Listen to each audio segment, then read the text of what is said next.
Hey, you always gotta have some Some Shenanigans. fruit shenanigans. ready.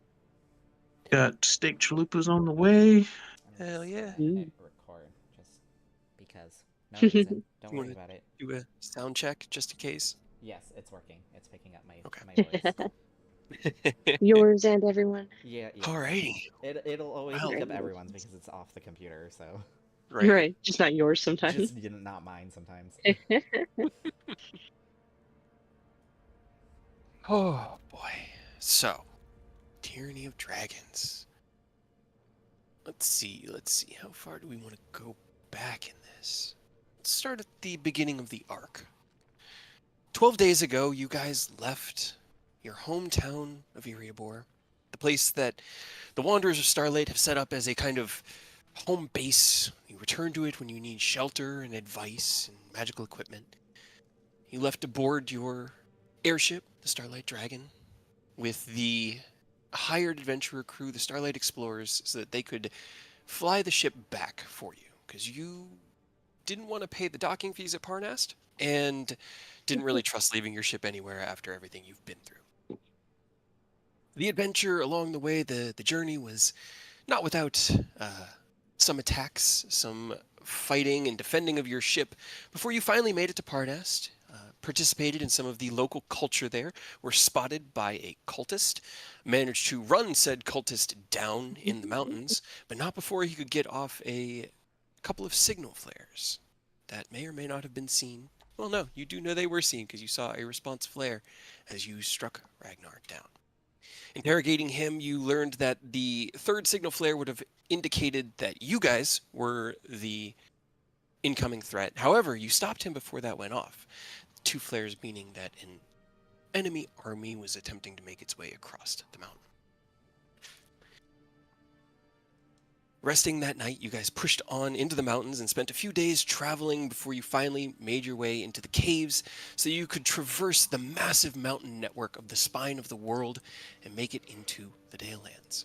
Now, this journey was like watching a yo-yo go up and down, except instead of going up and down, you were just leaving this reality and going into other ones, because in your journey through the Underdark, you traveled to Acheron. You returned to Erebor. You have gone through probably the most circuitous path to get to the other side. And as you finally passed through the Underdark city of Dramashor, having been forced to destroy the Elder Brain that had put up residence there to help protect Faerun and the Sword Coast, you said goodbye to the Illithid ally you made along the way, Magenta, and contacted your clerical ally, Arturia, atop the Nether Mountains, because you needed somewhere safe to rest before pressing on, and returned to the Nether Mountains via the gate. Once there, you put word out to Protanther, requesting that he could return, but that was after getting a night's rest. Unfortunately for all of you, it was not a peaceful night's rest, as Ken had a disturbed dream focusing around Rose, who seemed to be pleading with him to contact them, to reach out, to allow them to explain that they thought that you guys were family, that they needed you, and every time that they reached out, no one was replying, and they didn't understand why. And so, even with all of your obligations being far, far right now to the west of you, on the other end of the Dalelands, you began to discuss ways to get to Rose, and realized that you were going to need some sort of fey object to work as a focus. Asking the dragons and a lucky roll for Eleuthera, they had something that might work, maybe, but it was back in their hoard, and they didn't really know how to get to it without it taking at least a few days to get there and get back. You guys had an idea, though. Teleport's been so kind to you lately. We could use that.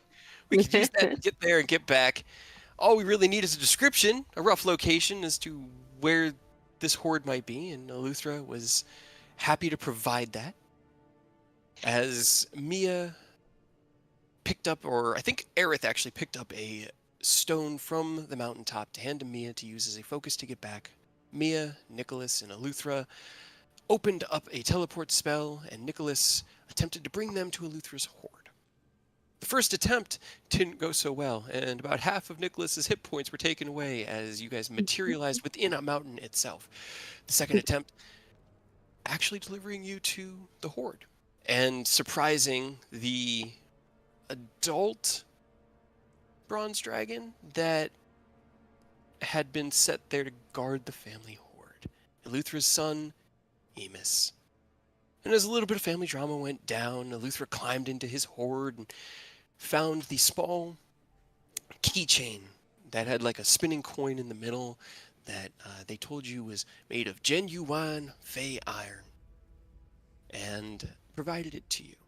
You then took the stone in hand from the Nether Mountains, teleported yourself back to your party, and that was where we left off. And I am just making sure. I know that there was a lot of conversation with the dragons.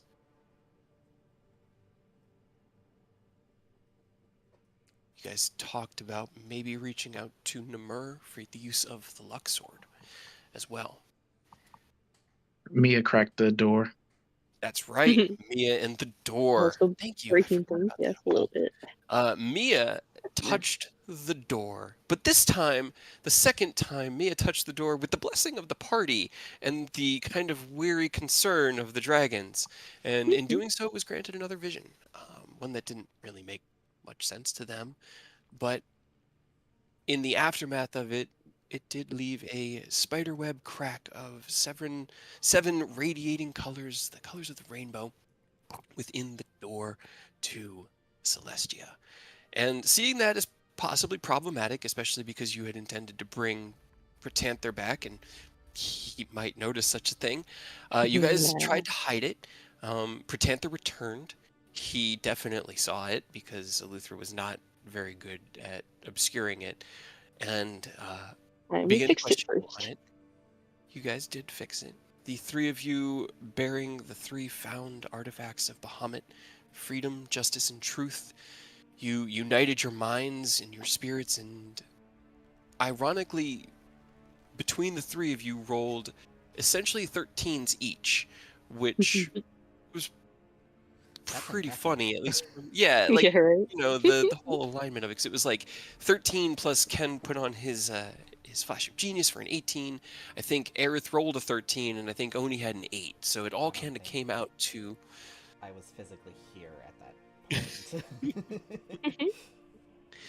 point. but passing the energy from the artifacts themselves, the very life and charges into the door, you managed to seal the crack and return the platinum color to the door. It was still there as a kind of scar, but no longer radiating with color and no longer seeming to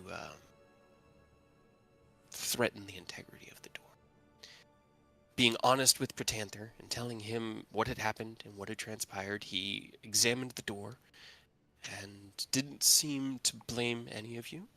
Simply accepted it as it was, and you guys continued on your discussions. And said maybe don't do it again. He did say maybe don't do it again. Because they didn't really understand what was happening, but this is a divine artifact and one of the few fixed points in the world where the divine can cross over, and if this one's destroyed, well, the door to Celestia will probably arrive somewhere else, but then it won't be as well defended.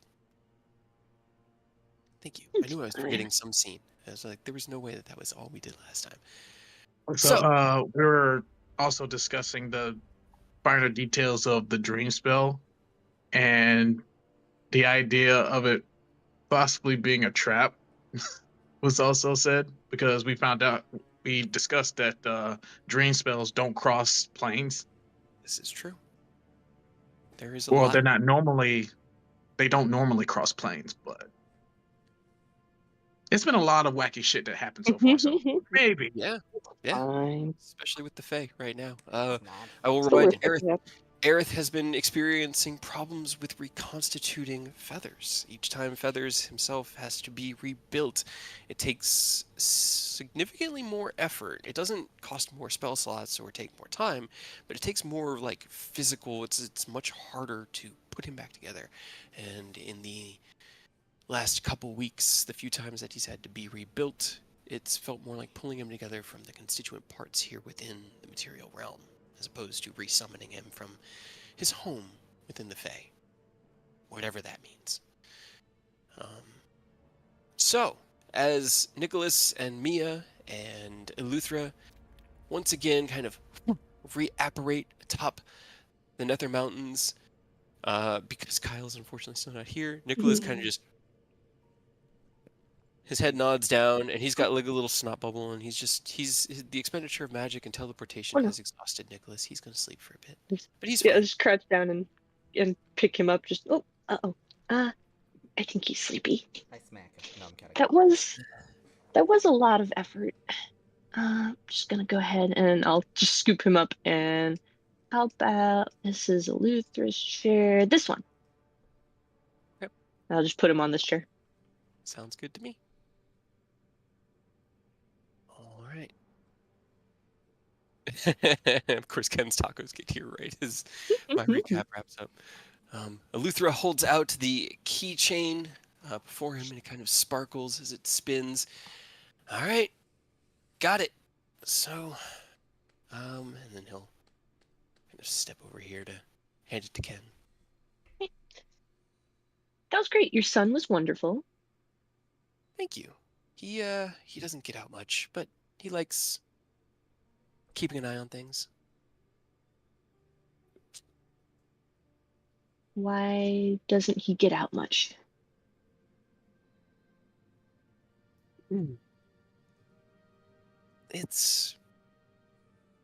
That's complicated. He's had a couple of unfortunate experiences with some people that mistook him for an off-colored red dragon, and he just kind of like just looks down into their own hands and kind of like rubs left hand with right hand. We're working on it, but can't rush these things, you know? So he's scared? Yeah. Yeah, but it's not the kind of fear that you can just dig deep and push through. Not always. Sometimes you can. Kind of did before. Oh, Ken, you look like you just woke up. Here.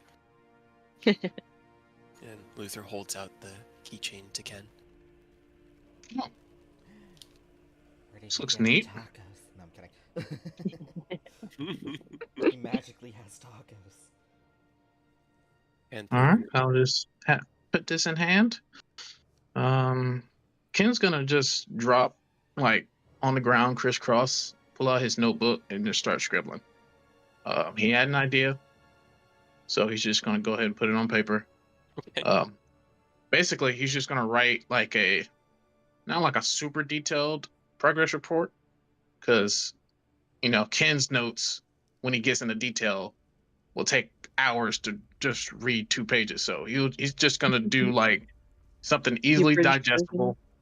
Yeah, something easily digestible to everyone. And then he'll look around. So Protectus here, Arturius here, Eleuthera's here. Arturia, you want to Yes. do me a favor? If it is within my power. Could you deliver this report to Emmeline in Iriabor? And Kind of. this report goes to her and by extension to Coalition. So, because they definitely need to know about what happened as well. She kind of like bites her lip, and Protanther looks over at Protanther, who raises an eyebrow, and then he looks at you, Ken. If there is only one of us here on the mountain, then we won't be able to use the power of the mountain. Oh, It should be within our ability to defend it, or within Eleuthera's ability to defend it, and we currently have our enemy north of us. However, I cannot remain. I must return to the front. If you need Arturia to deliver this message for you, then kind of looks over and gives her a nod. Then she shall. But know that our abilities will be limited while she is away. I can have Oh, Feathers well, do it. It'll take some time, but yeah. In that case, I don't. No. You have the right of it. I'm sorry. Yeah, Arif, if you could have Feathers deliver it for us. I mean, yeah, it'll take a little bit longer, but the message will get delivered. Mhm. Alright, so as you If I begin to ride still out, had teleport, I could have teleported him there, but I don't. At least not today.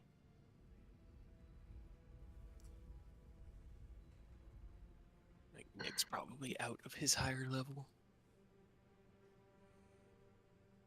Well, I mean, barring Feathers, I mean, we could probably just rest here another day, then teleport to Erebor, and then I could get a progress report on. I could check in on Sid, see if he's doing all right, and maybe check on the Platinum Gates. Maybe help for just briefly, and then I guess we'll figure out what to do from there.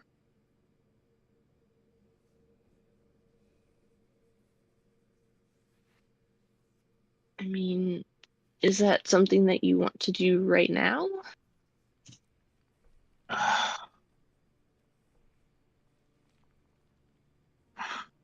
I'm not sure. Right now, we need as much time as possible, so I honestly don't know what path to take from here. So I'm really worried about Rose, but those Titans are also a pressing issue. It's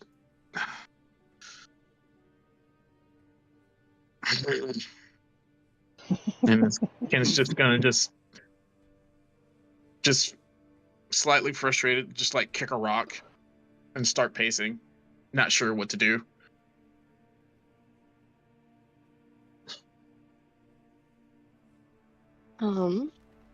Well, we did just get this thing from Luthra to go to where you wanted to go to check on your friend.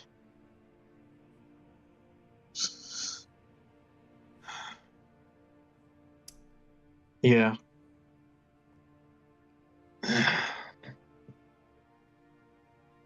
You seemed pretty worried last night, and I know Yeah, that you wanted to help. I mean, I was and I still am, but but there holds a high logically possibility speaking, that it could be a trap. yeah, we really don't have the time to deal with any more of the cultist traps or any trap that could delay us for extended periods of time. I vote, and I know this is gonna sound cruel, but I vote we continue with our current mission, and then afterwards deal with Rose and her problem.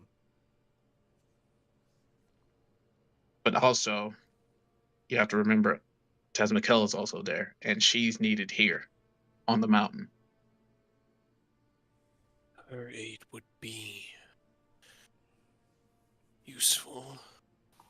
It would enable us to work in other arenas simultaneously. She was always our voice and eyes and ears within your people, and we have found ourselves blind to the machinations of the Sword Coast since her disappearance. Yeah, and information is power when it comes to war. He just nods. He's been, like, Protanther's been watching you like a hawk and just nodding carefully with each word you've been saying, but hasn't wanted to interrupt much because you got the right of it. So here's what I'm thinking. We deliver the report. We try to get a solid foothold into the Dale lands, and then go get Rose and Tasmacella.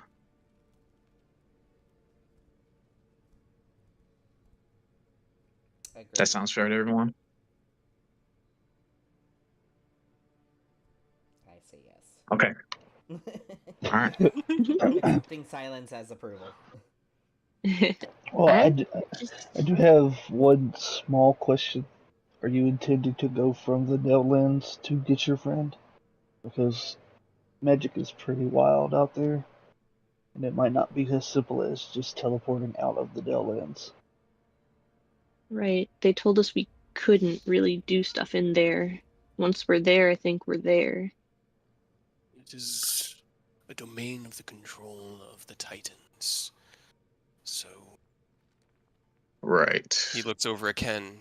You're familiar with domains when you traveled through the Pirate Isles.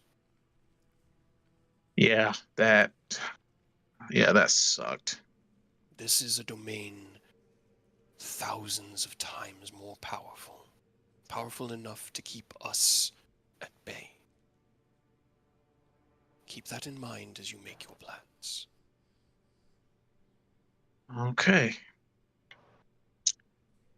So we either go get Rose and Tasmacella now, and then go.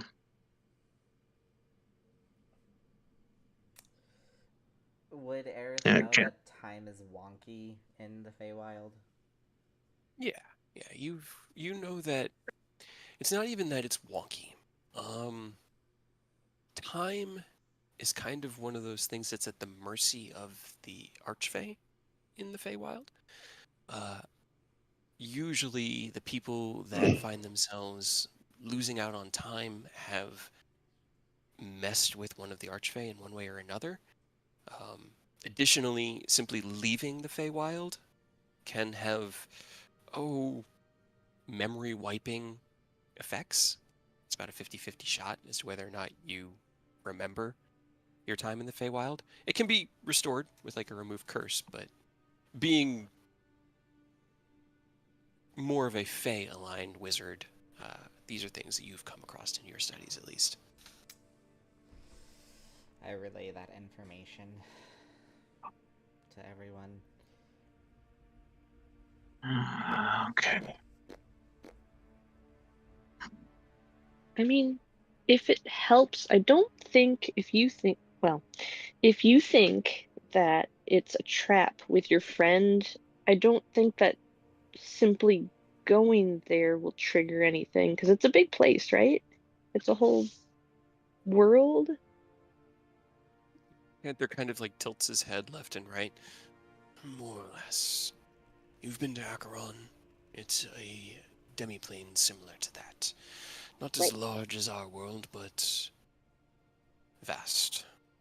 And so we didn't immediately step into their trap there. We had to go, walk into it. But we knew we were walking into it. Right. You're okay. Mia, great job. I didn't really think that far ahead. Yeah, I mean, okay, yeah. with plane shift, I mean, so I can kind of tell us where to go. The fact that I don't really know anything about it might make it harder. But like if you tell me like a city or maybe like a forest in there or something, and we should be able to go somewhere specific if you have any specific ideas. Well, that's the thing. I've never been to the Feywild. Heck, before even all this happened, I've never been to other planes before, so Me neither. I don't yeah. think. Okay, so with that perspective added, yeah, we need allies, we need information. So let's go get Rose and Tasmacella now. And like Aerith said, if the Fey arches control the time and we could ask them for more time, right? It's worth a shot. They would try. Sorry for being late. You hear, I'm awake, I'm awake. You've been snoozing in, I believe that this is Namir's throne. Thinking about And it. I put a blankie on you. Yeah, No, because thank you. no, it's Taz's. That's Taz's throne. That's Taz Michaela's throne. Oh, no, that's fine. That's why I put her down. Okay, cool. I have so many tokens on this map on the DM layer because I have like all the other dragons and every character of the party that you've brought here, like Iedos and Takashi and Dragon Arturia.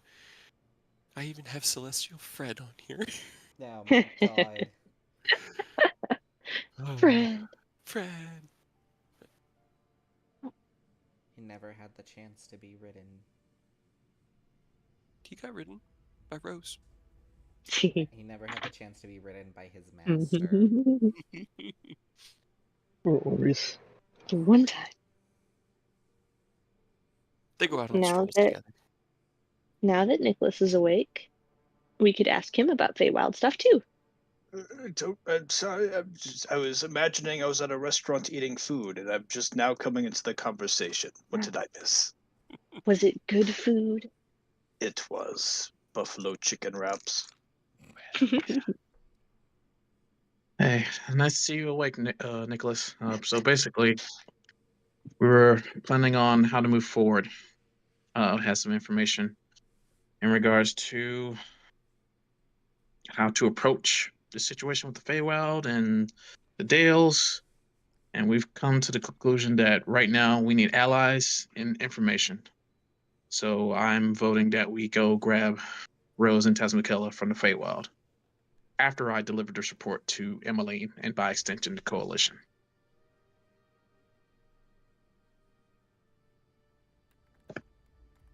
Huh? I'm Just sorry. imagine it wiping some drool off the corner of his mouth. Okay. I was opening up the rest of my tabs so I could actually get to roll 20 and my other sheets, and I was paying attention barely. I'm sorry. I'm still a little drowsy. Look at who else I still have here. Oh, no. Put him away. That poor boy. Okay. Well, it does sound like you have your work ahead of you, Ken. Is there anything else you require from me now? Panther kind of leans forward and starts. All I ask is that you guys take care of yourselves. Do whatever you can. Just stay safe. And I'll be sure to bring our sister. I'll make sure to bring our family home. Kind of like sighs. I will do my best to talk to Namur about giving up his trinket if it can aid you in these endeavors. But I offer no promises there. Let me know how this goes, and looks over and kind of like scans over the party, and we'll proceed.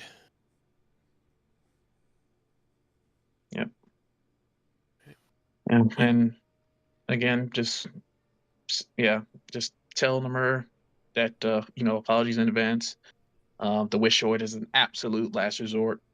We wouldn't even put that idea up if we weren't, desperate. Well, desperate's a strong word. No. Very, That's it. very concerned. Very concerned. Desperate. If you are not desperate, then you are not acting in the right mindset. We are desperate, and that is why I will speak to him. Several months, what was that actually?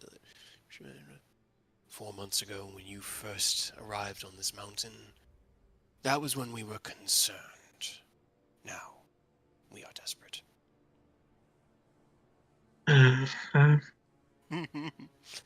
What's I didn't want to use those words because I didn't want to induce any panic. Try to keep steady.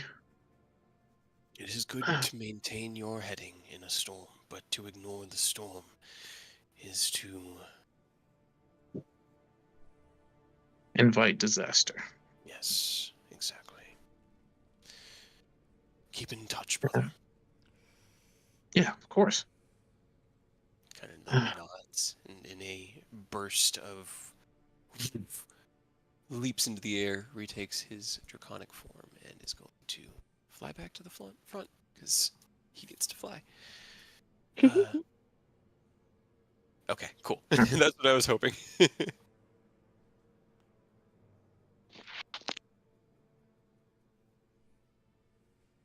Well, he's always fun, isn't he? Yeah. Sure.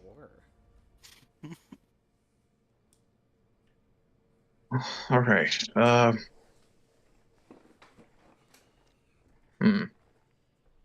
So I guess we're heading down to area board real quick. Deliver reports, rest up, and then get prepped for the Feywild in the morning. Well, yes, but we can't teleport anymore today. Oh, yes, that's right. Unless Okay. Nicholas can do that again, but I mean, I can't.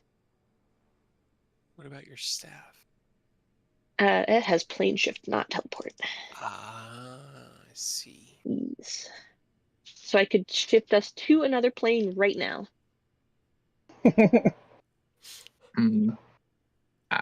Not yet. We can I fly like to. internationally, but we can't fly domestic at the moment. Right? Usually it's the Yeah, other way like- around. Right? Yeah, no, I like to be a little bit more prepared before we head over to the Feywild. So, Nicholas, how are you feeling? Do you have another teleport in you, or do we need to? I do not. Okay, so I guess we're sleeping over again, Arturia. Well, I'm not going to be a very good host. There's not much to do around here, but make yourselves at home and get what rest you can. Also, I'm not very sleepy. We just slept. It is also only about 10, 11 in the morning, so you do have the entire day that you'll probably need to kill, and then sleep for the night, yes. Yeah, you guys did Interesting. like all of this as you woke up. Arturia gave you food with Create Food and Water, and has fed you breakfast, but that's pretty much all that's happened today. Oh, Can lovely. I plane shift to another plane and then plane shift us back here, but back in Iriapor? Roll me an intelligence check from Mia. Flash of genius. Okay. 6. So an Oh, plus 11. 5. Let's see. Also, I can hold on. I'll roll my because I can re-roll stuff for myself. Tides of Chaos. Yes, that is. Yeah. So I I'll try to totally roll better guessed than a that. 6. Right? That's much better. Okay. Dirty 20. That was 20 was the DC I had in mind for this. Hey. Hell yeah. So, what you've learned in the 3 weeks that you have memory, when you use a focus to a place, it seems to have some sort of meaning in the location of where you end up. When you teleported to Acheron, every time you plane shifted there, you went back to the same place, this park in the middle of the city, which you then later learned was the location of the BID. But you also knew that the shard of metal you were using, or at least the party knows this, came from that explosion. Similarly, as you teleport back to the material plane, you've used a literal fork from the cafeteria at Iriapor. Iriapor. So Each time you've shown up back in that cafeteria. It seems So, to be... Yeah. As long as you don't try to fight it, the objects try to go back to their origin point. but you do have some control over it. It's like having a tether that you're pulling on. You can whip the tether to try to get it to move to a different point, but that invites uncertainty. Or you could just follow the tether. So I could do that. At least we won't lose another day. Because I have plenty of, like, charges to do plane shift. Okay. Yeah. It's like a. Yeah. Okay. Let's give that. You're flying to Canada so you can fly back into Denver. Yes. Talk about the weirdest layaway ever. It would work though. With the rules we've established, it would work. Not layaway, layover. Yeah. Let's do that, because if we stay here another night, I cannot promise that I won't try to touch the door again. In fact, I Yeah. promise Let's. otherwise. Yeah. Let's I will skedaddle touch it. then. Might be for the best. Ooh, that is actually okay, because the door's not actually there. I'm gonna touch the door. Ah. No. I won't touch the door. All right, everyone. Let's gather our things and get ready for a brief hop to Acheron. Again. When we're there, Aerith, can you tell Takashi we say hi? Sure. Yay! All right. And hopefully he's doing okay.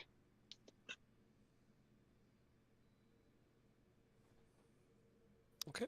Okay. So you guys reach into the bag of holding, retrieving the small metal shard that had been so long ago pulled out of Takashi's head. You form a small circle here atop the peak of the Nether Mountains, and as Arturia and Eleuthera give you a like cheerful and kind of almost confused safe travels, and let us know if there's anything we can do to be of aid. Know that the mountain is at your disposal, but there are limitations, so call us if you need us. I will. Thank you. Give my regards to your mom. And apologies, because I'm pretty sure whenever she's get back, she's gonna see it, and she might not be as understanding. Yeah. So I'll Anything she may be I'll accept her chewing out later. That's fair. I'll pass on the message. Make sure you survive long enough to be chewed out. I will try my best, but these cultists, man, these cultists. They suck. Yeah, that's putting it lightly. As you say your goodbyes, you cast the plane shift spell. You feel as reality itself kind of bows out into an almost two-dimensional projection, like you're on the inside of a dome, and everything you had been seeing was just flattened in a space about 10 feet surrounding the group of you. And then as it kind of flattens into this two-dimensional space, it cracks into these shards of glass before they kind of flip around and then reassemble around you, and then the three-dimensional space closes in, and you find yourselves back into the... Okay, hold on. I was about to still say, have does this that map. still count even though you're casting a spell through an item? I always roll even if I'm casting out of my staff.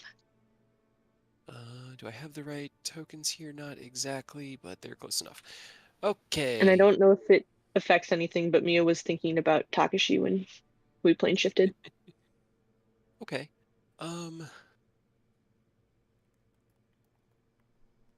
There is... Do you want to go to Takashi, or are you She trying to does. I redirect? don't. Okay, roll me a D100. Oh my god. Oh my god. We're gonna die before we even get anywhere. Okay, Nah, it's fine. 17. It's fine. As Oh my you god, we're gonna die. as the thought of Takashi crosses your mind, you kind of have this this smile of, I hope I get to see him. And as the familiar surroundings of the city park once again kind of materialize around you. You look around excitedly. Unfortunately, you don't see Takashi here. You do see that a lot of the damage that had been caused by your battle with the Time Dragon Severin has been restored, although the trees here are destroyed. It's now just sort of open grass as opposed to the obvious signs of battle and chaos. I don't know You what Eric's guys killing. re-manifest here within the circle out front of the gazebo that has the small shrine to the BID. You quickly look around, but don't see any other patrons of the park, and it's a beautiful, warm afternoon. So you I can Mm. do choose a quick music to- sending and to Takashi and say, "Hi, we're here. Bye, we're leaving. Hope everything's okay. Have a nice day." Okay. Uh, Mia. Sorry.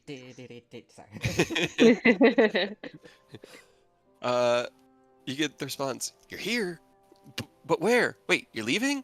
Wait, yeah, no. I mean, still looking into things, but how's Koro? And then Mia, do you immediately start casting the spell again? I'll give Aerith a second because he was calling Takashi and she's excited. She wants to know if he's okay. He's fine, and he did something stupid. Let's move on. Oh. What stupid? Is he okay? He Do we asked a need to go find question him? during sending. That's okay. Okay, let's go. Okay, let's go. Okay. As the last two words echo in your mind, Mia begins to once again cast the plane shift spell from the staff, and as the staff hits the ground in front of you, there's these like ripples that go out, and once again, reality bows out into a like the inside of a snow globe. Still fine. Ching, ching, ching, ching, ching, ching, ching, reassembles, and then you find yourselves back in the Guild Hall in Erebor. Where is my city's map? Erebor. I really need to make a guild hall for the guild. It is lunchtime. It smells of a kind of like chicken with onion type sandwich. They're roasting potatoes you can smell here within the cafeteria. A couple of adventuring parties that are very suddenly surprised by your appearance. Koro and Emmeline are actually sitting at a table talking because I see their tokens here, and I'm like, do I get rid of them? No, they're here. Nah. They're here. As you manifest within the cafeteria, Emmeline looks up and goes, Mia "Oh, go ahead." Mia crouches down and tries not to throw up. Emmeline looks up and kind of like wipes her mouth. Wasn't expecting you. Come on. What's going on? Everything all right? You don't normally just show up like this unless everything's... She stands up and starts moving towards you guys. Sorry, everyone. No, please. Didn't mean to disturb your meals. We're just gonna... And Ken just points out. The people here kind of like look at you or the table with Cora and Emmeline's at. I'll just start walking that way. Okay. You do actually recognize one of the parties as the ones you've interacted with before. They look a little bit wearier, but they've definitely seen some battle in the last week or two since you've seen them, but they have a big grin on their face and they look at you and they kind of like raise a hand and wave as you point one way and then the other, and Emily kind of like leads you over here. It's like, come on, have you eaten? Are you hungry? Actually, thinking about it, hold on. Scratch that. It's not lunch. No, it's breakfast not time. lunch. It's breakfast Yeah, time. It's about 8 a.m. Arteria just fed us, so I think we're good. Very good. All right. Well, I will take some juice though. Okay. Koro kind of like stands up. Why don't I go get that for them, and you can get acclimated and figure out what's going on. Good to see you all again. Hope everything's all right. Anything for anyone else? Hi. Oh, well, I guess next time you speak with him, tell him, well, kind of like weighs back and forth, and it's like, all right. He looks over at Emily. I'm going to use the sending today to reach out to him. I know you've told me that I don't need to do it every day, but I'm just going to let him know that everything's good. Emily kind of like rolls her eyes. Okay, all right, whatever. Sits down at the table as Koro goes to go get drinks for everybody. All right, so what's going on, Ken? You guys, So we uh How much time you we got? made it through the Underdark. you did. So about that, and Ken's just gonna pass the report to her and just go ahead and let her read it now. All right. That report is also for the coalition, so make sure that gets to them as well. Okay, all right. All of this happened in two days. 2 days. She kind of like flips over the pages. You were here 2 days ago when you dropped off Koro. Things never stop happening. This is. She kind of like flips through it while she eats at her scrambled eggs and picks at her bacon. This is impressive. An entire civilization of.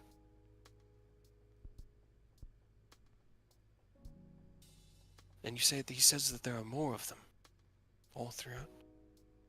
Because we did find a lot of writings about adventuring parties that had traversed these mountain ranges, but they had been helped by underground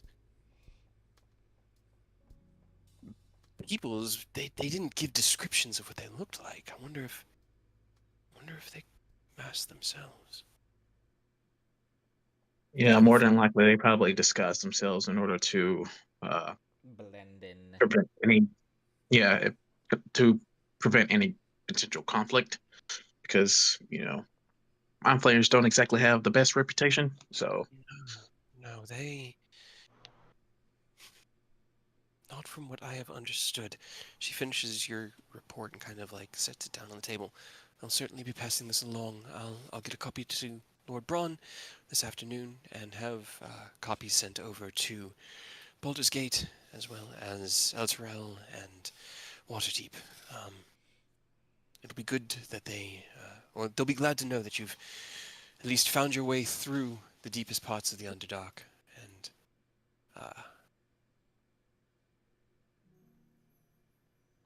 have made your way into the Dalelands themselves. But what brings you back here? I mean, you say here at the end that your ally, Magenta, had gone to go and speak with some of the others. How far forward did the report go? Did it cover the stuff that happened on the Nether Mountains? Because I know it's going to the other leaders no. as well. Okay, that's what I figured. It was like at that point. Yeah. Actually, and I got to change this to because that was the last time you were here was 5-2, and it's now 5-4.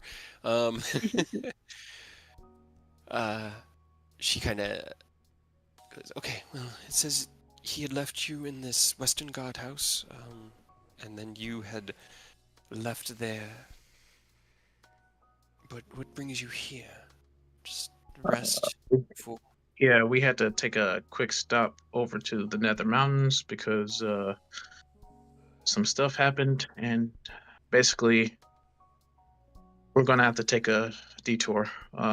It's getting a little hectic out there in regards to the front with Pratanther and the rest of my draconic siblings. So I deduced that the best course of action right now is having information and more allies. To which note, we're gonna go try to get Tazmikella and Rose. Kind of like opens her eyes wide. You're heading to the Feywild.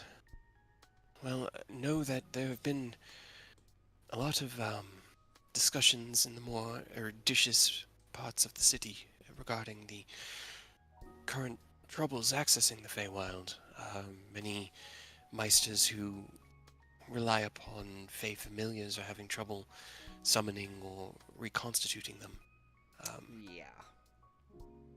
So you're of course you'd be aware. Actually, Emily, what do you know about the Feywilds? Because we don't know a lot. Kind of like, I mean, I know about what most common people know. they are a chaotic place. As far as the planes of existence go, each tends to lean in one way or another towards an identity. And while the Feywild is not an evil place, it is not a place that I would constitute as good.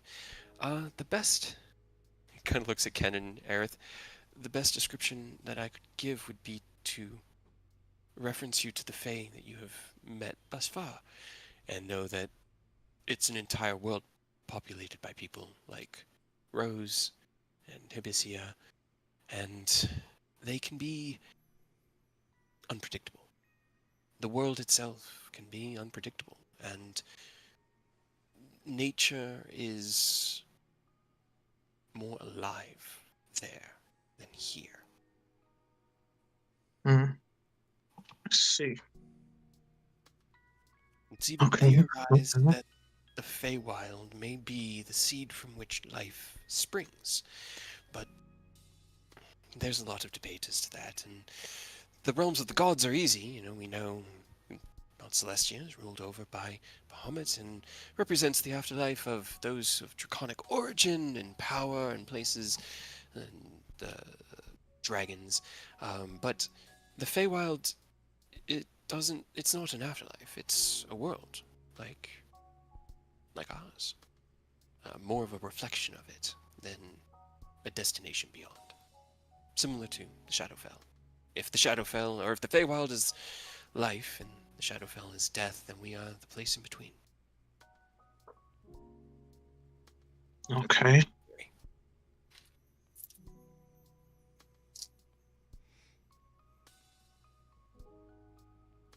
Oro comes back to the table as all of this deep conversation is going down, and puts a tray down with some fresh squeezed, grapefruit juice, because there's a lot of water here, being the southern parts of the country and along the river. And looks at everybody and just checked in with Dad. Seems he's still trying to find where this former leader of his is holding up, but he is fine, and was glad to hear you're doing well as I'm doing well. He did end it with a question, though. Shake your head. Mm-hmm. How are you doing, Koro? Have you adjusted to the real world? Well, it's not, your world wasn't not real, but this one? I have found some of the aspects of your life a bit confusing. The privies, primarily, and the lack of indoor plumbing in every building has me a little uncomfortable. And Emmeline kind of puts her head down a little bit. But we're working on it, and I have brought some interesting suggestions to your guildmaster here, and we're working on some renovations to the guild hall that may improve the lives of the people here. And Emmeline kind of nods along and looks over at it. And if they turn out well here, then maybe we could spread it to the rest of the city and get the rest of the city on board. I mean, we've got the Shantar right there. Can't ask for a better source of running water. So, kind of shrugs, and Koro nods. I'm adjusting, and it's good to be somewhere safe and to have something to do.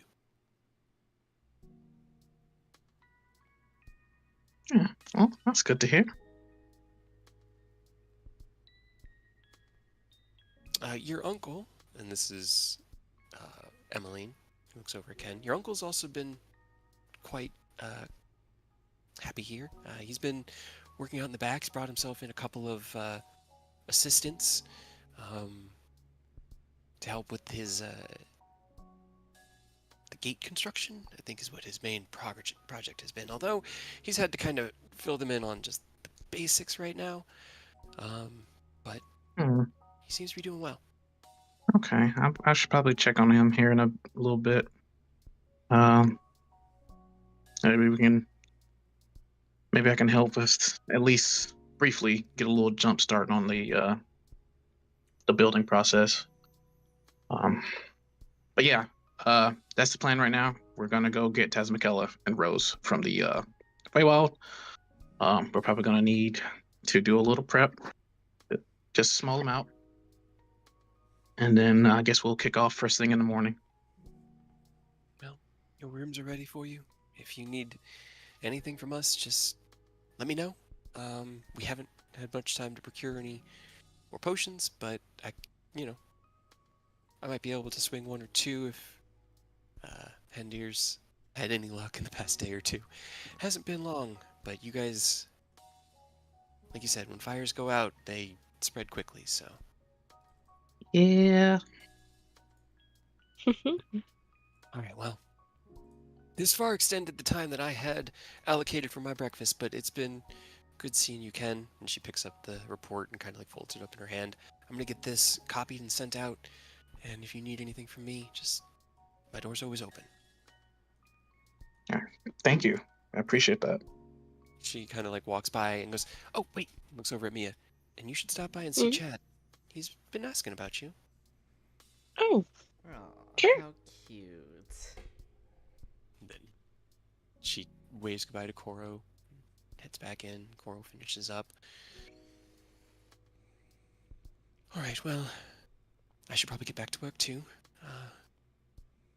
It's been good seeing you all, and good luck. Yep. Yeah. Alright. Good luck to you as well. I hope everything goes well. Ken's gonna just start drinking his juice and stretch out and look around. Just not really like looking to talk to any of the adventuring groups because I assume they're busy with their own little things, and just look out into the chow hall, and I guess once he's done, he'll get up, stretch a little bit, and I guess find where Sid and his supposed new assistants are. Okay. What's everybody else got planned, just so that I can get an idea as to what... If you don't have anything now, that's fine. You can let me know later. Let me think of something. Mia had just like slowly pushed her juice over to Oni. She's like, "This is gross. What is this?" Juice is good for you, although maybe not to your taste. But Why is it so sour? it's it's the fruit that they squeeze it from. Some are sweet, some are tangy. You know, you could ask for one that maybe sweeter, if that's what you're looking for. They might be able to help out. I'm sure they've got apples back there somewhere. Are apples sweeter?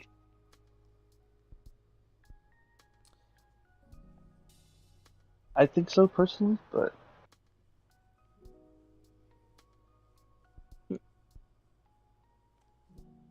I mean, there's always strawberries. Ken likes a strawberry wine. I'm sure you can get some strawberry adjacent juice or some grape juice even. Might be better than grapefruit juice. Lemonade, raspberry tea, peach tea, mango There are juice. so many. Are those all fruits? Yep. Why are there so many? Variety. Yeah, Think Nicholas, of why are them. there Think so of them many? like people. Each person's different. So are fruit. So fruits are like people. I'd have. Is there a people juice? Yeah, you don't want to drink that. That's called blood. Oh. Vampires. Yeah, that's vampire stuff.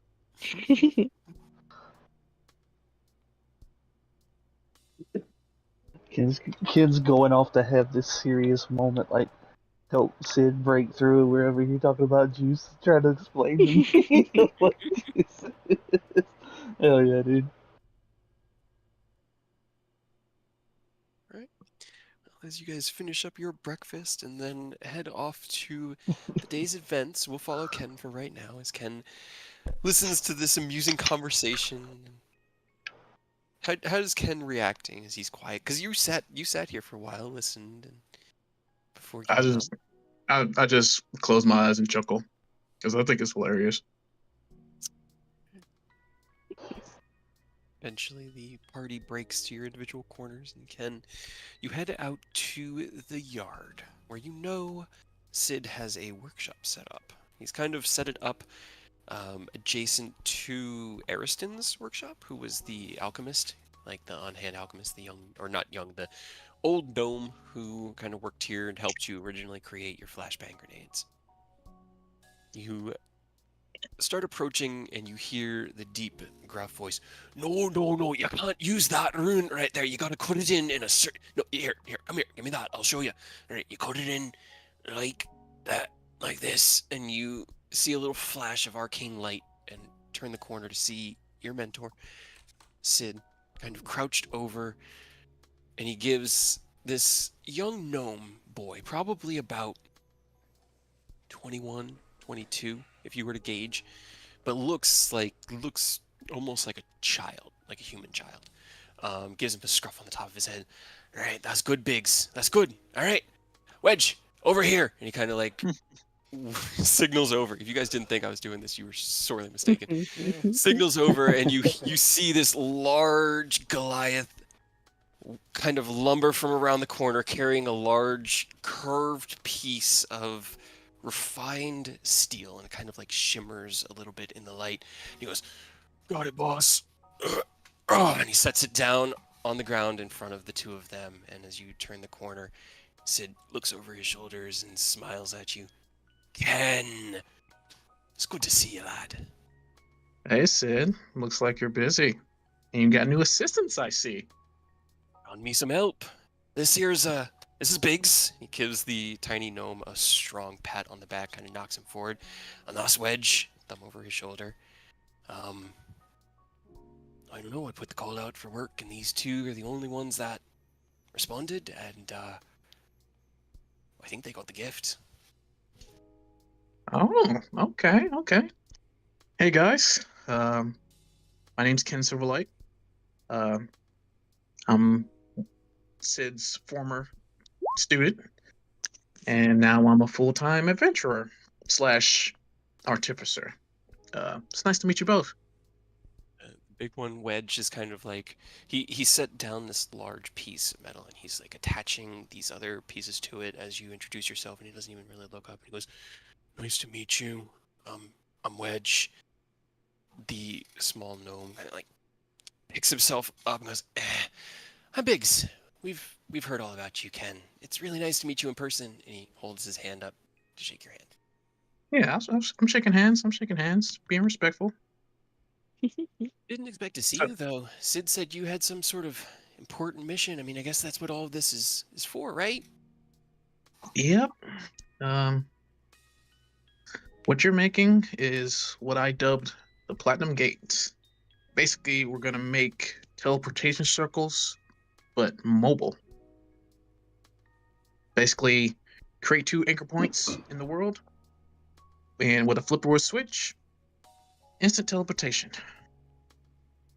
He's got some crazy smarts, working at levels that I couldn't even think about when I was his age. I can't barely even understand the math of it now, but we worked out a lot of the kinks, and the few that we've run into, we've been able to figure it out. Here, let me show you what we've got. All right, so he kind of like leads you around to where they actually have. So what he had shown you, what you had seen, you kind of come around this wooden shack that was Ariston's alchemist lodge. And the shack wasn't big. It was just like a door. It's like a barn, and he had his alchemical supplies all set up inside. It was set up to be almost expendable, like they expected it to just burn down constantly, set aside and apart from everything else here in the yard.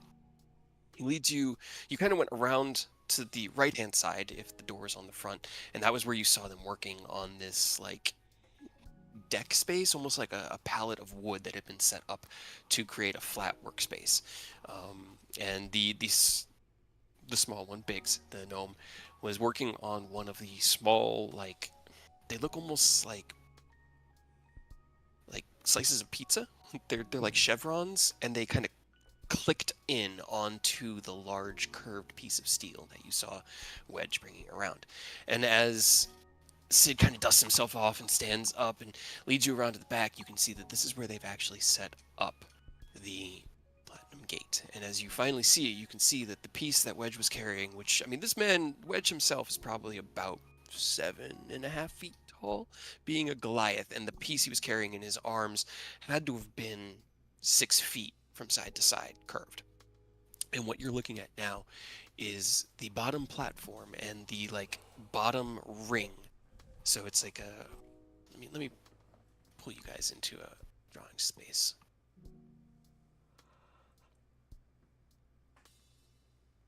I don't know what was already was here before. Course, This was Cora's apartment, yeah. So we're gonna go down here. Cool. From the front, you've got what looks like a ramp. It kind of goes up like this on a platform, and then 2 rings that come up and around, but they kind of end halfway up. The platform's cut here. They end like this and this, and you can see they're like keyed to allow other ones to click in. And the one that he had seen looked like it would have gone around the other side. It's about, I want to say that this opening is about 15 feet. So it's not particularly small.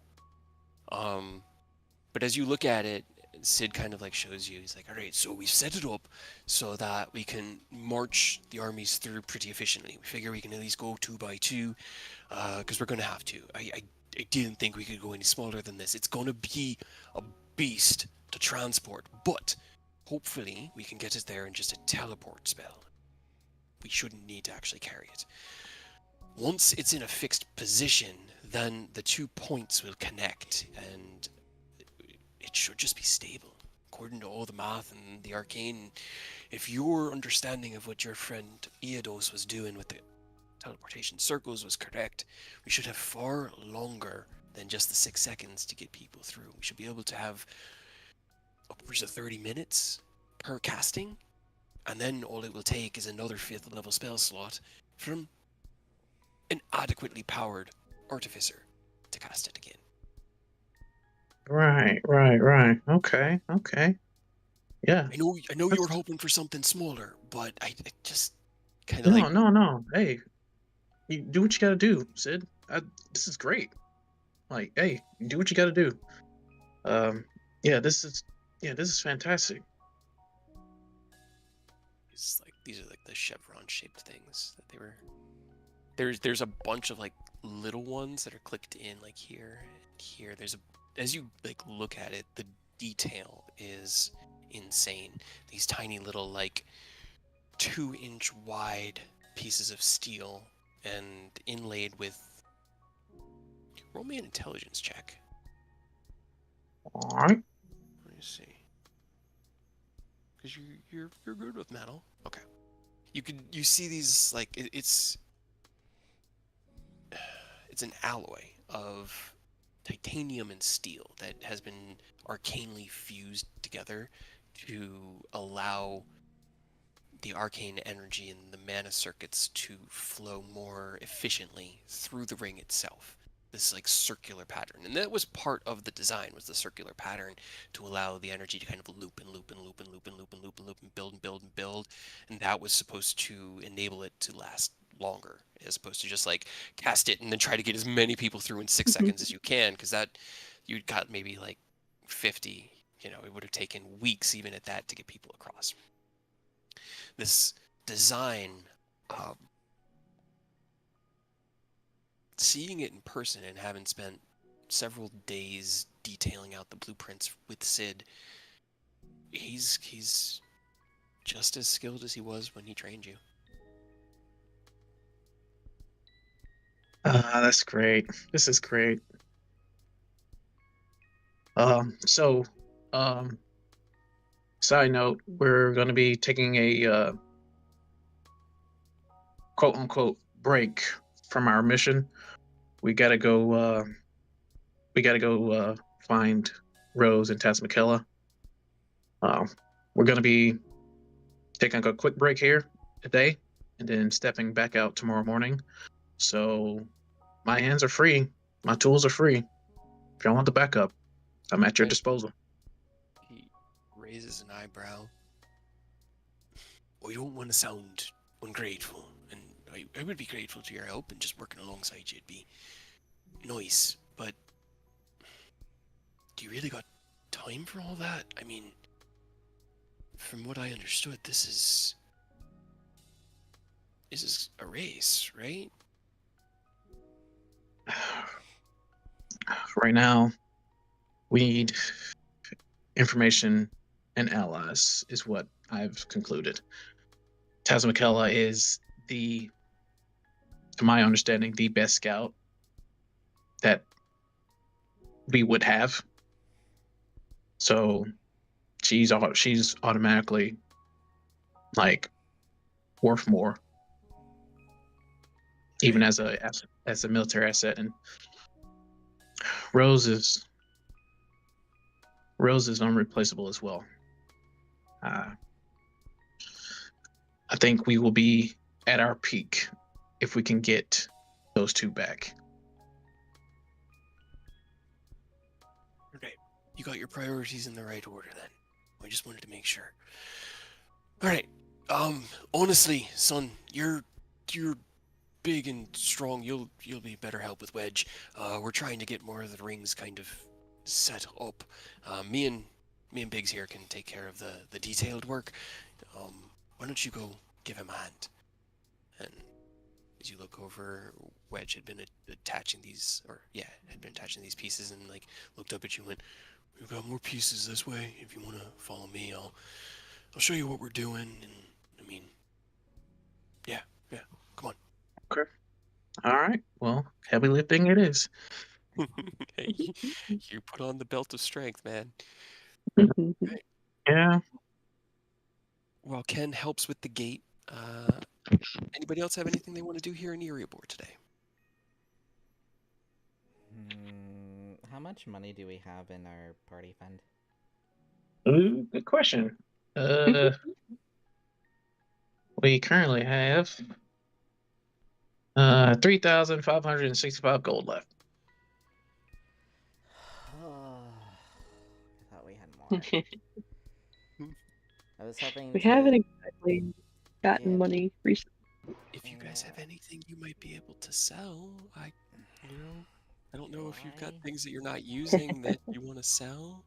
Oh. I also still have a little bit, but Is the platinum scale that I asked Ken Scalon for, do I still have it? I never rolled for that. Give me a second. Oh boy. did it exist when he died? Unfortunately, no. As you attempt to retrieve it there, because you put it in the bag of holding, right? Mm-hmm. Yeah, there's just no response from the bag. There's a tiny response. You kind of like reach in with the thought of it, and you don't feel anything, but you take your hand out, and as you do, this tiny bit of platinum dust just into the air around you as the energy is returned to the ether. Maybe that's why he rolled a 1.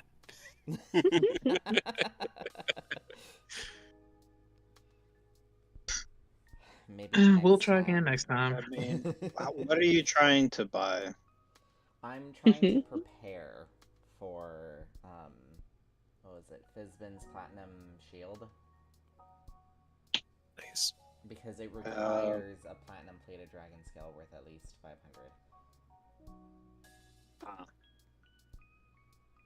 So I was kind of hoping to bypass it with Ken Scalon, but it didn't work. I mean, if it's just the platinum plated, we got plenty of like platinum pieces you can melt down and just put on the dragon scale. Or is it It has to be. How much is platinum and gold? So it would be 50 platinum would be enough. Do we I have? mean, if you enough want of to do that, bro. spare? We have enough. Bro, I've got 400 something platinum on No. just me. If it works like that, if you can melt it down and just coat a regular dragon scale in platinum, because platinum plated doesn't mean like a platinum scale, right? So Well, I know, but I wanted to see if an actual platinum scale would work. So,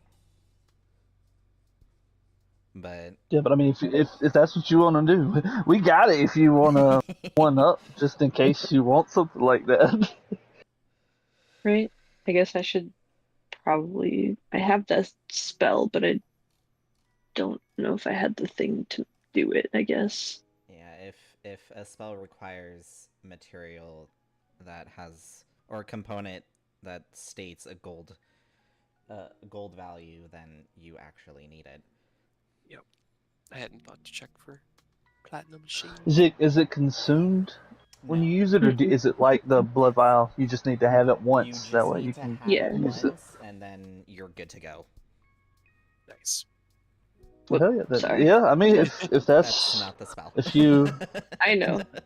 if you I was want it, just like we looking at other could definitely spells. facilitate it for you guys. Because I'll Do tell you we right now, Oni's have- not really monetarily motivated. So if you need money, he's got you. If you He wouldn't, collected a if small you wouldn't fortune in mind his travels. sparing 50 gold or 50 platinum, Platinum. No, I don't know. Um, And another question: do we actually have a spare dragon scale? Because I can't Yeah, we remember got- if we did. Dragon bits from a while ago. Rose has the bag of colding. Yeah, but I know. I think Ken and Aerith had. I do think Rose had them all. You Well- also you would know that Hendir has purchased them from you in the past. Yeah, like we've given stuff Hendir. to them. We've kept stuff here at the guild. I've given stuff to Aerith and Ken both. I You know have Aerith a used black some dragon for- head mounted to the guild hall's main Also atrium that. you could just procure Oh. a scale from. I You have forgot about Villiston's the head head. on the guild wall. Yep. Yep. There's dragon bits all over the place. I'm sure we can find something. I mean, I use the scales for the studded leather armor that I'm wearing, so Yeah, you could just use a scale off your armor as well, I guess. Or coat mean- one of them on your armor with platinum. If gold really is an issue, I could just teleport home, grab the No. remaining of my gold in the vault, and come back. No, we have plenty of money. Especially for 50 platinum worth. That's easy. Well, is there anything else we'd possibly want Yeah. for magic items? So I was looking to see if I had any other stuff, but I don't think I do. At least nothing else with like a. A few sets of sending stones might not be bad. Oh yeah! Thank you, No. random crow in the flying overhead. Oh my god! Yes. Jesus. Talking to people. No thanks. That just freaking reminds me of the crows in animes where it just flies by and just goes aho aho. It's just like saying idiot idiot. Meta pigeon. Yeah. Oh, man. I like the ones where the narrator breaks the third wall to be like, "You guys are stupid. Do this." Do it. Yeah, uncommon magic item. They would not be. They'd be like.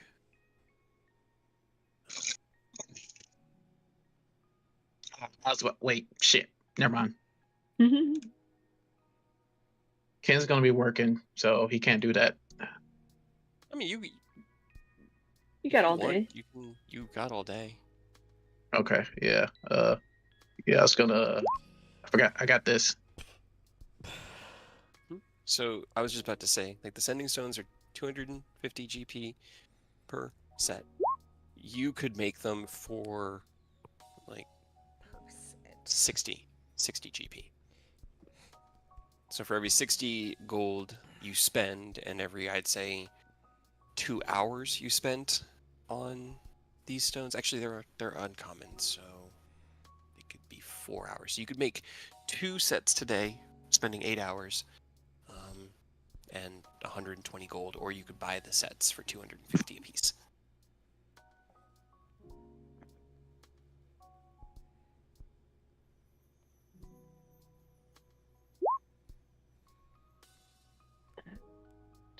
But yeah, I guess the only big magic thing that I would also need is the for Fizban's Platinum. So I would also like that, so I could use it correctly. Well, there is a blacksmith here at the guild that would be more than happy, although Erodi is more familiar with dragony things. I will go to Erodi with the 50 platinum. Make me want to. I will give you 50 platinum as well from mine, but I need one too. Alright. With As 100 you- platinum and 2, I'll pluck an extra dragon scale from my armor. Okay. And then I'll also take off my studded leather armor and ask him, hey, can you coat one of the scales on my armor and this one here 50 platinum each, please? Like, melt the platinum down and then coat it, or coat the dragon scale. and, like, Just looks pour it on my over armor. Well, you can do that, yeah, sure. Is that all you? Does it? No changes into the enchantment? You just want this plated or not? Just wanted platinum plated. That's it. And do come see me in. Platinum's a bit tricky to work with sometimes. Give me about 4 hours. Should be done. Alright then. Thank you. You're very welcome. All right. So you're getting your platinum scales. Ken's getting his work on the gate. Anything else? Since for I got today? 4 hours to spare, I'm gonna head to the library to do some studying on the Feywild and a particular skill that I'm curious to learn. Okay.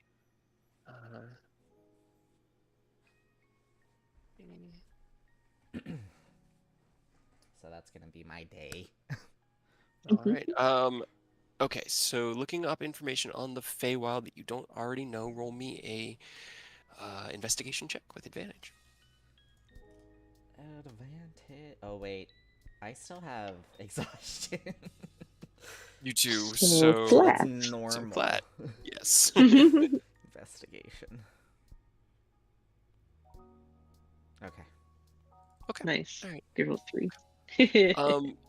You kind of like traipse into the common library here in the main tier, like the central tier of Erebor, and wave your greeting to the small gnomish girl who works the counter, and find your way back into the more arcane sections and interesting parts of the library, the parts that are more reserved for adventurers of status and those who have shown to the library that they are beneficial to the society, either through helping by fighting or by donation or whatever. You set yourself up a nice comfortable little nook and grab the familiar books you can and find yourself more just diving into a recap of everything that you know. You do learn, or you read Gesundheit. about the Thank you. Archfey, those that kind of lead the Fey peoples, and how they kind of like quarrel and bicker with each other, but it's all very, from outside perspectives, it seems mostly like juvenile. It's a lot of tricks and playing pranks on each other, but these pranks sometimes can become lethal. You find recent histories written in the last 20 years of the Changeling Purge, and it makes you think of Rose, of the kind of rebellion of Titania and the conquering of the Feywilds, and then the histories stop at about 10 years ago. There's nothing more recent than that you can find.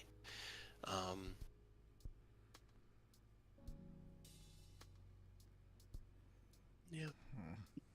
It's mostly just recaps of things you know, unfortunately.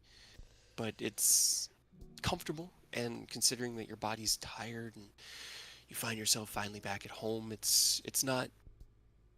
It's almost like this is what you needed was a nice, quiet day of just reading familiar tomes.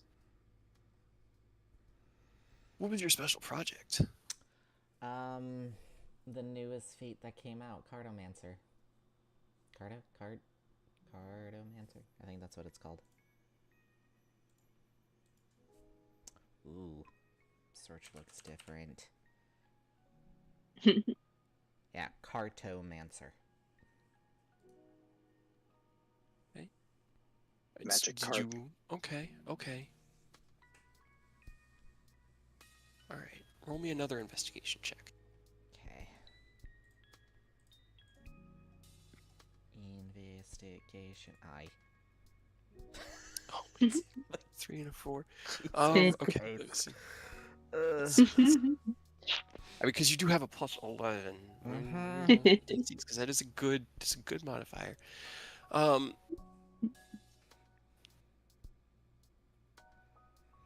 Okay.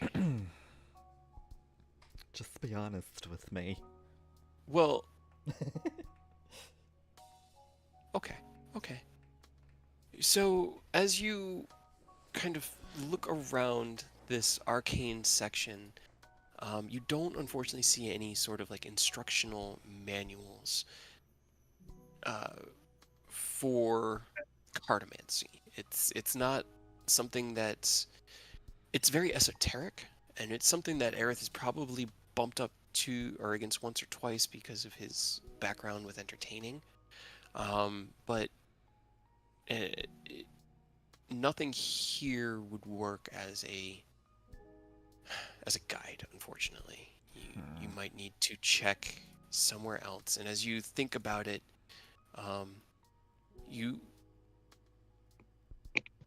you consider the type of magic it is and how it works.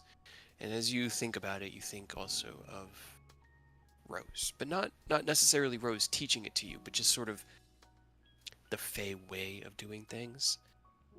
And the thought crosses your mind that if there were anyone to use magic in this way, it would probably be somebody Fey aligned or associated, because it's very inherently tricky and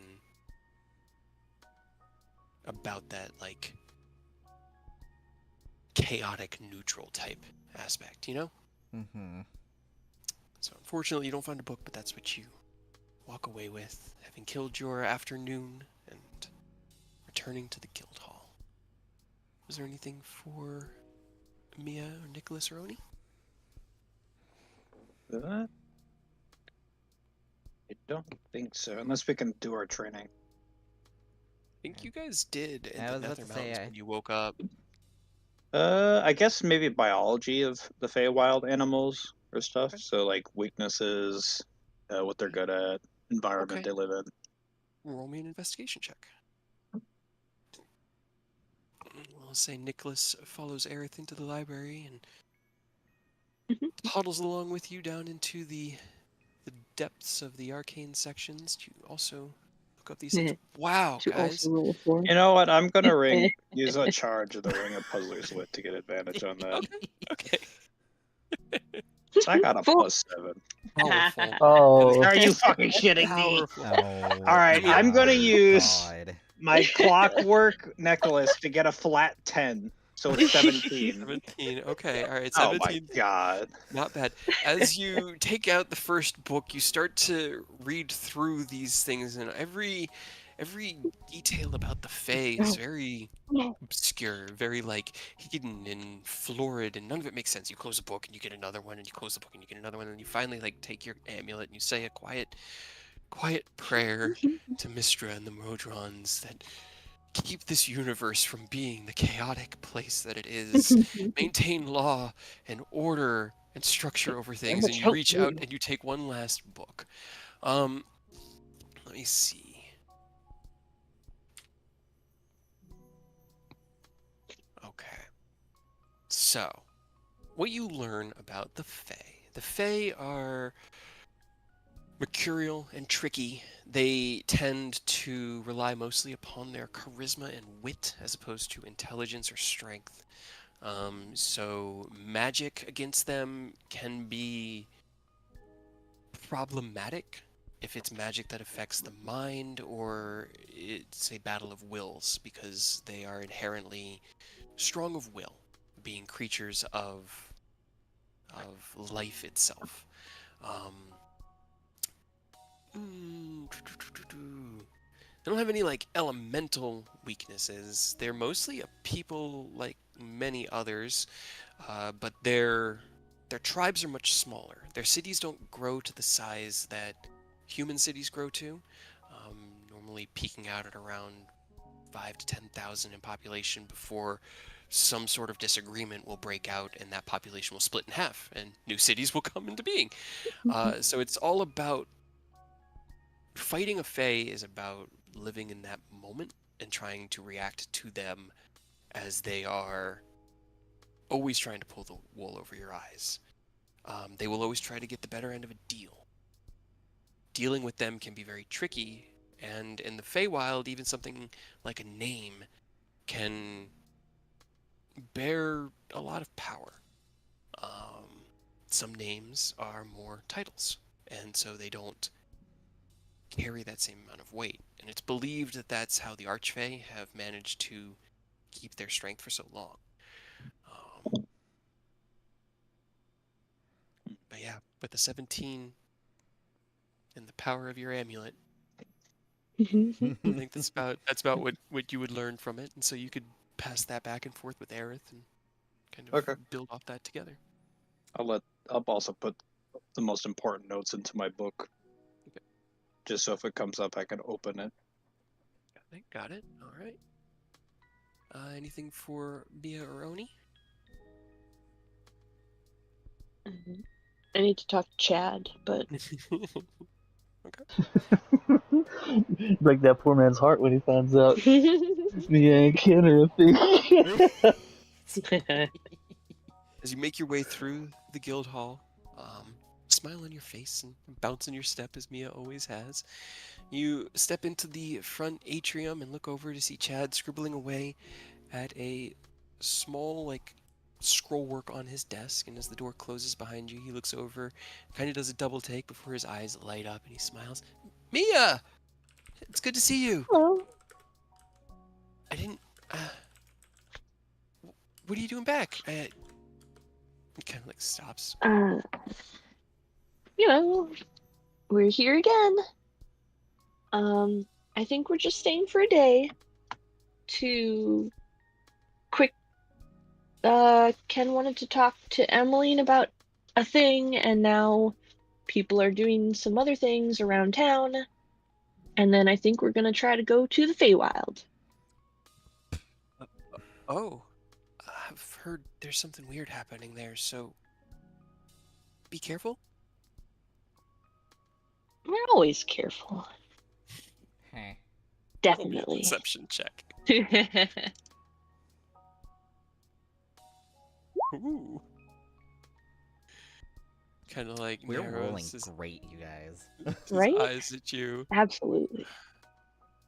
Kind of looks over, sees the small bits of battle damage and the healing wounds from your adventure into the Underdark. A little bit of weariness under your eyes. You know. Kind of goes, be carefuler.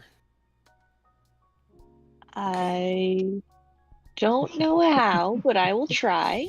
Be carefuler. That's what he would say. But You're lucky I'm not a literature major. But we're here for now. We've had lots of stuff going on, and I'll tell you all about it. But Cora said that you wanted to. No, wait, was it Cora or somebody said you wanted to see me? Emmeline. I was just Emily. After kind of like starts to turn a little bit red. After Aerith's sister kind of like plowed through, I was just asking if they'd heard from you. I was just curious. I don't know Aerith's sister. No, she was here yesterday. Is she cool?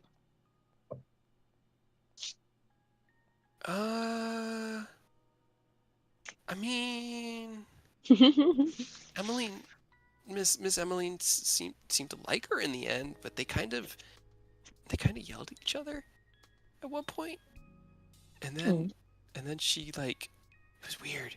It was weird. They got all up in each other's face, and then what was Okay. her name? Fauna, I think.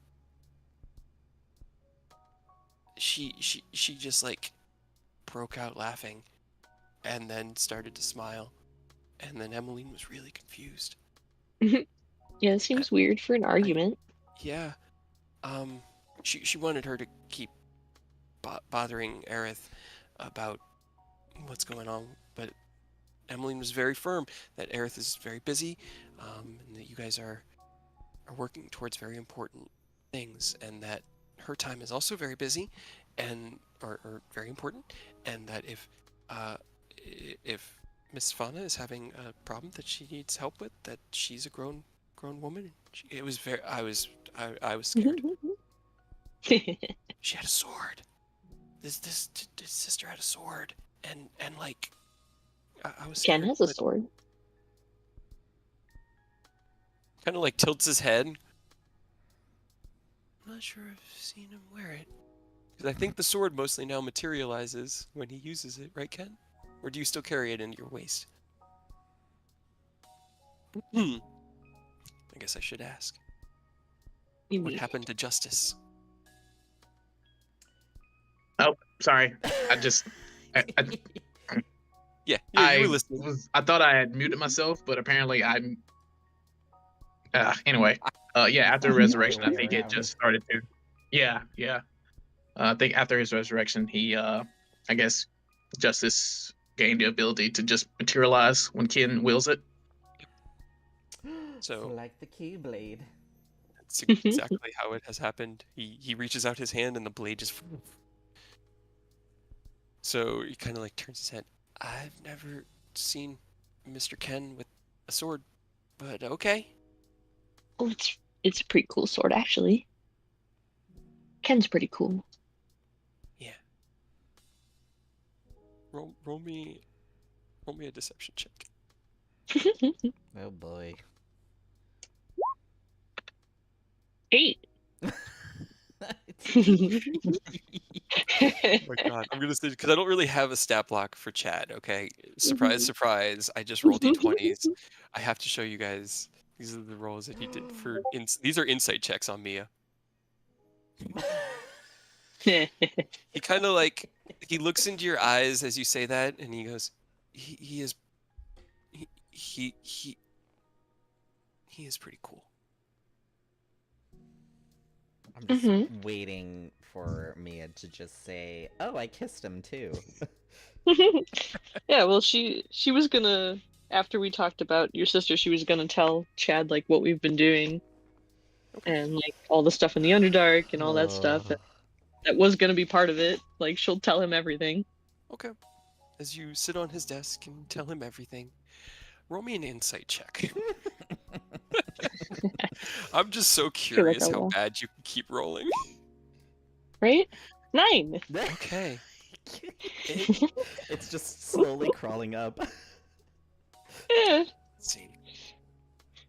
Okay, as you tell your story of the adventures through the caves and meeting the Illithid, he gets concerned at parts and asks questions, especially about Magenta. He was very curious about the Illithid that seemed friendly.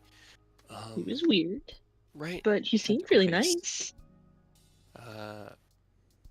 By the time you reach the short rest where you guys kind of had your moment, he gets really quiet, and you kind of like tell him about the feelings of the potion, and that, however you phrase it. He doesn't really seem to react to it. Nothing you can discern. It's just sort of like that. Okay. Well, that sounds. That sounds interesting. She tried to teach you and like artificery. And kind of like he seems to be interested, but there's something different about him. But you can't quite place what it is. I mean, he talked a little bit about artificery, but honestly, I kind of wasn't listening. Yeah. And then Aerith like told me about some other stuff, and we had talked about stuff, and I mean, him and Nicholas said it was that potion that I ended up giving him, but I mean, now I don't really feel any different than I did. I still like him a lot, but I don't really know what that means. Kind of like looks down and fiddles with his thumbs. Well, I mean, when you like somebody, it usually means that you're compatible in some way or another. Okay. What does that mean? Kind of like sighs to himself. Life is boring alone, isn't it? I mean, it's been pretty exciting so far. But we do a lot of stuff, and I don't think I've ever been alone. Right.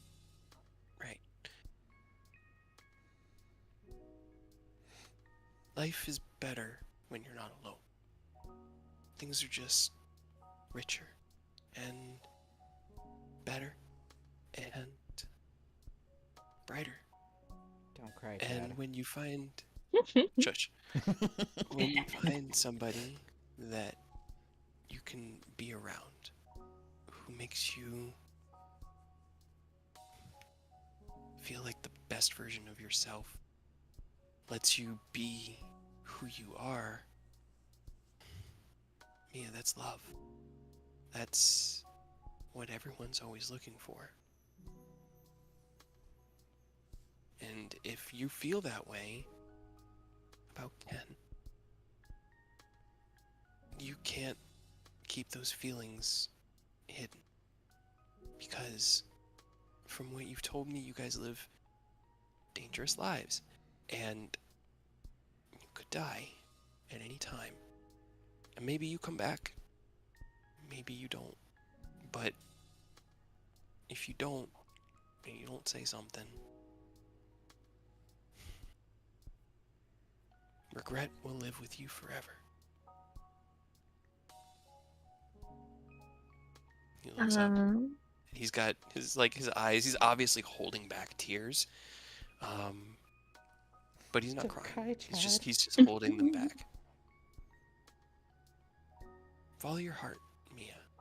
Whatever it tells you to do, it's a good one. I've known it since the moment you stumbled through the door.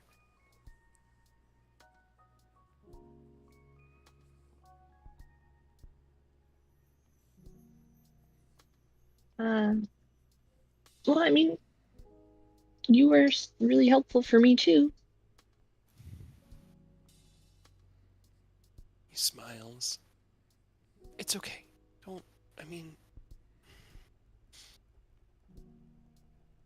I think I'm confused.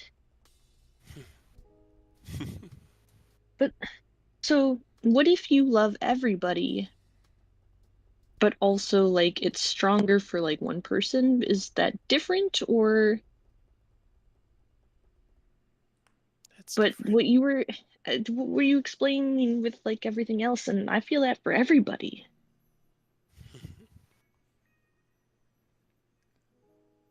Mia just told Chad that he's not special.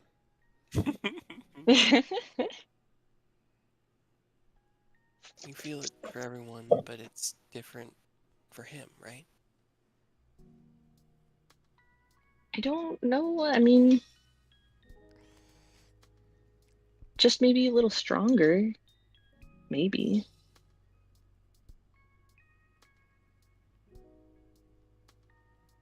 Kind of just like chews on his lip. Either way, that couldn't have been where the story ended. Why don't you tell me about you? You were going after some sort of dragon, right? Tell me about that. Yeah. There was big dragon. You know, there's always dragons. It's like every place that we go, it seems like there's one, and we fight it. We've been noticing as well that they've been more active recently. Yeah. Something, But this I was a mean, big obviously person. the cult kind of stirring shit up.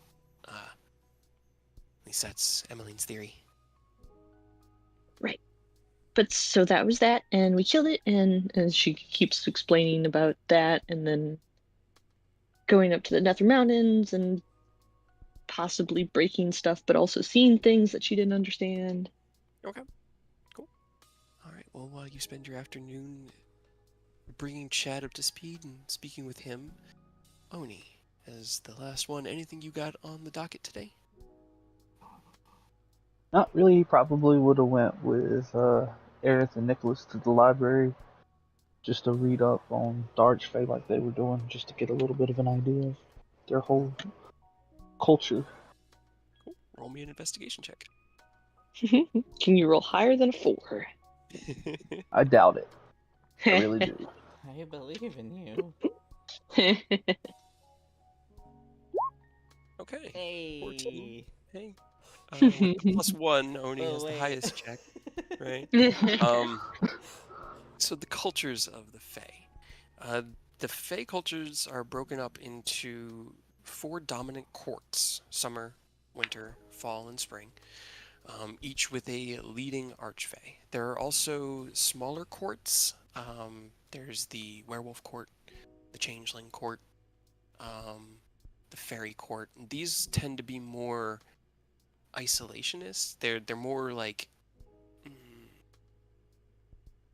societies within society. While the winter court may have changelings and werewolves and elf and other fey creatures, the changeling court is just changelings, and they all kind of exist within that bigger society. The archfey exert an unnatural control over their worlds, or their world, almost as if the entire place was their domain, and can control things, even the flow of time, calling it down to a slow so that time passes much quicker in the material plane than it does there, or vice versa. They tend to bicker, but what living things don't.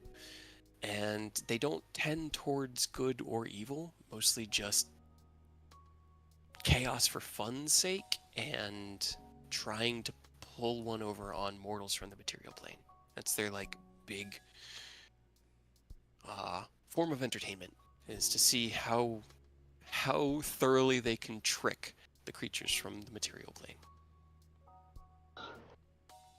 Okay, so we know we need to keep Mia out of the talking range when we get there. Got it. Okay. All right. So as the 3 of you finish up your research and head back to the guild hall, can you finish helping Wedge to build out a few essentially these massive bends of steel and this alloy need to be heated and then hand bent with these very, very thick gloves. I mean, it's all very hands-on and it's very intricate and detailed. And then once you can get those, you get the rest of the ring parts needed for this this half of the teleporter at least. And it does speed up their workload significantly, because he's not capable of the type of strong work that Wedge and you can do. Unfortunately, the time he spent in captivity took a lot of his physical strength, but his mind is just as sharp as it always has been, however sharp that may be. As they finish up their day's work and you kind of pat yourself down, you head in. Mia, the other 3 return in. It's about 6 in the evening. Your stomachs begin to rumble for dinner, as you had breakfast far earlier, and it's kind of just been a weird, long day. The 5 of you reunite within the guild hall. Get yourself an early supper. Share what you had learned today. And then I leave the scene to you. So, Wanderers of Starlight. what you doing this evening? I give, because at this point the scales would be done, right? Yes, yeah. You were given the scales by Arodi. Yours it's right there in like the center of your scale mail, like right over the crest of your sternum. And then Arodi hands you another one that is coated in platinum. Mia, here you go. Thank you. And you said this, I need this to do spells, but I usually just do them and they work. Well, there are some spells that require a special type of material. That's weird. Why? Usually how it works, sometimes they need just this special material to focus the magics on, so that it knows, or the weave knows what's being cast. But I know what I'm casting. But would you be able to cast it without this item? I don't know. Did you want to try?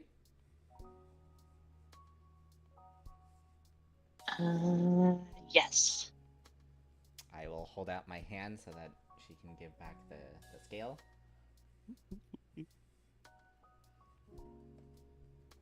So, cast a spell without the special item, see if it completes. Okay. And I will cast Fizzband's Platinum Shield, or try to. Give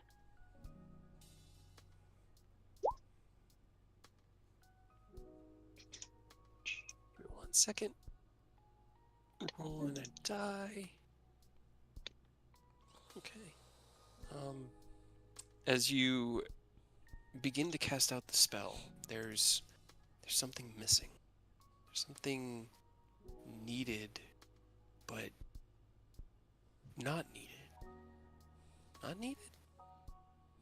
Okay. Lean into that.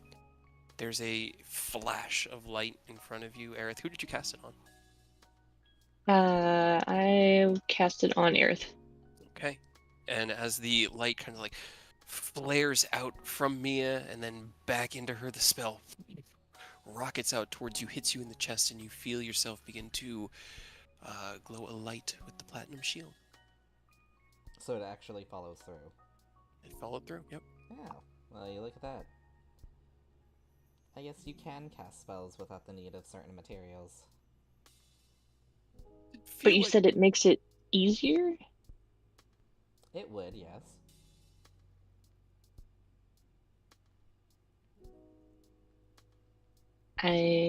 Well, I can't cast it again, so I can't try it again to see if it does make it easier. Well, whenever you need to cast it, I assume it'll probably be during combat, so just hold on to the scale. Okay. I guess I put it in. I don't have pockets.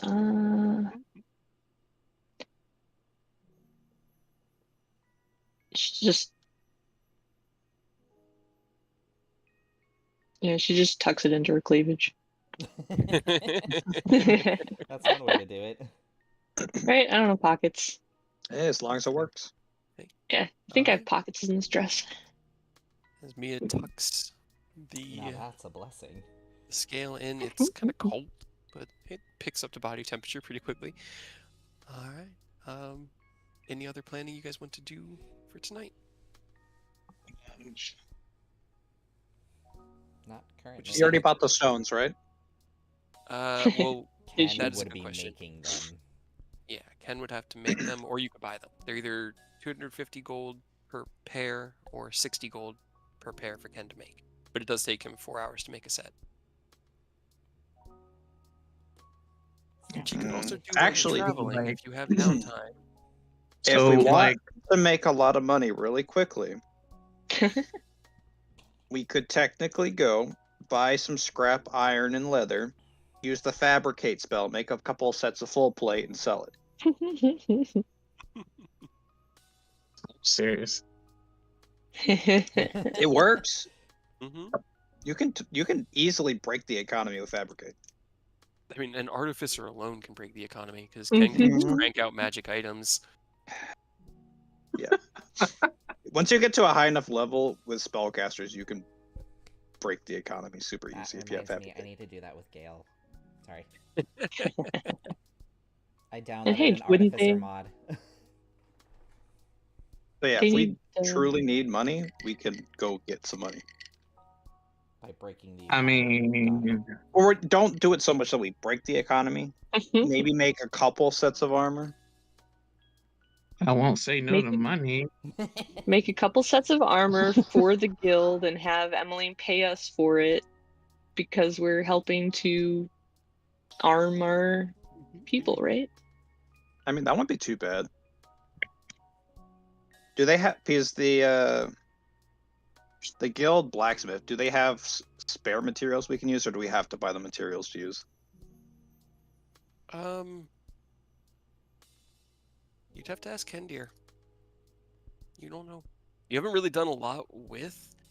God, what was his name? I know About the chief blacksmith. I don't remember his name either. I know exactly what you're talking about. Let's see. Erebor section, chief blacksmith. Stopped talking to him a long Remington time ago. Stanier. You haven't done much. You haven't talked much with Remington. He's the Maybe Ken normal can. blacksmith. I mean, Ken's built up some rapport with him. You know, with working back in the day. Maybe he can see if they have some strap metal that aren't using. Yeah, I mean, because that's just an easy way to get some. I almost said gil, but some gold really quick. I mean, it's worth a shot. I mean, I'm not gonna say no to money. Just don't go overboard. Of course Now we not. sound like Mr. Krabs. I am a man. I am a man of efficiency and responsibility. Right. Okay. All right. It's a 4th level spell. That's not bad. Okay.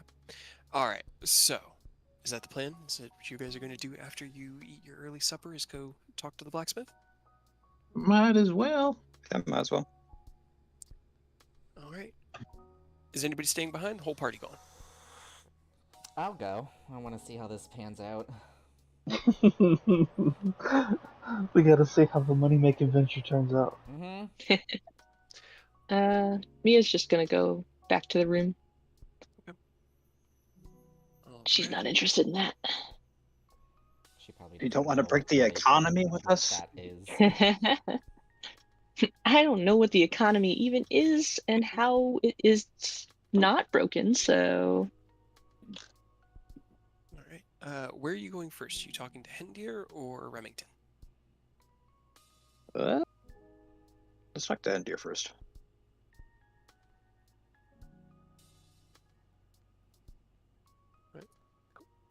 All right. Then, as the 4 of you head out of the cafeteria, Mia kind of turning in the other direction to go back towards the guild barracks room, the rest of you make your way back towards the central, like, main entrance area.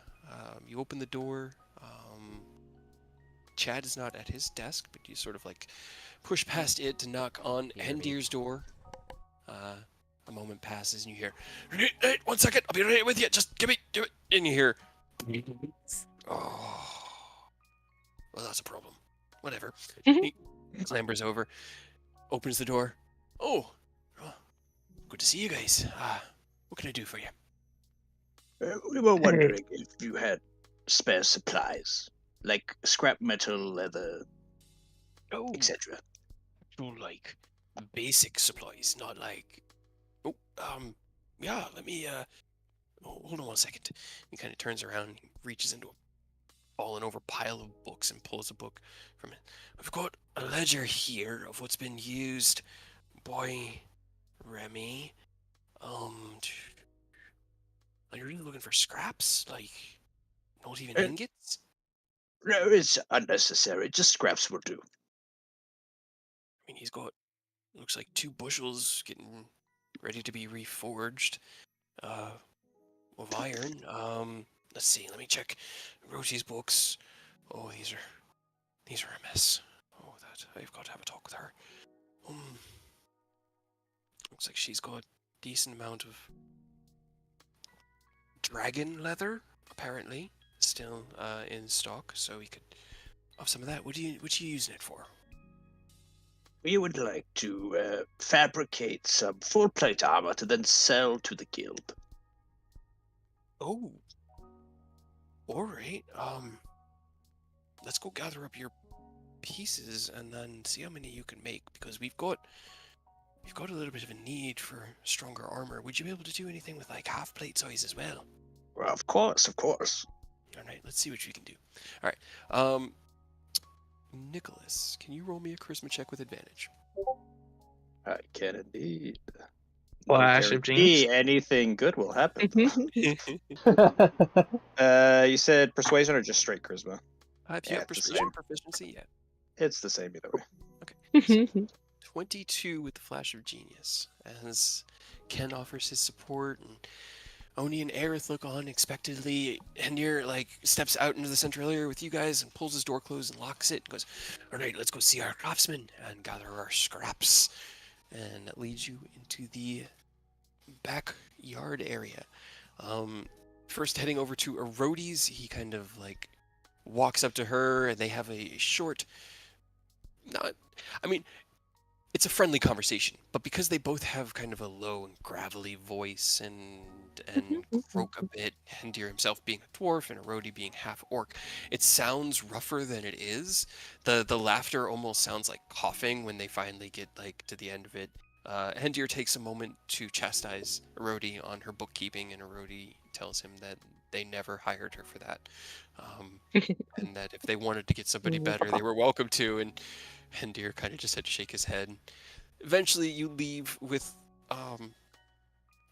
probably Ken carrying a crate of leather scraps from a number of various dragons that you guys have donated to the guild over the months, as you have had many things carved from pieces of dragon hide, and only the best of the pieces are really necessary when you're making stuff. Now, the fabricate spell will be able to make something really cool out of the dragon leather, but it's not going to have that inherent magic that Erodi puts in it, but it'll definitely work. I mean, basic armor is better than no armor, so It absolutely. And the fact that you guys could kick out half a dozen sets of armor for them would help, as they're trying to expand their crews, like the amount of adventurers that they have, but such things require outfitting. You have to be able to hire somebody and then give them the equipment to do low-level jobs when you're doing and hiring low-level adventurers. When you guys came in, they had a little bit of a budget for you, but they were much better off. The March of Dragons kind of screwed up the economy along the Sword Coast, and a lot of the adventurers at that time retired. They're like, nah, I don't want to die. So you do they want any weapons as well, or just armors? Oh, let's get a full complement. Long swords, daggers, bows. So we'll need to get you some string and some good quality wood. Remy has the wood. Kind of spins on his heels and goes back and comes back with a cord of really nice bowstring from Erodi. And we got this. Can you do crossbows? You should be able to if you have the supplies. That would be great as well. That's much easier for our rookies to use, especially in defensive combat. Okay, all right. Let's get you some metal. Knocks on the door next to. It's kind of like the forge, and then there's a building, like a housing building built onto it. And Mr. Stanier comes out, this large ox-like build of a man with long leather, thick leather pants that are almost like an apron. Wearing just a white sleeveless shirt and covered in sweat, just thick. And he opens his door. Yes, what is it you need? Oh, Hendir, you've brought guests. Hendir will explain what's going on and request the 2 bushels of shavings and scrap metals that he currently has. Remy is a bit not insulted, but he turns his nose up a little bit about others doing his work, but Hendir just quickly like, listen, nobody's replacing you, Remy. You're gonna be fine. They're just gonna use a little bit of magic to get us a leg up, unless you can crank out a dozen sets of armor and a dozen weapons and, a night. I'm not even sure how much you can do. I might be overselling them, but I mean no disrespect when we make this request, sir. I just want to use what I have to do what I can. Like Mr. Hinder said, we're not trying to, s- you know, cut you off at the knees and try to replace you or anything, sir. I just want to do what I can to help. very good. It would be beneficial to get this out of my workshop anyway. I can start making room for other projects. Come on. And he kind of like steps down into his forge area and points out the two. They're basically like barrel sized, and they're heavier than the leather was. But he'll help you kind of get them out of the workshop and into a outside space, as well as a few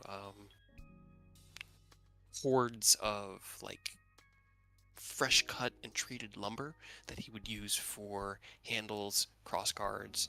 Um, the bows, he brings out a few different planks of wood, and he's like, now, normally when I make my bows, I use a combination of several different woods. I'm not quite sure how intricate your magic can get, but I usually use a composite of this layered with this, this, and that. And he kind of like points to the different woods and will explain what they are to enable it to bend correctly with the right force. If you want, we can leave this one for me to take care of, or I can walk you through my process and you can attempt to replicate it with your magic. Walk me through your process. I shall do my best to get to the level of your skill. Very good. All right, let me show you how it's done then. For Ken, this isn't hard to follow because it's basic smithing. Can Nicholas roll me an intelligence check with advantage? Just flat intelligence. Just flat intelligence. Can do. Me. Okay. Hey, there you His go. process makes sense. It all kind of tracks, and you keep this mental blueprint in your mind of it. And by the end of it, you're able to recount it to him, and he kind of just like smiles and pulls on his nicely trimmed and short goatee. Very good. If you have any other questions or need any other materials, please knock on my door. And yeah, wanderers, pleasant evening. You'll kind of like stand up from the patch of grass that you all had been sitting in as he explained it to you and walk back into his home. And Nero goes, that went better than I was expecting. Alright then. Well, how many times can you cast it? So if I use my book and Arcane Recovery, I can cast it 6 times. Okay. Ken, were you going to be participating? That I am. Alright, so how many times can you cast it, Ken? Pretty sure I just got the one because it's a level 4. Okay. So 7 times. Alright, Yep. and is it just, let's see, fabricate large or smaller object?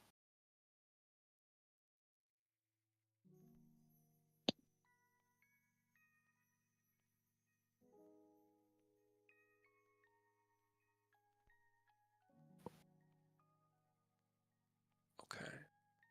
Okay. Okay.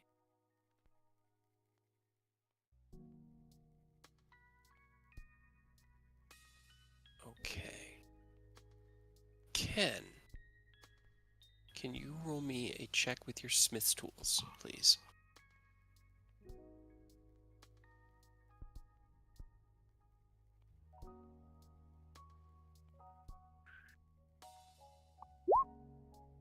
Okay. Okay. Hell yeah. All right. Alright, so we're only in need of about 3 sets of full plate at the moment, but a couple of great swords and another 3 sets of, let's see. Let's do this. Let's do 3 sets of full plate, 2 half plate, and 2 great swords. And I'll kind of like tilts his head back and does some napkin math in his head.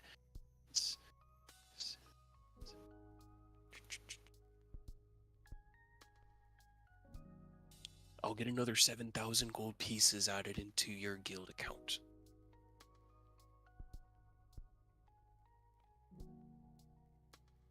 Sounds fair to me. Yeah, fantastic. Alright. Okay. Armor. 2 half plate. Okay. It does take about 10 minutes per casting. The first one with Ken can go concurrently alongside Nicholas, but then Nicholas will spend the next 50 minutes casting the spell. After you are finished there, the armor that comes out of it, because it's built from these constituent parts, it has almost an like a Damascus steel look, as it manifests the metal like turns into liquid steel and flows around. The scraps of leather like rip themselves apart, and it's a very Cinderella type magical display of all of these pieces like swirling around each other in this massive. Oh, okay, damn, I hope he's okay. This massive display of steel and leather and small bits of clasp and buckle that are created, and when it finally recollapses into itself, it is a full set, pauldrons, greaves, gloves, chest armor, everything, even down to the helmet of full plate mail.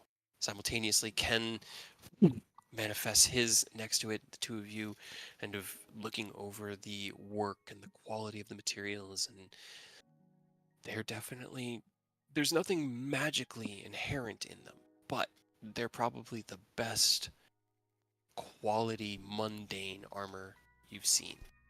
The rest of the hour is spent creating a couple of large weapons, a couple of great swords, as well as some smaller half-plate sized armors for some of their more lithe members, and seeing as those are the 2 most expensive types of armor, you know, having a backstock of a few extra sets is going to be, it's going to be very, very helpful, and it'll be could save some lives.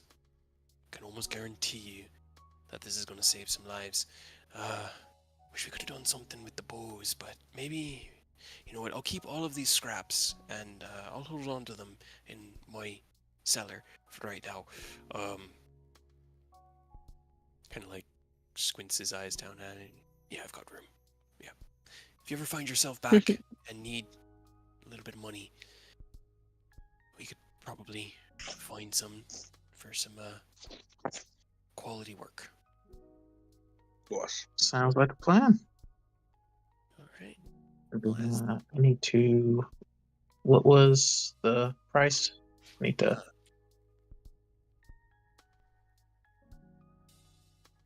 7,000. Oh, damn. Okay. You rolled a 27, man. You get full price. Hendir is also Good shit. on your guys' side. Yeah, we're up to 10,565 gold. Nice. That's Not a little bad bit for a day's better. work.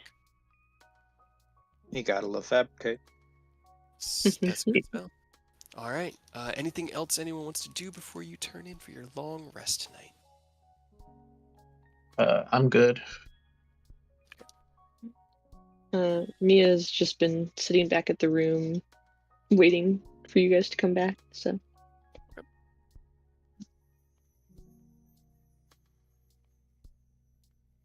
Whenever you come back, I guess I have one more thing, but. Okay. Nicholas? I am pooped after doing all those fabricates. I bet. Anything for Oni? Nah. All right. As you guys all make your way back to the familiar, comfortable barracks room, you step in to find the lanterns and lights already lit. Mia sitting on her bed, kind of just cross-legged, waiting for everyone to get back.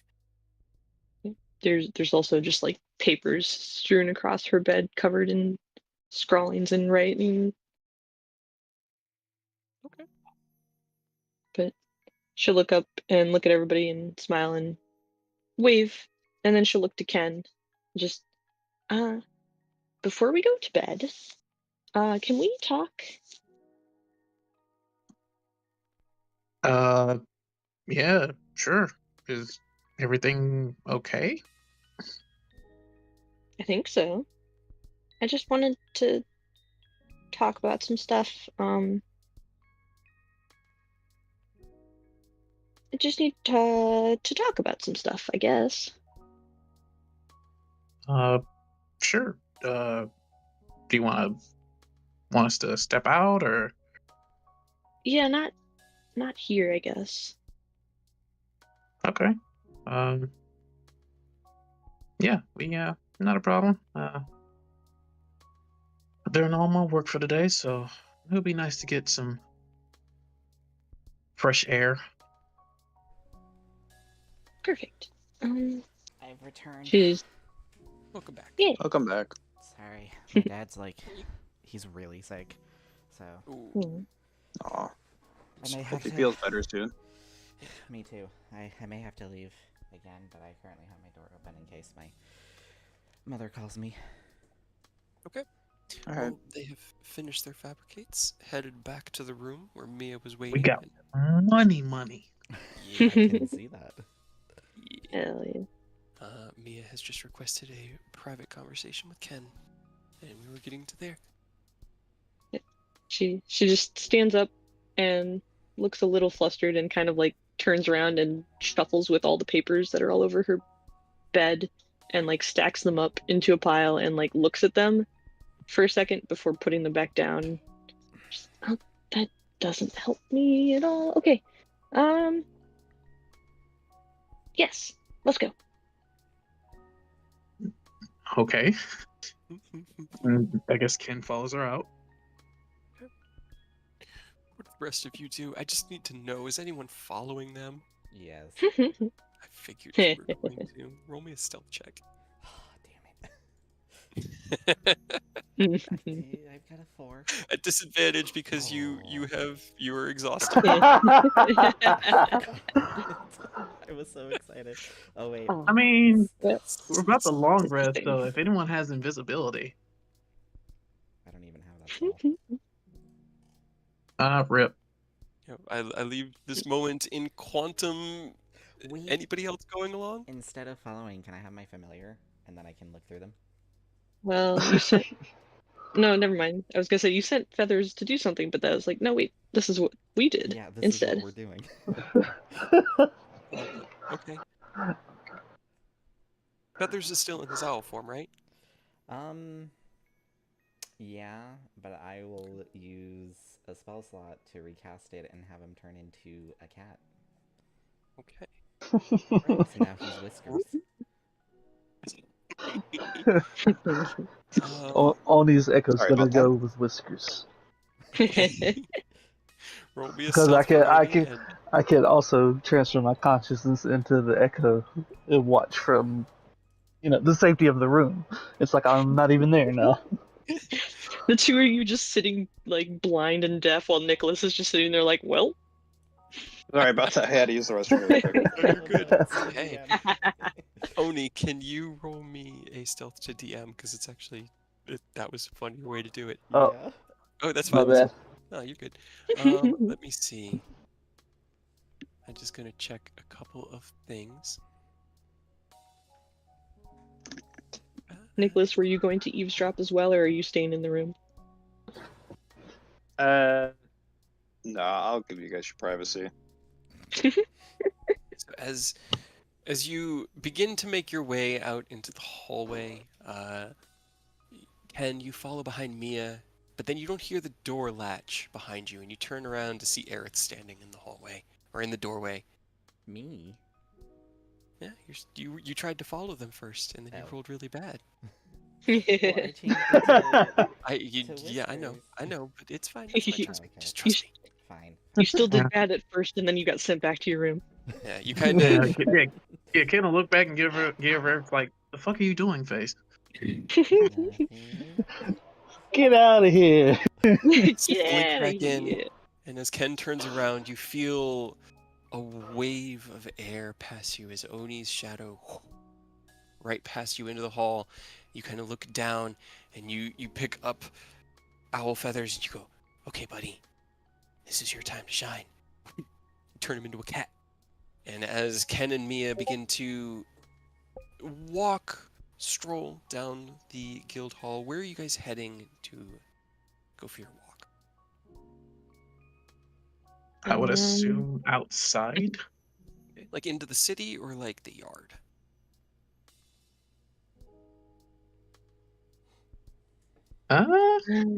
Yeah, I'm just following Ken because Mia doesn't really know where to go.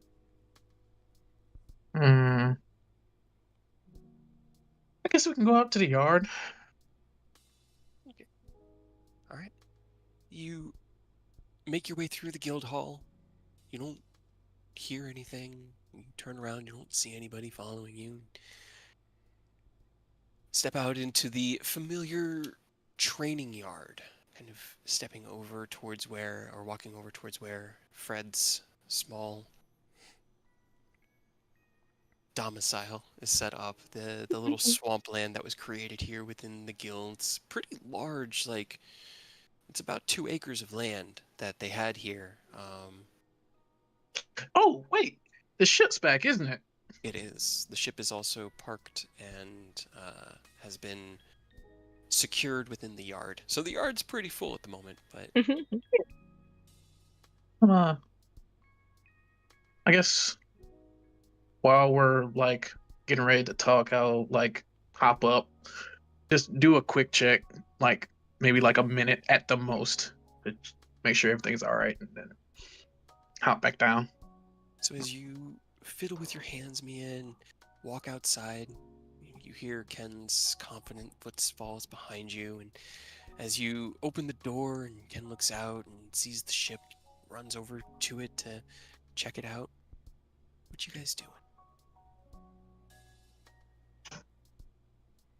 She just kind of stands and waits for him to come back.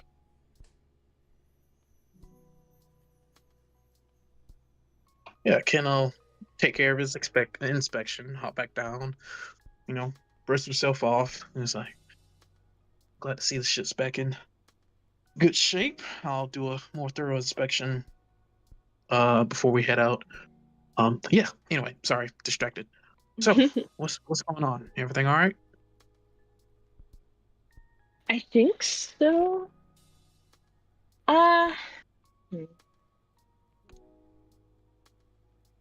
I need to talk to you about everything before, like, I wrote everything down and it didn't really help to figure out how to talk about stuff. You bring all your papers with you? She did, but then she realized that all of her random scrawlings didn't really make any sense, so she left them.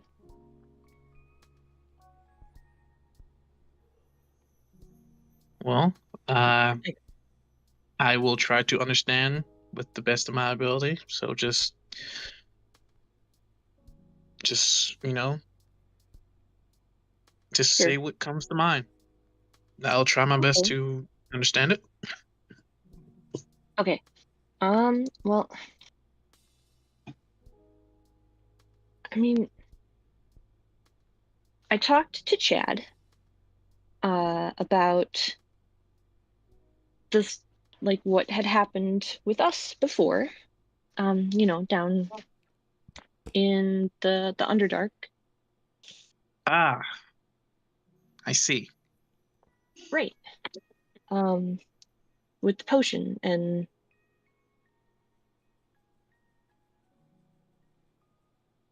but I don't think the potion really changed much of anything. It really maybe gave me an idea of what to say, but I talked with him and he said that I needed to talk with you about everything because if I do feel this way, and then we needed to discuss it, because if we didn't, then I would regret it, especially if we went off somewhere and did something dangerous like we always do, and somebody died or something happened. As a logical conclusion to reach, yes. Right. So I guess I wanted to talk about it. Yeah, of course. I I kind of just like wipe his forehead because he's like, this is like, again, this is not a subject he's good with. So ugh. Where to I guess, where did you want to start?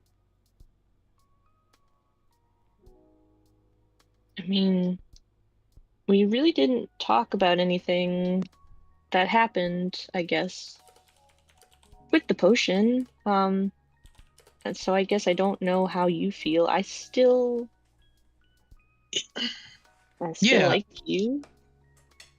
I've been meaning to ask, how how did that potion get into my bag? Did you put it in there? Yes. But I bought a potion at the store and it said, well, the guy who sold it, he said it was like a potion that would make things more fun. And I thought that you're always so stressed out and serious, and maybe you could, have fun with something. But it didn't work on you, and then I drank it. Well, you gave it to me. And I'm not really Right. sure how that was supposed to be more fun, I guess. Yeah, I guess he I think he meant it as a my guess is he assumed that you were trying to find something in a way, I guess, in a what's the word? Like a fun prank, a painless prank is what I'm assuming he thought. So he recommended the filter of love to you. Um, And I but don't really see how that's a prank, but all right. yeah, I can kind of see it, but well, I guess that explains that. Oh, this is slightly nerve wracking. Not in a bad way. It's just this is not something I've really thought about before. I mean, ever since I was found by my dad, it's always been learning what I needed to learn. You know, writing, languages, math, geography, history, everything I needed to be a functioning person in the mortal realm. And then Right. once he had to leave, I was found by Sid, and he taught me artificery. And he drilled that into me for the following 7 years. So things like love, or, well, I know familial love. That's normal for me. Like, Eodos, Aerith, Rose, all the friends we've made. Like, I have feelings of friendly and familial love to all of them. But Mhm. romantic love is, I understand it logically, but I've never really felt it before.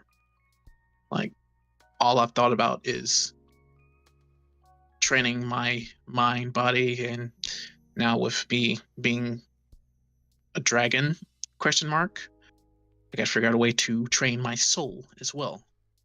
But But that wasn't something you needed important. Thad made it sound pretty important, and that well, yeah, I didn't realize I even had that ability until it happened. So I'm a little slow on the training of the soul. But I digress. I'm not familiar with feelings of romantical love. I um I understand it logically, but I've never experienced it physically. I I am butchering this conversation. no, I mean I don't know what. Neither have I, because I haven't. Well, maybe I have. I don't remember. Um, but I know that I like to be around you, and it makes me happy when you do things for me.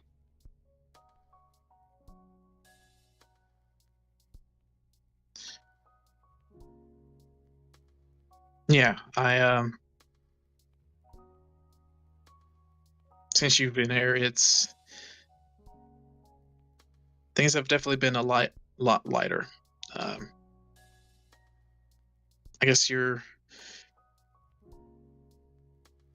I guess the purity in the way you see things and handle things, and your childlike want to learn. It just it it was definitely a very welcoming experience, and you know, honestly, when that situation happened in the Underdark,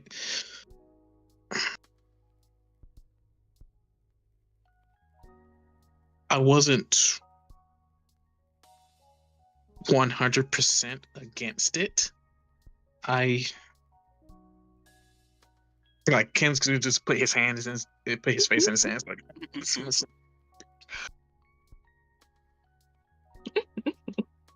I think I'm physically attracted to you, and maybe um as we continue, I could I could see us being together romantically. It like I said, I'm these feelings are foreign, and Sure. I mean, there's only one way to learn, though, is to do it. yeah, you're right.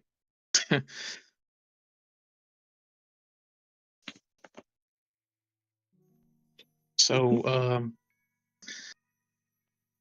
Mia, would you like to follow this path by my side?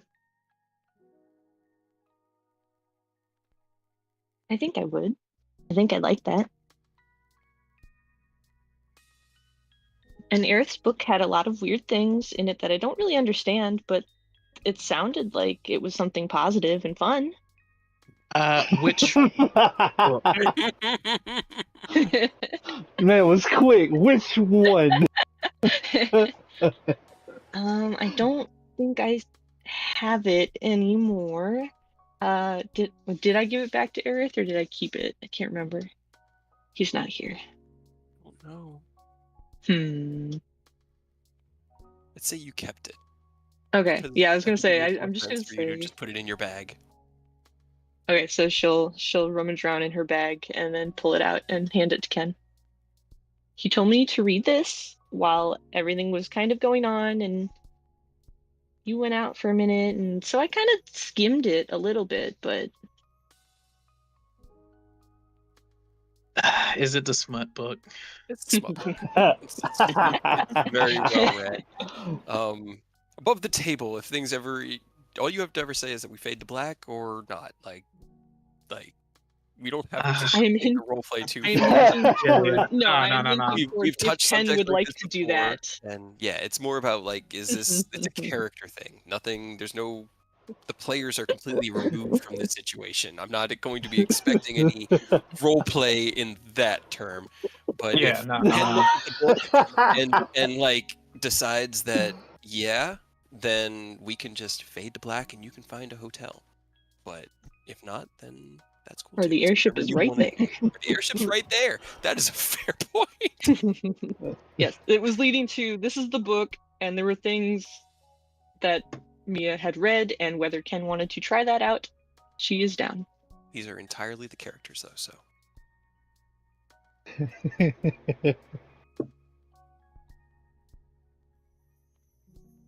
as you hold I'm gonna leave it to the dice. Aerith's book in your hand and remember back to that first time he found it in the Red Keep in Greenest, as you guys had finally found some safe haven during the fires and needed somewhere to rest. And during that rest, Aerith had found a nice little library within the study that had a good selection of romance novels and historical things and books that he could just keep himself busy with. And as you guys eventually took up your housing within the Red Keep, Aerith eventually took that book with him. And has been on your journey ever since.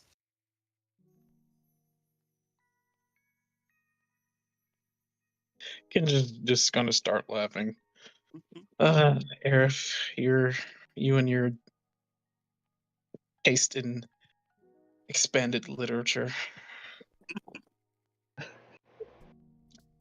That's one way to put it. I would Well, like I mean, to know more about life, and if you'd like to teach me, well, I guess we can give it a shot. she'll take Ken's hand and head towards the airship and fade to black.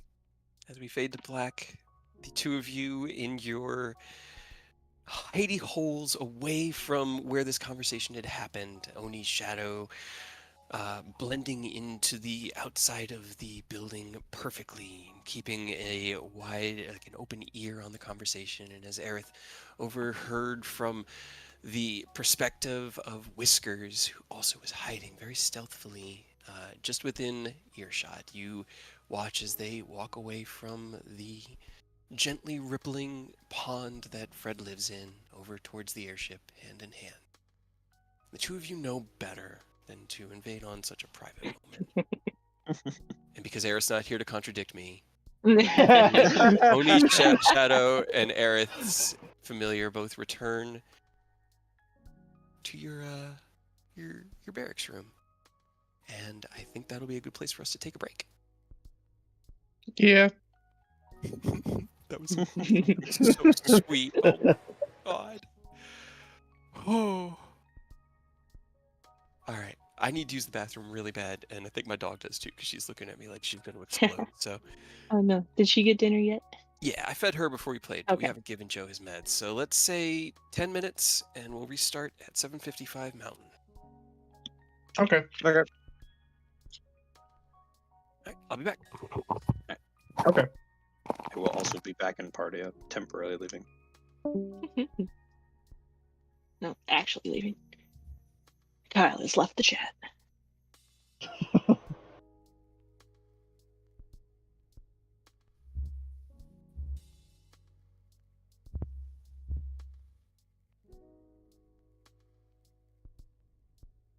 Yep, it's about as awkward as I thought that was gonna end up. But that's why it's funny. Exactly. This stuff was hilarious.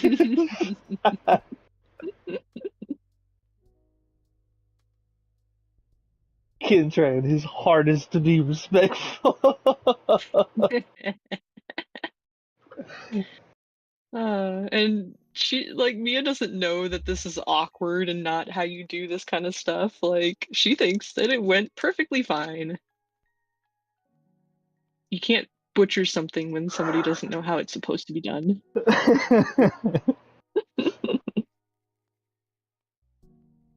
Yeah, I guess that's fair.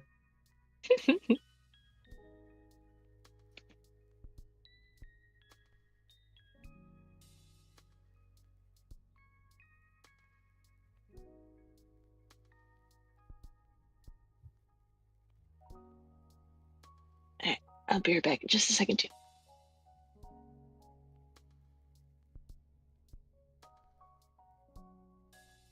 And while that's happening,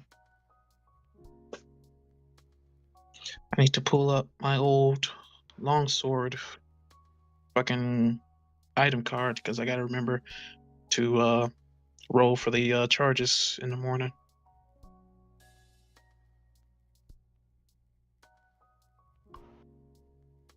That's exactly why I lean things that like regain and lose stuff on the fly because I would forget to do that every single day otherwise.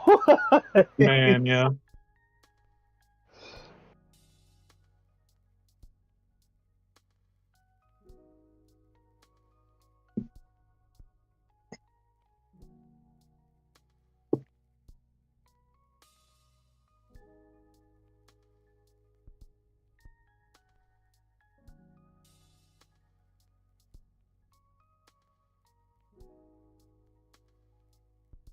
Well, I don't think I saved in my gallery. Rip. Me. Pretty sure it's in our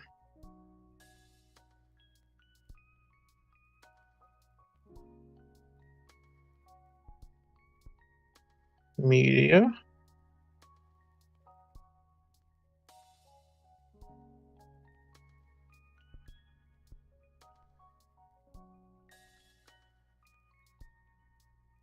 Ah, there it is.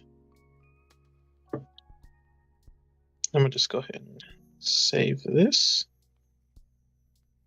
So I have it at the ready. All right, now I gotta use the bathroom. I'll be right back. Alright.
I am back, and you know what I just fucking realized?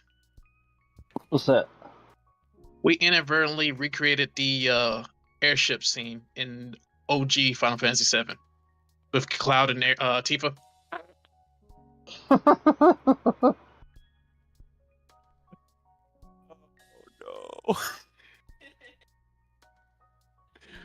no. Airship does look perfectly fine, by the way. It looks like they took care of it in your first passing over. It was just too funny. We're sitting here, we're just laughing. Just it was so Yeah. good. That was so good. The subjects always get a little bit. I don't want to say awkward, but they Dicey? can be. Yeah, but we've touched it now with each campaign. We had, I mean, there were so many sex jokes, and I think Eris banged the entire party in Curse of Yeah. Strahd. Yeah. um, and then Farron and Aerith. Aerith had, or not Aerith. What was Illuminae? Illuminae had his first experience, so he had a threesome. Yep. Nice. Yeah. So it's a story about life. It's life's for the living, and that's the most living part. Yeah, that's putting it in a way. I could just hear Gina behind me just chuckling. What have you done? Yeah, can you grab me those slices of pizza? Yeah, I'm just gonna eat them cold. I don't care. But yeah, I definitely want to eat something.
The laugh at the end of that trailer for the Sonic 3.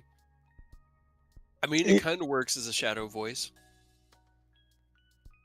Well, the chuckling at the end, I think that's Jim Carrey's Eggman chuckling at the end.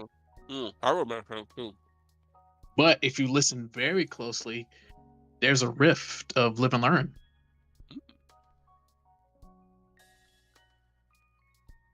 So Not they that are familiar. leaning hard into Sonic Adventure 2, which fantastic.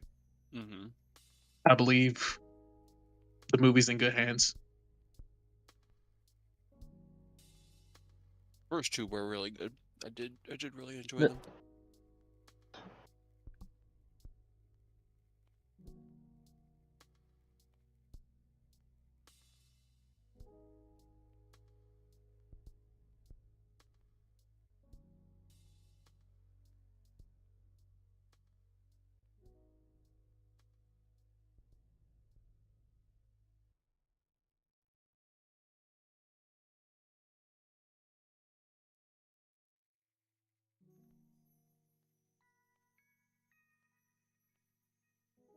I've been seeing a bunch of TikToks about the that movie, and they revealed several of the casts without like who they're playing. So many people are thinking one of the chicks is gonna be Rouge. It's gonna be hilarious. I mean, Oh yeah. Rouge came in during the same, Adventure Battle 2, so that would make sense. Yep.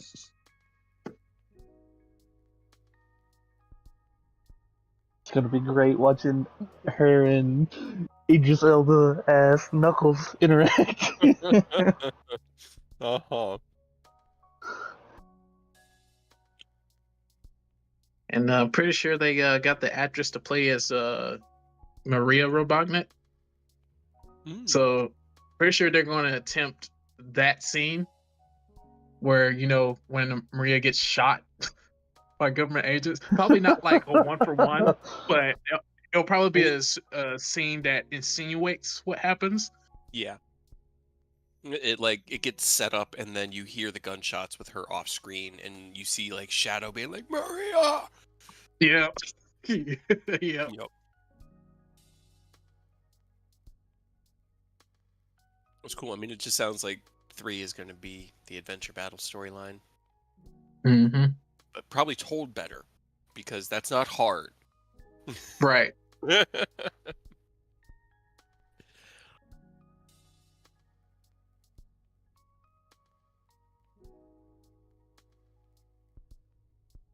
Okay.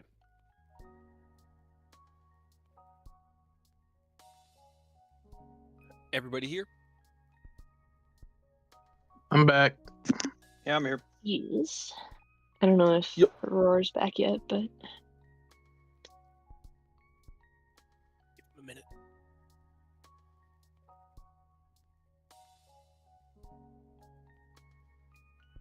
hi, Joe. What are you doing? What? No. There's not enough. No, there's no room up here for you to jump up on the table.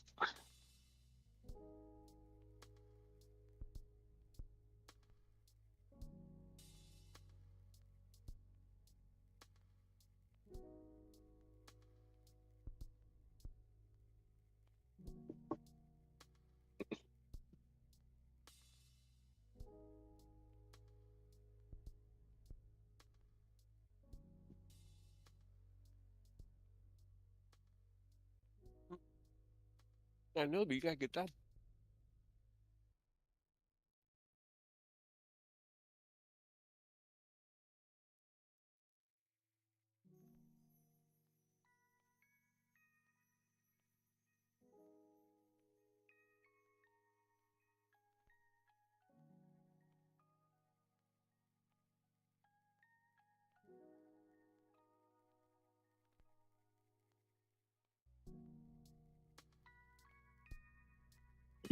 I'm finding eating.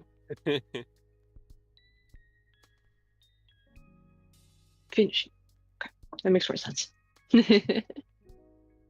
it's either finishing or finding food. Finding food, right? Right.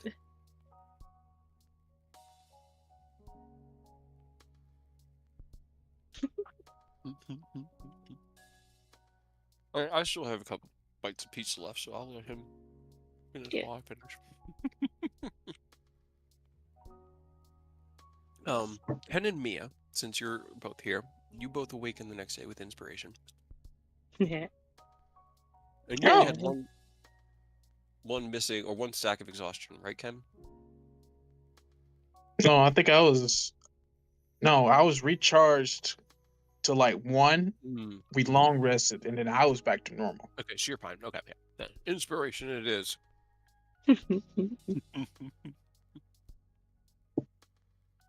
And then, hold up, let me pull my picture back up. Gallery. So we can roll for Photos. long rest then.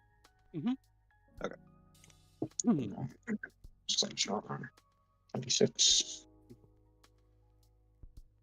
Okay. My only really question was if Aerith did anything. I didn't think Oni would look into anything overnight, but Mia did leave all those papers strewn about her bed, and Aerith and Oni only need 4 hours trance, so that would be my only question, whether Aerith snoops or not.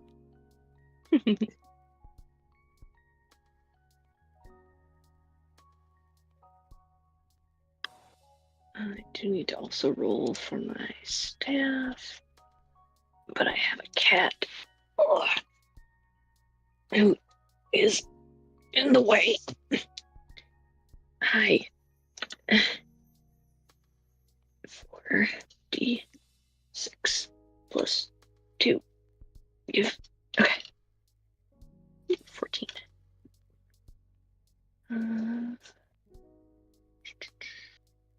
14 plus 14 is 28, right? Correct. I can do math. Basic addition. All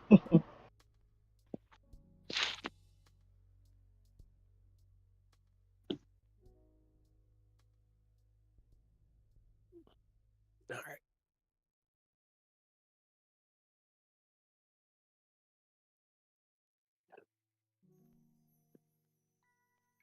All right. Well, I'm going to say that Aerith did snoop because I know he would have.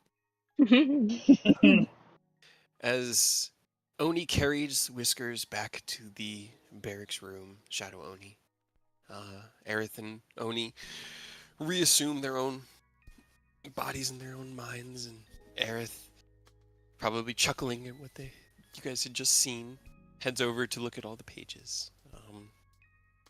The papers themselves being pretty much what Mia had said, but phrased very, very badly and over and scribbled out. Just the thoughts, feelings, and everything that she was trying to conceptualize was being scrawled onto these papers.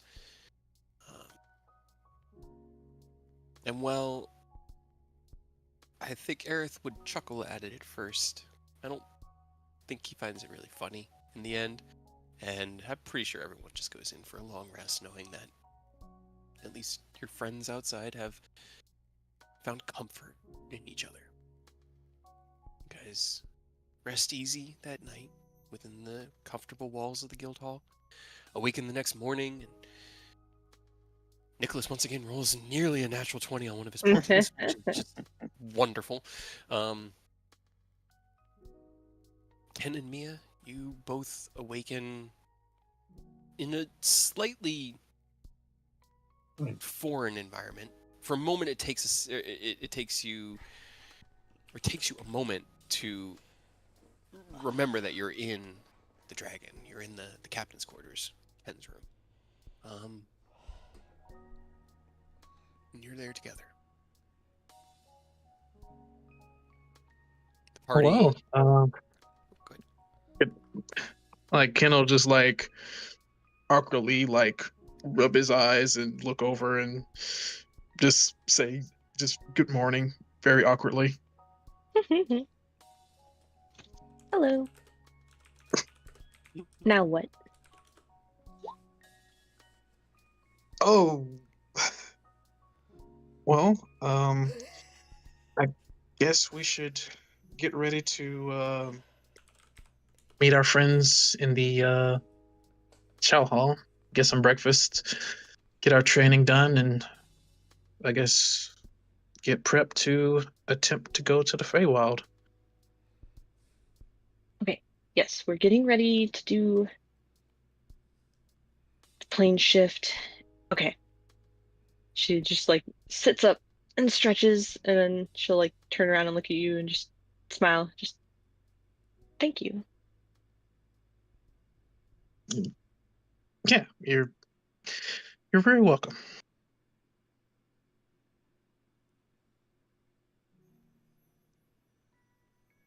I guess I don't know what other things are part of what you were saying, part of a relationship, but I'm sure we'll figure it out, right? Yeah. Well, we'll learn things together as we continue on. Yeah, we'll just take it step by step, and we'll go from there. It sounds good to me. Okay. Get ready, get dressed, head to breakfast. Party awakens, gathers together your equipment, and unless there was anything that Oni and Aerith and Nicholas wanted to do back in the barracks hall, you guys can meet up in the cafeteria and do your planning. Training. Training and planning. I always hope that there's some planning happening, but Your Do you guys want hopes to are start with your dashed. training? I will. Yeah, might as well start with training. All right, everybody, Yeah. go ahead and roll me your training checks as you finish up your breakfast and kind of.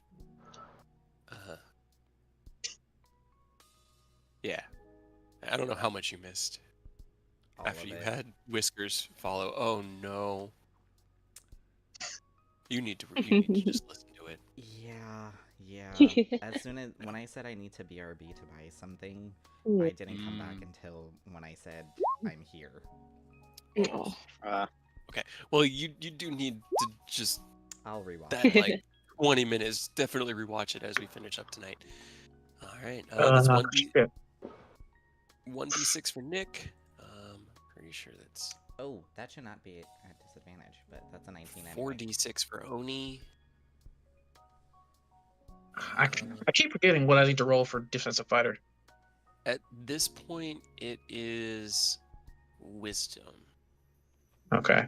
Yeah, because you're like you figured it out and you're kind of matching it into your subconscious. Yeah. Okay, so that's 46 for Ken, and let me check Eris because you're working on. Are you switching over to your other one or? No, I'm staying with alchemy supplies. Okay. I'm Then you're 46. 46. And then I'm 9 off of finishing this. God If we get one more good day of training. Nice. yeah, I got like 33 more points to go. And to Alright, me, that's that not bad. pacing is really good. A couple weeks of training every day alongside, the same partners in order to learn a skill that I would definitely say that seems to be working. Okay. And then charisma for meditation this time. Another wisdom check, actually. Oh, another wisdom. Okay. Yeah, because you're doing a lot with your subconscious now. Okay. As you finish up your physical activities, your body moving quicker and a little bit more limber than you're used to, you Can I use a flash of Genghis for this? sure that would definitely that would change it a bit. So okay, so 23. More. All right.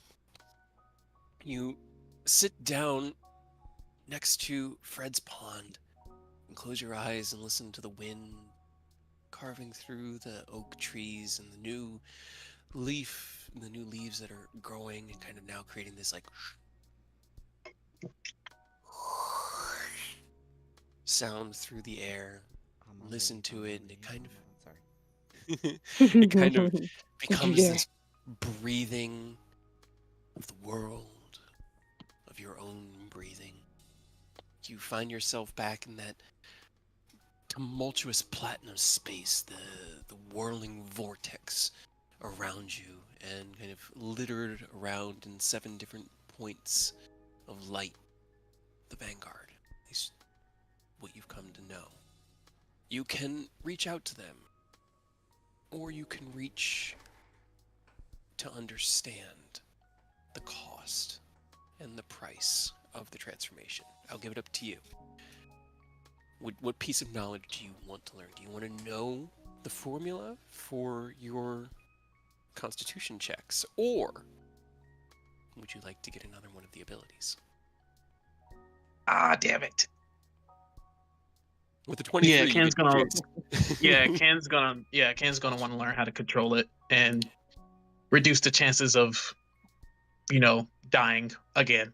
Let me send you a screenshot from the price of power document. The price of power.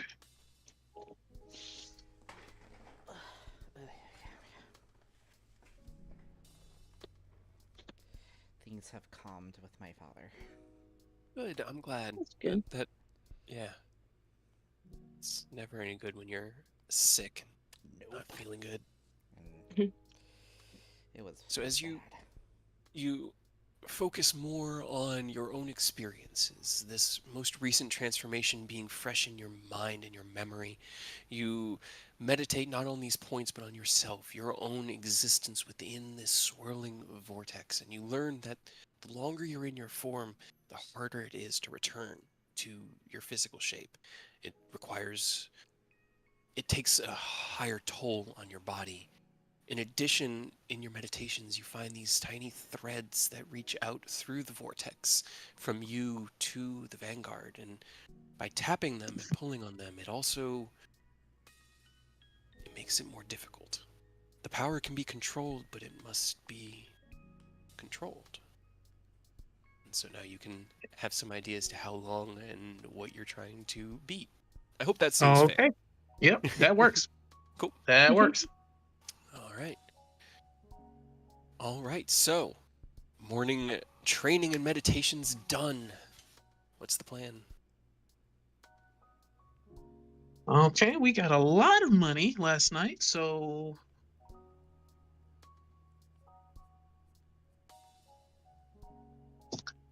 let's I'm thinking we buy or try to buy some more potions. Those greater restoration potions came in clutch, so I would suggest buying a couple more of those. They were helpful. As Did they have more at the shop? I can't remember if we bought them all out or if we just bought some. Yeah, like as can like Edmia awkwardly, well, Ken awkwardly like sits down at the breakfast table. That's his plan. Like, at least for sure get some greater restoration potions. And let me check.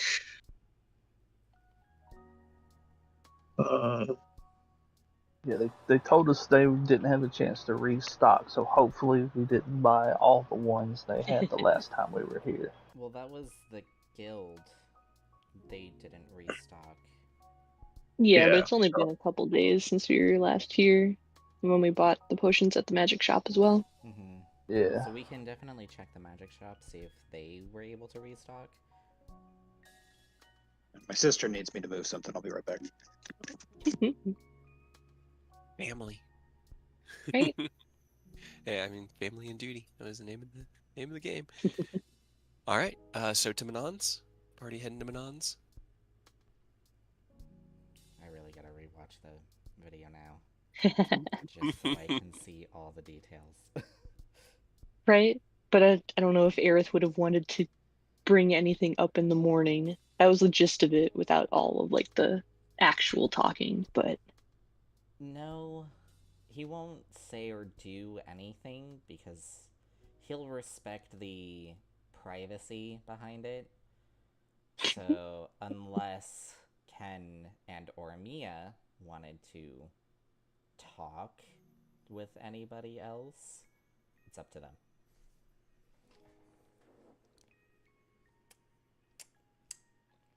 But to Manon's. Sorry about that. No, you're all good. Alrighty. Well, as you step into Manon's, the familiar elven woman, Nina, is sitting behind the desk and looks up at you and smiles and goes, "You all can't stay away for very long, can you? Welcome back." And she stands up. What can we help you with today? Yeah, so the greater restoration potions came in very clutch in our last excursion. We'd like to check to see if you guys have restocked on those for sure. And how we doing on healing potions? I could use a couple more. All right, let me check our current inventory. Sorry, go ahead, Aerith. What do I have? Sorry, I'm checking my healing potions. I have yeah. 1 greater restoration and 1 greater healing potion. And I've got 2 graders and 10 8 healing regular. potions. Oh, I have 6 normal healing potions. It's not bad. Yeah, I still got 4 commons and 2 greater healing potions and 1 greater restoration potion. Okay. I've got 2 graders, 2 common. That's it. Well, let's see what he has. Okay. Or what they have. Oh, while I'm thinking about it, I'm gonna reset the charges on Nick's bookmark, so he's back up to 10 charges for his bookmark. Sounds Hell good. yeah. Your wizardy healing. All right, well, here's what we've got. And she kind of like takes a set of glasses out and looks down at a piece of paper. And we've been able to reduce a couple more, so we've got 2 greater restoration potions currently available. We have a total of 10 common healing potions and 5 greater healing potions currently available.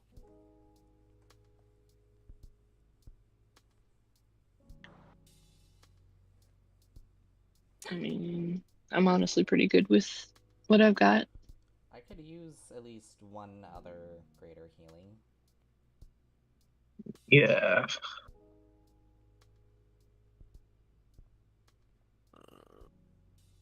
I should be good. I got 1 greater for coming.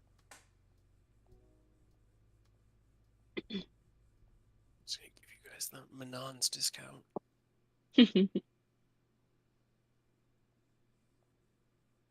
The family and friends each. rate. Yeah, those prices are each. So 1 greater is 200. Okay. Okay. Did we want to buy both greater restoration potions? Yeah. Yeah. Buy 2. Yeah. Just go ahead and just grab the 2 greater restorations. I can grab 1 more greater and 1 more common.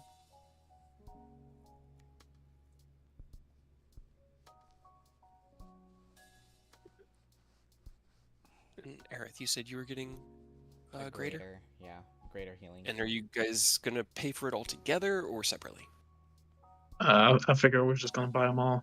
Okay. Just buy them in bulk. Split them up later. Right now, you guys are at 1145, and they would have 10 or 9 common and 3 greater left.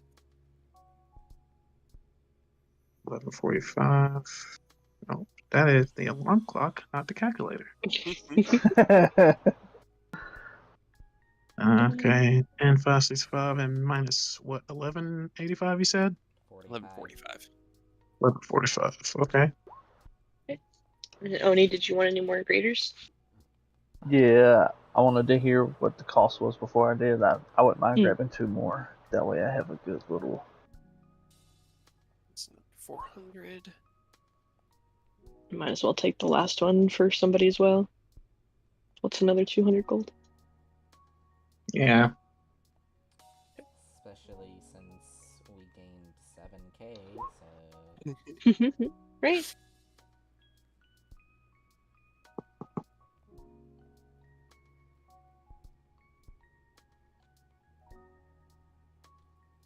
All right, so the total would be 1745, and then they'd have 9 commons left. Or if you guys had any questions about other things, sending stones. Yep, we will need sending stones. Well, we do have a few sets available. They come in like little like box sets. They are, let's just call it 200 gold pieces each. Friends and family discount.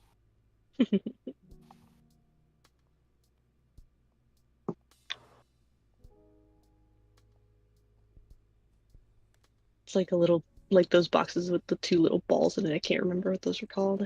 Yeah, like the stress balls. No, like the metal ones, but they're like, it's like a fancy box and the 2 little balls like sitting next to each other. I know what That's how I you're imagine that they're sold. Yeah, you kind of like rotate them around in your hand. Yeah. Yeah. That's exactly how I had it pictured in my mind. I just can't remember what they're actually called, and it's like, God damn it. Words. Metal Are they singing stones? No. I don't know. Oh I'm sure shit, he'll we didn't make. remember. Did we make the sentence stones last night? No, that's why we're You- buying them. They're called Bao Ding balls. Thank you. There we go. Bounding balls. I knew they were Because I know we something. did. A joke. I know we did a bunch of fabricating last night. Mhm. Here. Unfortunately, you didn't have time to make any sending stones And then last you night. were busy. Yeah. Okay. They have 3 sets for 200 each. That's you said per set. You said. Yeah, 200%. Yep. Okay. How many When sets do are? we want?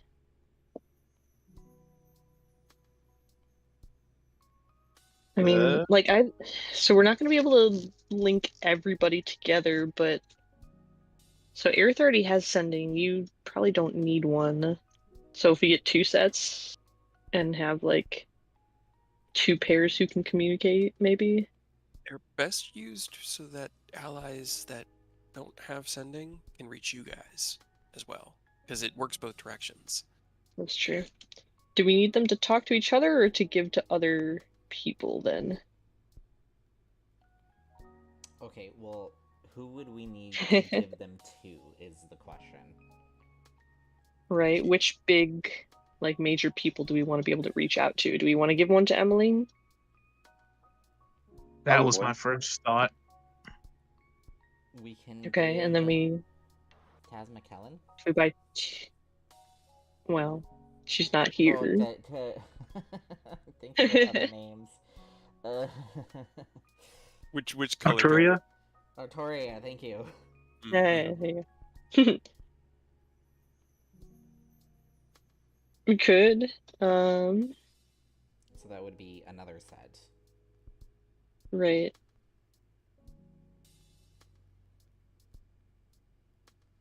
Are there any other big names we want to have one call a day to? I will say, there have been a lot of points in which you've met allies in your travels, like Magenta, and then kind of have to separate because you have no way of getting in touch with each other going forward. It might be good to have just a pair, just in case. Just to For randomly situations give to like that. somebody. 'Cause it's the only time that, like, it's like, well, how do you contact us? How do you contact me? Oh. And it's like, oh no, we didn't think about this. Yeah. I don't know. So Bye. a set for Emmeline, a set for Arturia, and then one just in case we meet someone in the Feywild. I That guess. seems fair. Very well. All 3 boxes packaged up for the Wanderers of Starlight. Anything else you're looking for today that I might be able to assist with?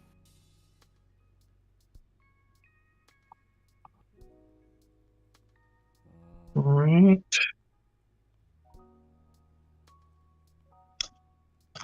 All right. 8220. I can't think of nothing. Do you sell anything that lets us have more attunement slots? There was Do a you joke. have like a patch we can put on our arm that just gives us another one, maybe? We'll have Right. to attune to it. No, I'm kidding. No. That was the joke. Is that there was a very, very intrepid Meister years ago that did create such an item that allowed you to attune to an extra item. It just required you to attune to it in order to use it. Yeah, that seems So- counterproductive. It's Very helpful. counterproductive. He did make a lot of money, though. The proof of the concept was worth investing in, but no one's been able to find a way to make it work without that small bit of one's own potential. Mm.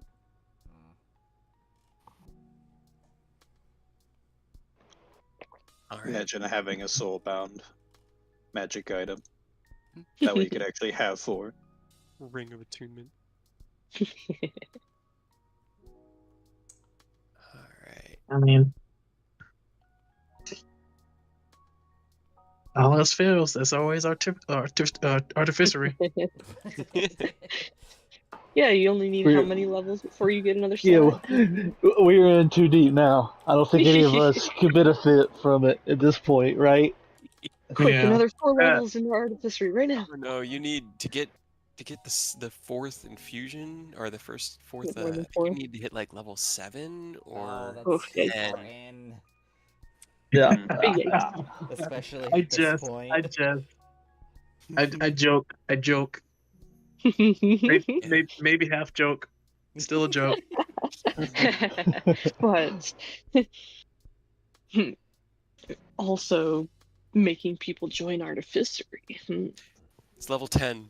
You get it at 10th level where you can attune to up to 4, and then at 14th level you can attune to up to 5, and then at 20th level Dang. you get up to 6. Or sorry, 18th level you can do 6. So whenever we get really good magic items that need attunement, throw them to Ken. That's what you've been Right. doing. Pretty much, yeah, I was gonna say that's pretty much what we've been doing. All right. And Well, we as just you guys have to make sure he doesn't implode again, then we'll lose all the items. Like we did with the Belly to Well, Giant you know. Shrimp. Yeah. That's asking a lot. He's moved past the full explosion We part don't know of that yet. this. I think that's true. That's true. Alrighty. So as you guys wrap up your purchases, getting together your potions and divvying them up as they're needed, any other business here today? Or you guys? I want to make sure we sort out the potions now, so I don't forget. I took 1 greater healing. Oni had I 2. took 1 greater. Who has the 2 new greater restoration ones? Well, who used theirs last time? I Uh, don't... Oni used his yeah, because his Oni got used on his. him. Yeah. I don't think I ever had one. And I never think had one. someone used Okay, theirs on so Mia, right?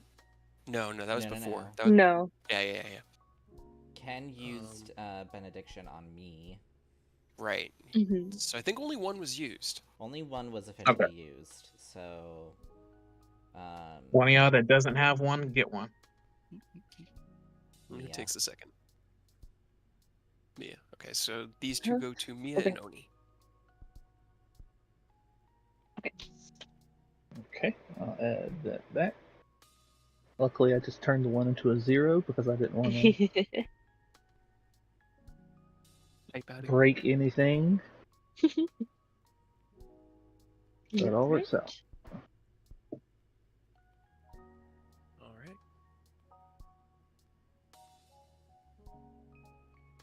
And there's the greater restorations. I got 1 greater healing. Aerith got 1 greater healing, so that's 3 left of the graders. Oni took 2, and then I Okay. don't need 1. I'm good. So we have 1 left for grabs. Nicholas, do you want it? I don't know if I necessarily need it because I have all this extra healing, but if no one else takes it. Take it anyway. Just in case. Better Alright, to and have that it and not need is it. how many? Just 1. Just one. It's the 4d4 plus 4. Greater. Why And then, 2 graders then. all right. And how many? Do we buy all the commons too? No, but I already have a bunch. Yeah, I've I Okay. think you only bought the 1. I also have healing pellets, so Yeah. I also got 2 of those too. I have 10. So damn.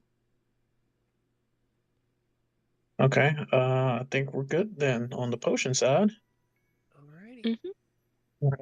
Alright. Quick family meeting, and then we'll get the party started, I guess. I need to change my pants. Sounds good.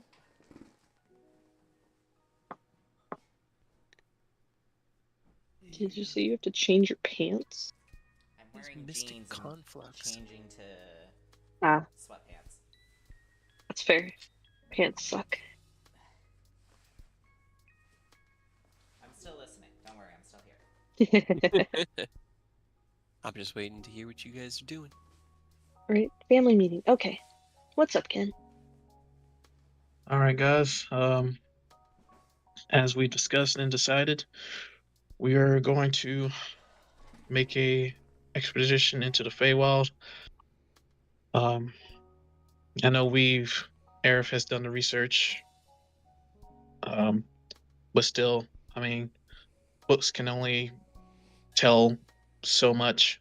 So please, everyone, stay close, keep yourself safe, look after each other, and we'll be able to hopefully get through relatively unscathed and with our friends in tow.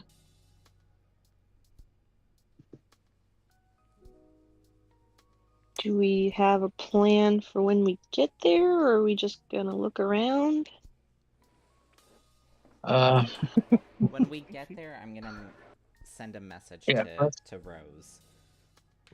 first Okay. idea I had in mind. As soon as we touch down, have someone or Arif send a message to Rose or Tasmakella to let them know they're here and see where they're at, and we'll go from there.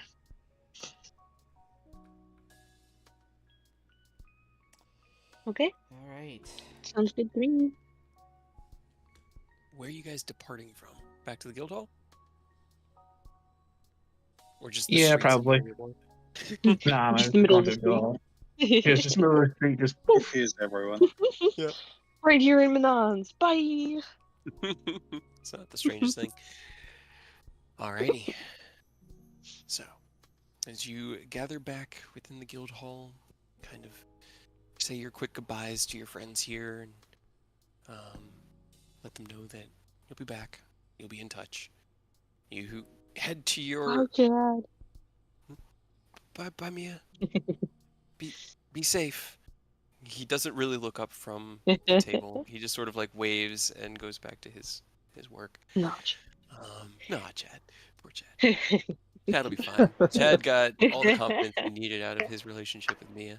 He's a different person than he was when he met her. But you head back to the small barracks room, taking out the keychain charm that had been given to Ken from Elithra. Anything else you guys wanted to do before you go? Or are you ready? Ready. Let's get it. Let's get it done. As Don't copy Mia me. takes the keychain in her hand and kind of focuses on it, and you feel that normal tug, like something that exists or originated from beyond the skin of this world that you get from these otherworldly artifacts when you begin casting your plane shift spell. You guys gather together and take each other's hands, forming a loose circle so that Mia still has one free hand because she always has to have one to bang the staff into the ground for that final plane shift. And as she does, the magic ripples out. The material plane itself flattens along the inside of the snow globe dome and cracks away into blackness. And then I need everyone to roll me a Constitution saving throw. Oh God. Ah. Saw that coming. Woo. Oh, not bad. I'm safe. Is this from a spell effect? No, this is your body's Hey, ability to I can hope. withstand. I can hope. Reality Hopes were around you dashed. shatters and cracks into a million pieces of glass, and as you guys look out onto it, waiting for that glass to kind of spin around and recoalesce, it doesn't, and you find yourselves falling. You reach out towards each other to keep grips on each other, but you drift further and further apart, pulled by some unseen force before wham! You hit something. Aerith, you're the first one to awaken as you look around the room, and you are on your back staring up at the ceiling of your barracks room. There is a distinct of almost black char around where Mia had touched her staff in along the ground, and all of your friends are laying unconscious around you. Can you roll me an Arcana check really quick? Oh God. Arcana. As you kind of sit up, and the only thing,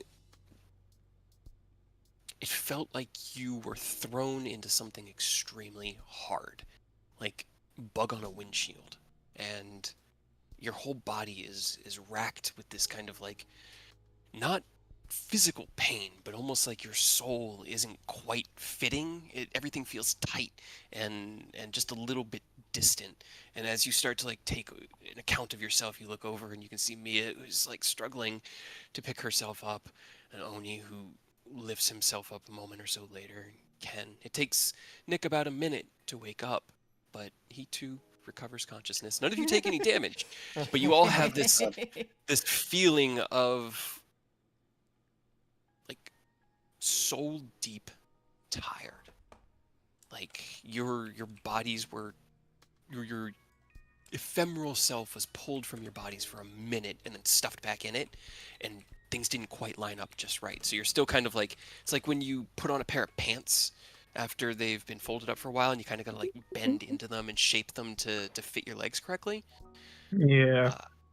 That's what your whole body feels like right now. What the fuck? Okay. Ow. What happened? I don't know if we're allowed in the Feywild right now. God damn it. I mean, there has to be a way to break it. The barrier can only hold so much back before it breaks. This Okay, is true. do Yeah, you wanna but, feel that well- pressure again? Like you just been hit by a dragon flying towards you and body slammed you? And It wasn't. It it wasn't did feel that bad. similar. You're over exaggerating. It wasn't that bad. Relax. We didn't take any damage, so I'm happy. The charges Nick would have been dead on the spot. Yeah. Do I still need to roll for the spell cast Sure, your wild magic. to add insult to injury? Let's Oh go. yeah, the spell definitely cast. Like it Perfect. went Uh-oh. off. Here we go. 8 and 26. You cast fireball. Oh no. Wait, what's 26? Do I really? An I hope eye so. appears on your forehead for the next minute. During that time, you have advantage on Mia, perception checks that rely roll on a sight. D20, because as you cast the spell, your consciousness is kind of pulled from your body, and this is something that would manifest where you landed when you're unconscious. You don't have control. Roll me. First one, let's Roll go. me 8d6. Hell yes. Great. I'm gonna have to change my narration for when everyone wakes up. It's a little bit different. Everyone takes 23 points of damage. Oh, And we Aerith- can't dexterity save it. Nope. Aerith, God when you damn it. awaken, the guild hall is on fire. Oh, Uh-oh. God. Oh my god.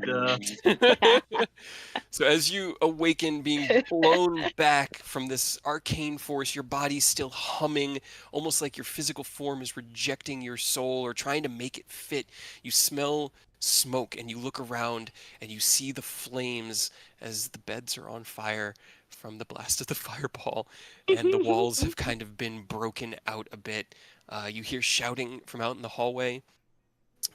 It sounds like a young man's voice going, "Did you hear that? I think I heard something just explode over here." Just as you look over and see as Mia, Oni, and Ken begin to wake up, Nick is unconscious for the next 30 or so seconds. So what are you guys doing in this first? Do we all I'm take gonna that shoot- damage, by I'm the way? gonna, Yeah, I'm gonna everyone shoot. does. I'm gonna shoot Nicholas with healing light. Okay, so as you immediately draw your Sicarius, actually, hold on 1 second. I need to. I'm gonna use 2. It's not gonna be good. Oni's just gonna deeply just. And that's gonna be a second win, real quick. Oh man, where's my? I need battle music. Here, this one will be good. All right.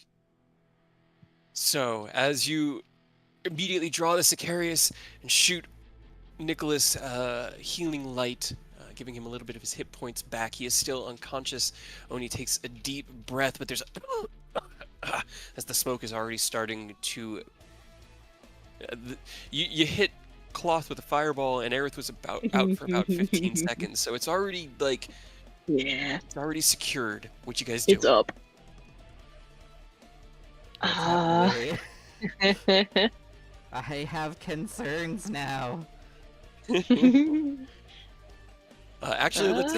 No, I don't want to do this in initiative, but I am going to start a timer, and for every 2 minutes that happen in real life, a round is going to pass. So, Okay, let's what you guys doing? let me grab Nick. Is there a hole in the wall that we can jump out of, or can we I guess run out the door should be gone. to the Yeah, the door. So the door normally opens in, and it was kind of blown out along along the hinges. The walls themselves are cracked and bowed, and the beds are on fire. Here, let me. This is why I didn't want to make any maps. I didn't know what you guys were going to be doing. Didn't think this. Definitely not setting the Oh, guild on it's just- fire. Only's just gonna very calmly be like, "This is par for the course," and he's gonna take out an instant stick and hold it to one of the flames and just sort of start wafting a little bit of that smell around. So the. Oh, no, that's not great. I don't really have anything to put out fire. I can create fire. I can The- frost figure how many beds are there? There are 6 beds. The barracks itself is it's this size. It's about 15 by 20. I'm gonna try and draw. The beds are set up like this. So If you there's not- fabricate and you just take all the material in this room away, does the fire stop? What happens with fire? Could you just fabricate, make some random shit, and just get the fire going real quick? Does the fire go with the object? It's actually gonna be a little bit bigger. Okay, you slow throw the some fire. water around. Oh Do we wait, have... I can create There water. you go. There you go. Okay. It does have to get created in containers. Or on the ground. What is a Alright, room so but a let's- can container? Yeah, let's run Can let's I- run out the room. Well, no, they were right. It could be on the ground, right? Yeah. Water on the On the ground or ground. in containers within range. This is 20 by 15, you said? So the room down here that I've done, it's 25 by 20. Because as I drew the beds out, this is more what I had in mind. There is enough room for you guys to stand around in the middle, but it's only about 5 feet between the beds. At this moment, these beds are all blown Which away, are all on fire. and they're all on fire. You were apex center, so the walls here are kind of bowed out. Here are bowed out. The door, which is normally right here, is across the hallway over here. And you hear shouts coming from that direction of panic and being like, "What's going on? I see smoke! Somebody call the fire brigade! Somebody let a wizard know! Let's get something's going on!" The bucket brigade. Can I cast Frost Fingers at 2nd level? It's a 15-foot cone. All right. And if as Ken creates water, I can use shape water. Okay, that's perfect. As you hear these shouts coming from down the hallway, Oni lights his incense stick and kind of takes on his meditative stance, and you reach into your gauntlet that you've set up most of your spell work and activate your create food and water, but you kind of just turn it on, activating this massive hose of water that just gets sprayed out across the entire room in this deluge. And as it's coming out, Mia reaches out with shape water and grabs it and kind of splashes it into the specific areas where the flames seem the heaviest. Aerith uses his Frost Fingers spell to create these bursts of cold at the root of the beds to stop the flame from spreading too far. Can each of you please roll me a check with your spellcasting ability modifier? How many 2nd level spells Intelligence? am I using? Yes. Yeah, intelligence for you, Aerith. Okay. All right, that was 15s for each of you, and you guys got those DCs. Good. So as you spring into action together, a united force, creating water, shaping it, freezing it, as you finally put the last bit of flame out, the familiar and somewhat harried face of Emmeline comes around the corner. And, what's going on? Somebody said there was a fire. But Ow. big set of boss battle music, and as you do, Nicholas, you're awoken. What's going by- on? Yeah, to a very, very charred smell of a room, and everything being completely chaotic. I want to try something. You can tell me if it is allowed or not. Okay. I want to do fabricate, and I want to fabricate all the oxygen around the fires Oh God. into a condensed ball right beside me. Are you trying to make an oxygen bomb? No, I'm taking all the oxygen away from the fire. Okay, all right. Sure. I mean, so it's like, wooden bridge to close. I don't think you'd be able to actually target a gas, because You have to be able to see it too, so you can't see oxygen, unfortunately. yeah, unfortunately, And that don't wouldn't pull work the with oxygen. whole, but oxygen is invisible and I'm staring at it right now. Well, that's So, why I asked. yeah, it's a good catch. But as you snap to awaken or to consciousness, having you feel as your whole body is kind of like humming with this like rejection, and you hear Emmeline's voice over your shoulders with shouting and panic, and you can look out and see just as your friends are casting the last of the magic and redirecting the water into the flames, as Emmeline's like panting heavily. Okay, well, you seem to have taken care of it, but what happened? Oh God, look at this. Oh, no. Yeah, you can go ahead and take the money out of our account, whatever it takes to retire this place. We're sorry. Something went wrong with our plane shift. Something very wrong. Plane. I've never seen a plane shift explode, but okay. Well, actually, the plane shift failed. Mia exploded. Oh, Sorry. It happens. I'm fine. She just sits up and like gives a Can thumbs up. you take Nicholas and make sure he's better? Because he's a fragile old Quite man. all. I am all right, thank you. Better. I've been alive long enough. I'll be fine. He's been older longer than you've been alive, Eric. Exactly. That's why he's an old man. Probably A the little more- bit of fire never killed anybody.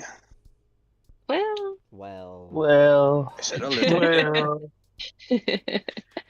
Well, I'm just glad to see that y'all haven't hurt yourselves more than you obviously did. Oh boy. Okay. Well, Just At the least room, I think. And got a the little fires bit out. ourselves. so mostly it'll just be kind of like comes in and looks around. Nothing looks load bearing that was damaged. I don't want you worrying about it, Ken. All right. Just you have much more important things to worry about, like Rose and the Dalelands and way too much. This is part of being in a guild, and sometimes your adventures just explode. Blow up. Yeah. Yeah. Yes. See? It's normal. I don't know if you'll be able to stay in here for a little while though, because it's gonna need some Yeah. renovations. Yeah, that's fair. Kinda like I guess rinse we our feet can. up. The water alone's gonna take at least a couple days to get out of here. I could shape the water back out of everything. I don't know where to put it though. There is a window. It's along that wall. just Shattered funnel open. it out there. Yeah, Right? it would be shattered Yeah. open right now. Just psh. I've got it could- running for an hour, so I can just slowly like pull the water out of everything and funnel it out the window. That does expedite our repairs. Yeah. Oh, awesome. Can you get it all the way over to Fred's enclosure? We always got to keep adding water to that because evaporation and stuff, and this might help. I don't know if I can do it that far. I think I can only do it up to like 5 feet away. I guess have some guys with some barrels below the window, pour it in there, and have them transport it to Fred's pen. As you say that, like you see 3 guys come around the corner with buckets of water, and she kind of looks over and goes, "We're actually going to use that for the opposite. Go dump those in Fred's enclosure, and then meet outside their window. They're going to start filling those up for you guys to they took care of the problem already." And the 2 of the adventurers that lived in the barracks down the hall are like holding on to the buckets and like, took care of a fire already. Oh, You have Yeah, 1 hour sorry. to run between here and there. all right, we're on it, boss. Okay, let's go get this in the crocodile's pen. Then you just as they're leaving, Oni, you probably can hear one turn to the other. You know why the guild has a crocodile as a mascot? Nope, no one ever told me. They just say Fred's just there, and, that he's important. So, all right. A hour is spent as you guys schlepp the water out of the barracks room, or Mia does that. What are the rest of you doing? Posing the question, how do we plan to get there now that we can't We just can't get pop in there. Seinfeld style? Not Plan necessarily that B? we can. We can either try and find an actual like gateway, or we can try and brute force it. I thought No. plan No, we're I not thought gonna plan brute B force it was again. Well, I thought plan B was that sword that you were talking about. Oh, Numerous Wish Sword. Uh, It'd be more powerful than a plane shift. It would And Perchanter be. said we could use it. Said he well, said it's Numerous, He and said Pretender it. has the accent. He said he would ask and try to put in a good word for Yeah. us to try I thought to he was in use it. charge. Their hordes are their own things. Yeah. Dragons' hordes are their own property. You can't. A gold just can't pull something out of a. Brass? Now, He's brass. I could have sworn he was bronze. Is he bronze? I can And never remember if it goes brass, copper, Yeah. bronze, or bronze, think copper, it's- brass. I think it's copper, brass, bronze, silver, gold. Let me Okay. find out. Because I'm pretty sure Namur was the bronze. Sorcerer. I mean, I I know could Eleuthera just was the change first my one. spell book, and so I can plane shift, and then I can try just pushing more power into it and see if we can't just break it. Okay, well this I lets don't- us- I don't want to it- risk anyone's health and lives to brute force it. I mean, on the upside, he wouldn't explode. You know, It's he's true. he's not wild magically charged. Yeah. So He we at least and have that also, going. he was a bronze dragon because I remember I was looking at his stuff like for the layers because I wanted to see if he could do the layers and it was like water based. Brass, copper, bronze, silver, gold. So Eleuthera is the brass, Taz Yes. is copper, and he is bronze. Or Namur is bronze. Apparently Forgotten Realms also has mercury, iron, and steel. Those are from Interesting. older editions, but yes, they did exist. Mercury dragons are terrifying. How do they But do? they're metallic, so they're supposed to be good, right? Sure. Well, they are, but they're more mischievous than just good. Yeah. And they're like their abilities and things from what I was reading are cool. I can't find anything here on Forgotten Realms, but I do remember a post a long time ago about the Mercury dragons. Ooh, lung dragons. But it's up to you guys. Sorry. Unfortunately, that attempt at plane shift. I don't believe it's gonna work. Yeah, not right now.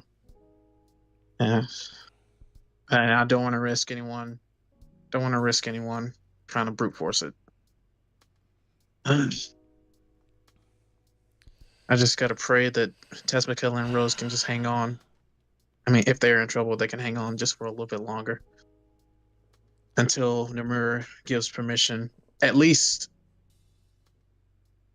gives permission for us to attempt to use the Wish Sword. Okay, but in the off chance that we do not have access to that, well, let's put our heads together to try to come up with a plan C. Right. There's brute forcing it. No. I'm well aware. We could try and find a doorway to the Feywild. Which we don't even know where to start for that. Fair enough. And then find a way to remove the barrier. Can you We roll need me an to Arcana know check what too, type Nick? of barrier it is. Because Yes. you and Aerith, both being wizardly, have more of an insight into the what's going on, what you kind of felt. Arcana, which should be very good. Okay, 28. Can I use a charge of the Ring of Puzzler's Wit to do advantage? Sure. That's on any intelligence check, right? Yes. 26. Okay. There you I'm fine. Okay. go. Just wanted to Okay. see if I needed to get anything higher. So, plane shift. Plane shift is one of those really complicated spells because it has to do something that is inherently very dangerous, and that is crossing the void between the worlds. And it does this by kind of putting the body and the soul into different places just ever so slightly temporarily. It basically it creates that dome of safe space. That's the things within here are being shifted. And then it sends your consciousness forward and then snaps your body into that. In the process of this plane shift, when the realm around you cracked, it was like reaching out, and as you grabbed onto something, it broke apart into many different pieces and started to flitter away. And so you desperately started to grab out again as the spell was trying to do something with your consciousness, but it failed. And when it ultimately failed, your spirits were returned to your body in a kind of unplanned for method, which is why they felt just not quite connected in that moment, because the spell canceled instead of finished. The pain was definitely just the fireball. You didn't feel any any conscious pain from that experience, but yeah, it was like reaching out to grab a rope, and instead you only grabbed a small thread, and so when your hand closed around it, the thread just pulled right through. Is probably the best analogy. You thought there was one extra step, so when you took that step, it startled you. Yep. Well, casters, what do you make of it? So is it kind of like interference, which is making it a little bit harder to grab onto it? It feels like it's split apart almost. And you think back to the sendings you've gotten, and the one sending that you sent that reverberated back, and you remember the pain itself from that sending was caused by a rebound of your own message being played back into your mind a couple dozen times over and over and over upon itself, to the point that the frequency built to a level of pain in your mind and was manifested as psychic damage. In the same vein, as you tried to grab onto the destination to go there, it was only a small fraction of itself, and you couldn't get a good tether on it. Is the Feywild fractured?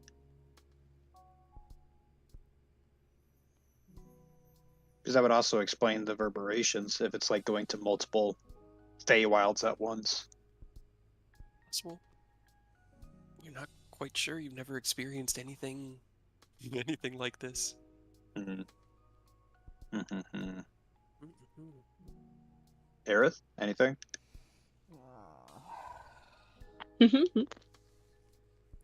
For something like this to happen requires a lot.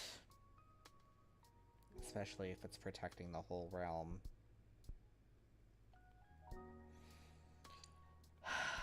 I'll have to see what it is to get a better understanding.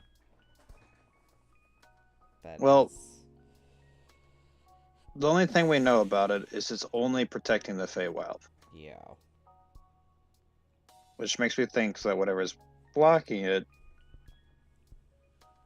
it's either on the Feywild or on the doorway to the Feywild.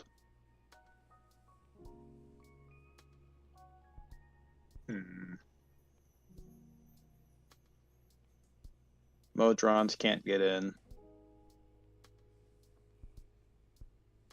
You have a fake creature familiar. It can't get in either, can it? It's not returning to the Feywild. No.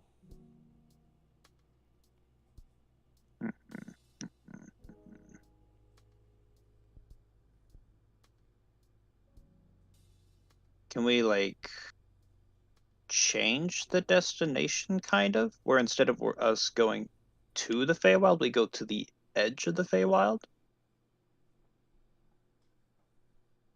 Like right outside a Feywild portal or something? Yeah. So the tuning fork can just leads us to the Feywild. Is there a way to modify it so it's half Feywild, half normal plane? To like end just on the border? Okay, Material so plane. Nicholas is very intelligent. He doesn't even need to roll. The plane himself, there is a very, very, very vast space between them called the Astral Sea that is both infinite and minuscule, tiny. And it kind of sits like a quantum buffer kind of between the realms. If you were to aim outside the Feywild, it might, not quite sure, might drop you somewhere in the Astral Sea. You could ask Seems fine. Ken and Aerith how friendly the Astral Sea is. I'm What if we put in a theorizing. call to our Yeah. Gith Yankee pals? What if we put in a call to the Gith Yankee and have them the same way they just kind of busted onto the material from their whole deal? If they could just bust us into the Feywild real quick. And that's an option. It's worth a shot. I mean, this is out of Oni wasn't there for that. This is out of character. This isn't Right. Oni saying that. Also, out of character, we have a favor with them. Oh yeah, they did say we get one favor from them. Mm-hmm. I guess are we wanting to cash in that chip? Maybe. I guess I don't know how to get us to there. We just set off Like- another bomb. Easy. So I have to call him in, right? Oh no. There are easier ways to contact me than threatening the very reality we live in. I guess you could just call Okra. Ugh, boring. Kithrak. I mean, is there anything else that you wanted to keep this favor racked for? I mean, besides sending a contingent for the final battle, not really. Which we could always just ask her if she could do that anyways, I guess. Yeah, if the cult's Without gonna keep favor. doing what it's doing, yeah, I'm pretty sure they're gonna have to do something about it, right? Yeah. I don't think they can keep looking. Now we've seen them get to the Astral Sea. We've seen them fuck around in the Feywild. We can pretty safely assume they're fucking around in the Feywild. Saw him in Acheron.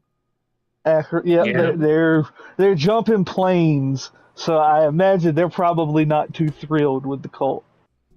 Okay, well so how are the cultists jumping planes? I would assume a combination of TMX.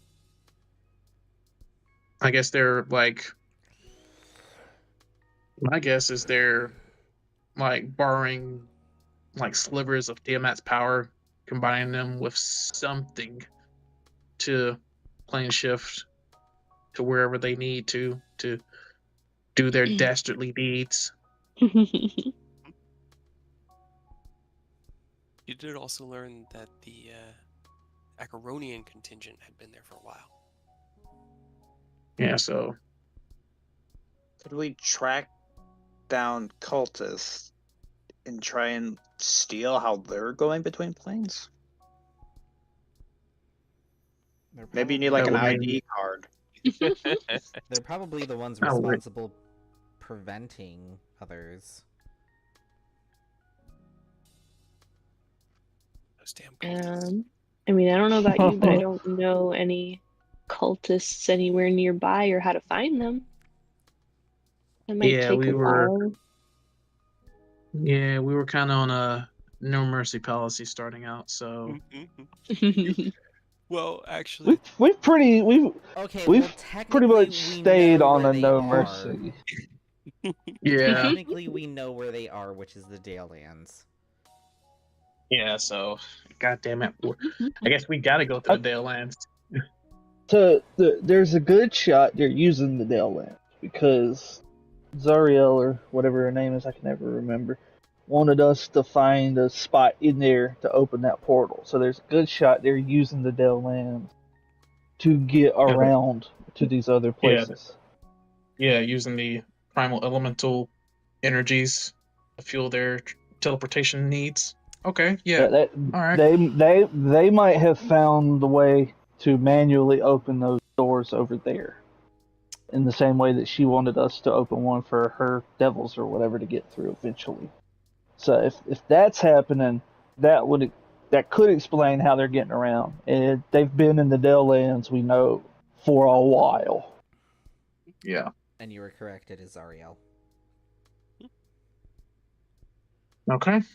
I guess our path is clear.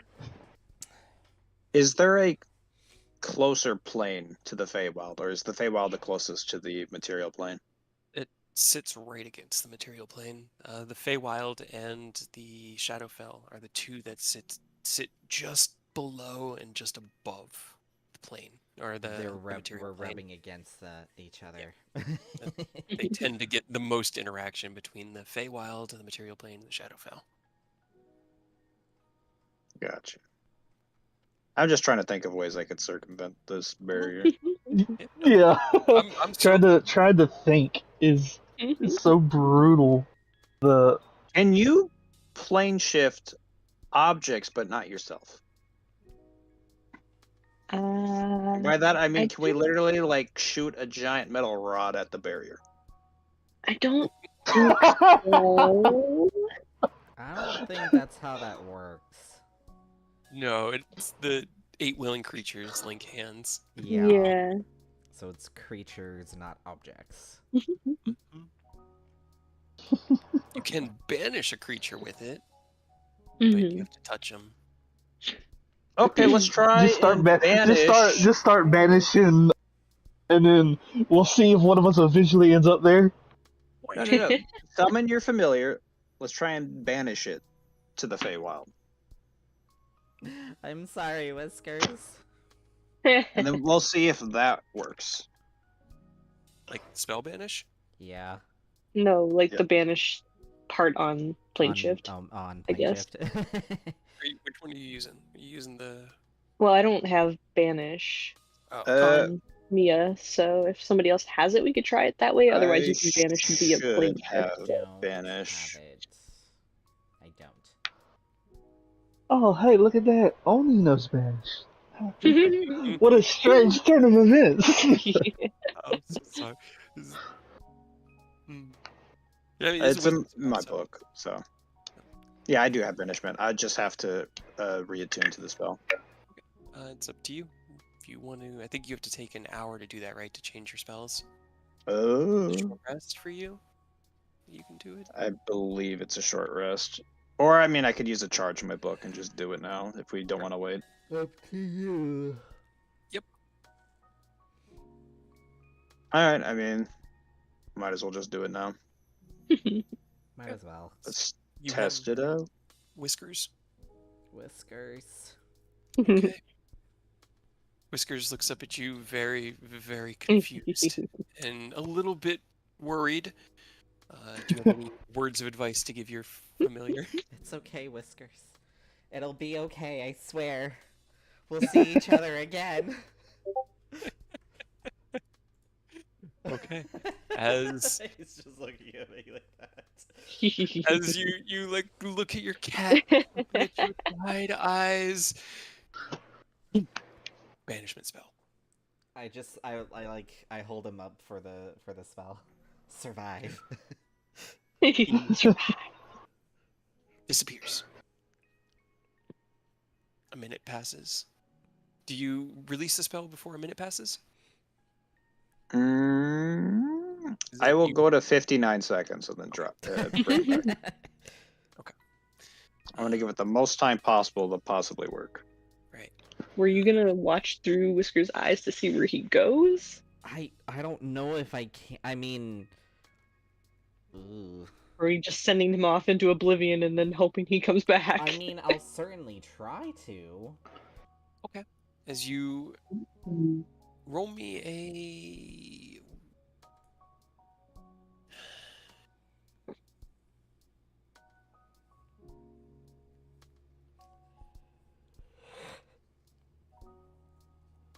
Ugh, I don't know why I'm yawning so much. Sorry.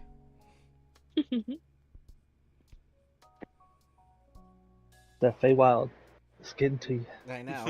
It's It's calling me to sleep. But I want to play more Baldur's Gate. also only 9. It's only 9. I know it's only Nine, 9. Like another hour. I just got to find out which leg of the journey you're going down, left leg or right leg. Okay. All right. So as you close your eyes and kind of enter into the vision of Whiskers, you look down at him, and as you close your eyes, you see yourself looking up at yourself, and then darkness. And unfortunately, leaving this plane of existence does break your connection yeah, I with. kind of figured. 59 seconds pass, and Nicholas releases the spell. Whiskers reappears in your hands in front of you. He seems fine. Looks up at you. He went somewhere. Did he end up in the Feywild? I couldn't see. Can you ask him? Can you ask him?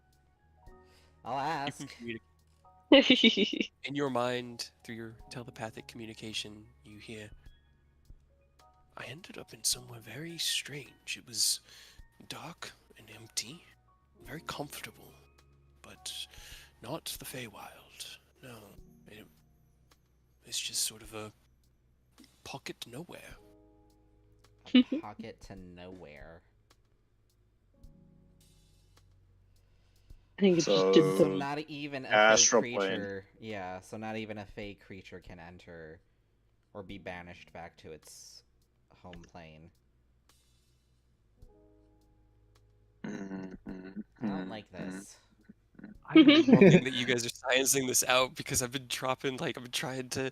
I want you to know what's happening so bad, but I don't want to just say. No, there's a barrier. It's preventing anything. Did they move where the Feywild is? Only the You're not archfays quite are sure able if to such do a that. thing is even possible, right? Yeah. So it's like, is it possible?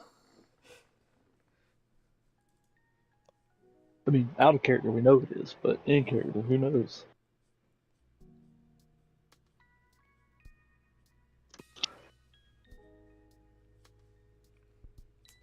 I know. All right, we're not getting anywhere with this. So what are we thinking? What do we want to try to? What line of thought are we chasing? Do we want to try to find cultists? Do we wanna- Yeah, because they're getting to these planes somehow. So And the only Yeah, well, I logical guess- spot as to where they are, to our current knowledge, is yeah, we also the have the Daylands. wish sword is still there. Sealed. We just gotta wait to hear if he's like, yeah, go for it or not.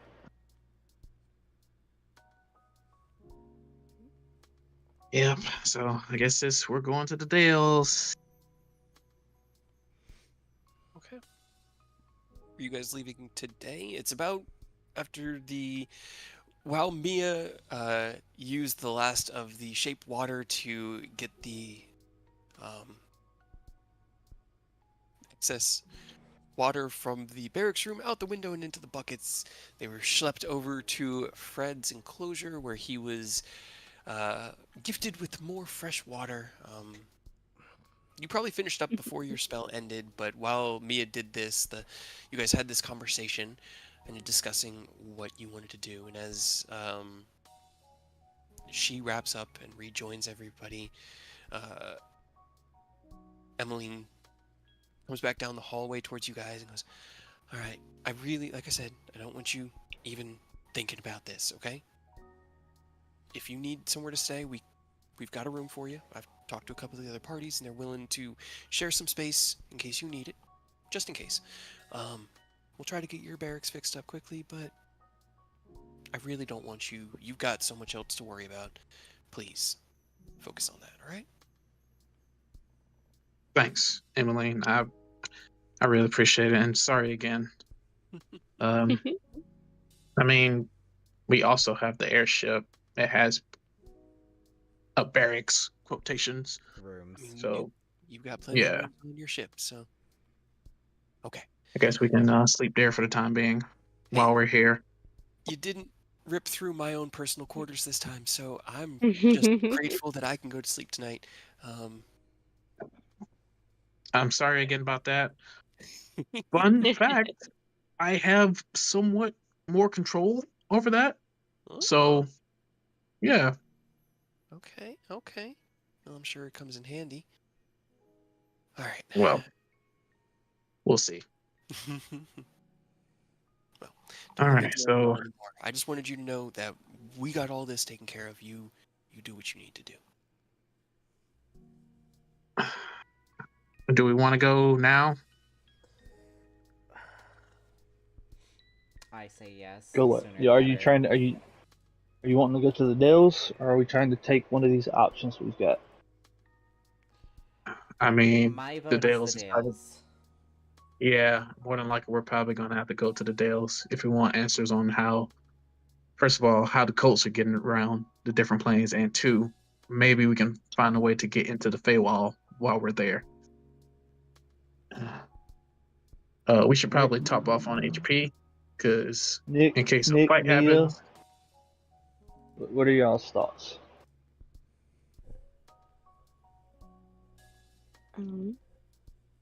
Well, I guess like we were told before, if we go this way and we can't find a way to the Feywild, then we can't really go back. It's kind of a locked path.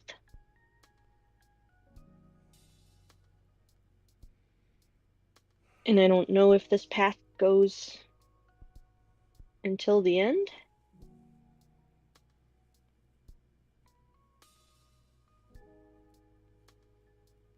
That was what you were saying before, like if we do that and then we can't figure out how to get your friend back, then just we can't.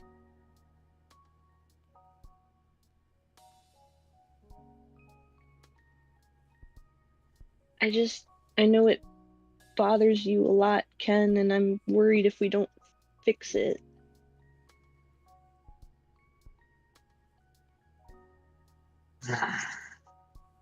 Yeah, I appreciate that. I want to trust in Rose and Tatsmakilla to be able to take care of themselves, but also want to be there for them in case the opposite is coming to pass. But with the whole plane being blocked off, I don't really see any other option but to find a different path around the situation. And we can try to maybe find a back door or something. And really, the best lead we have with that back door is getting our hands on some cultists in the Dales or past the Dales. And Oni, you do know that the Dale lands themselves, the domains, have an area kind of surrounding them where it's just sort of a no domain space of just chaotic. Like it's essentially what you've seen in the Underdark, gone forever. Creatures there are aspected by all the different elements and affected by the like pulsing waves of natural energy, the primal elemental energies. But it does exist outside of that domain. It's not very big, and on this side where you guys would be going into, it's mostly mountains, but it's probably about a. You'd estimate from your travels that once you get out of the cave network, it's probably about another day or two's hike through the mountains there to get to where the edge of the Dale Lands domain is. So there's a little bit of like buffer room between where you are and where you can't return from.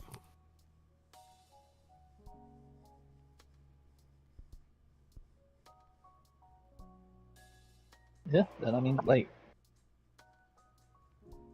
I guess you gotta make a choice then, because I feel like if we go out there, we got a little bit of time before you hit that point of no return, and at that point, regardless of if you're ready or not, we might be stuck in limbo for a little while. So,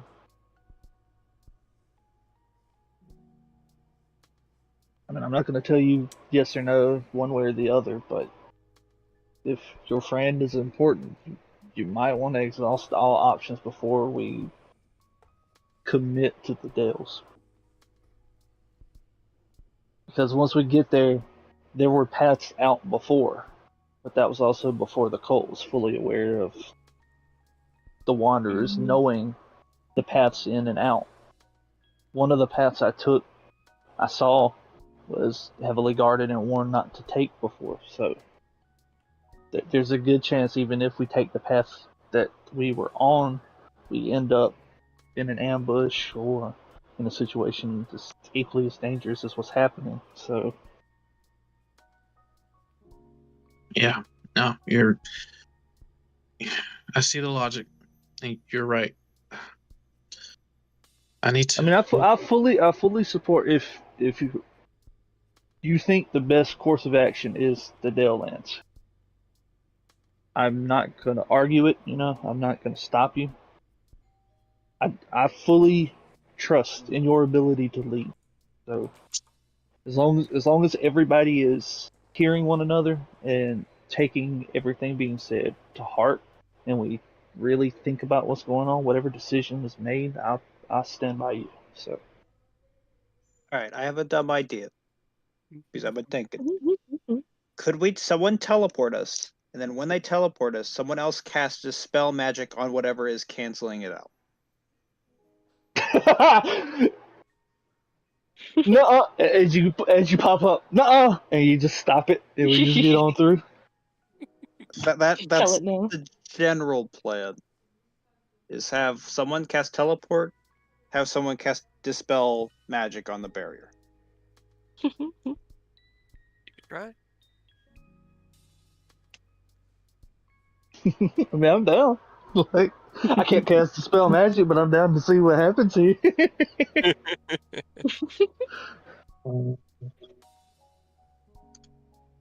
Yeah, Okay. let's try all options.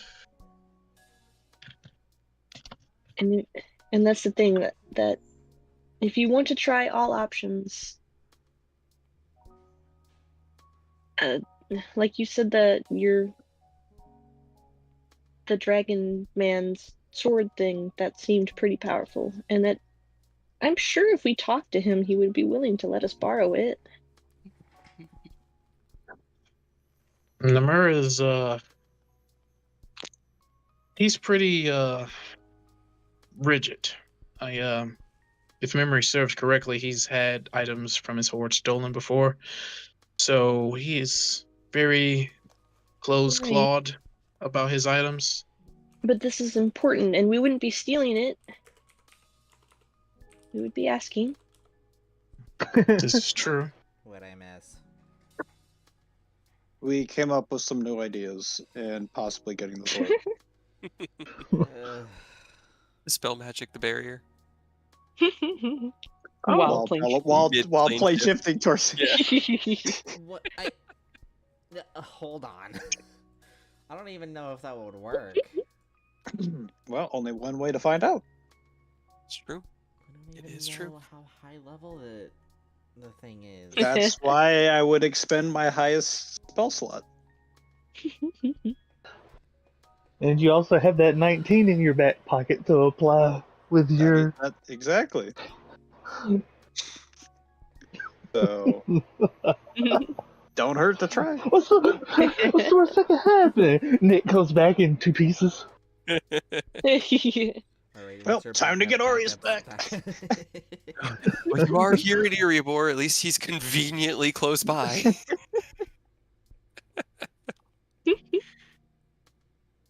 It's up to you guys. Want to give it a try?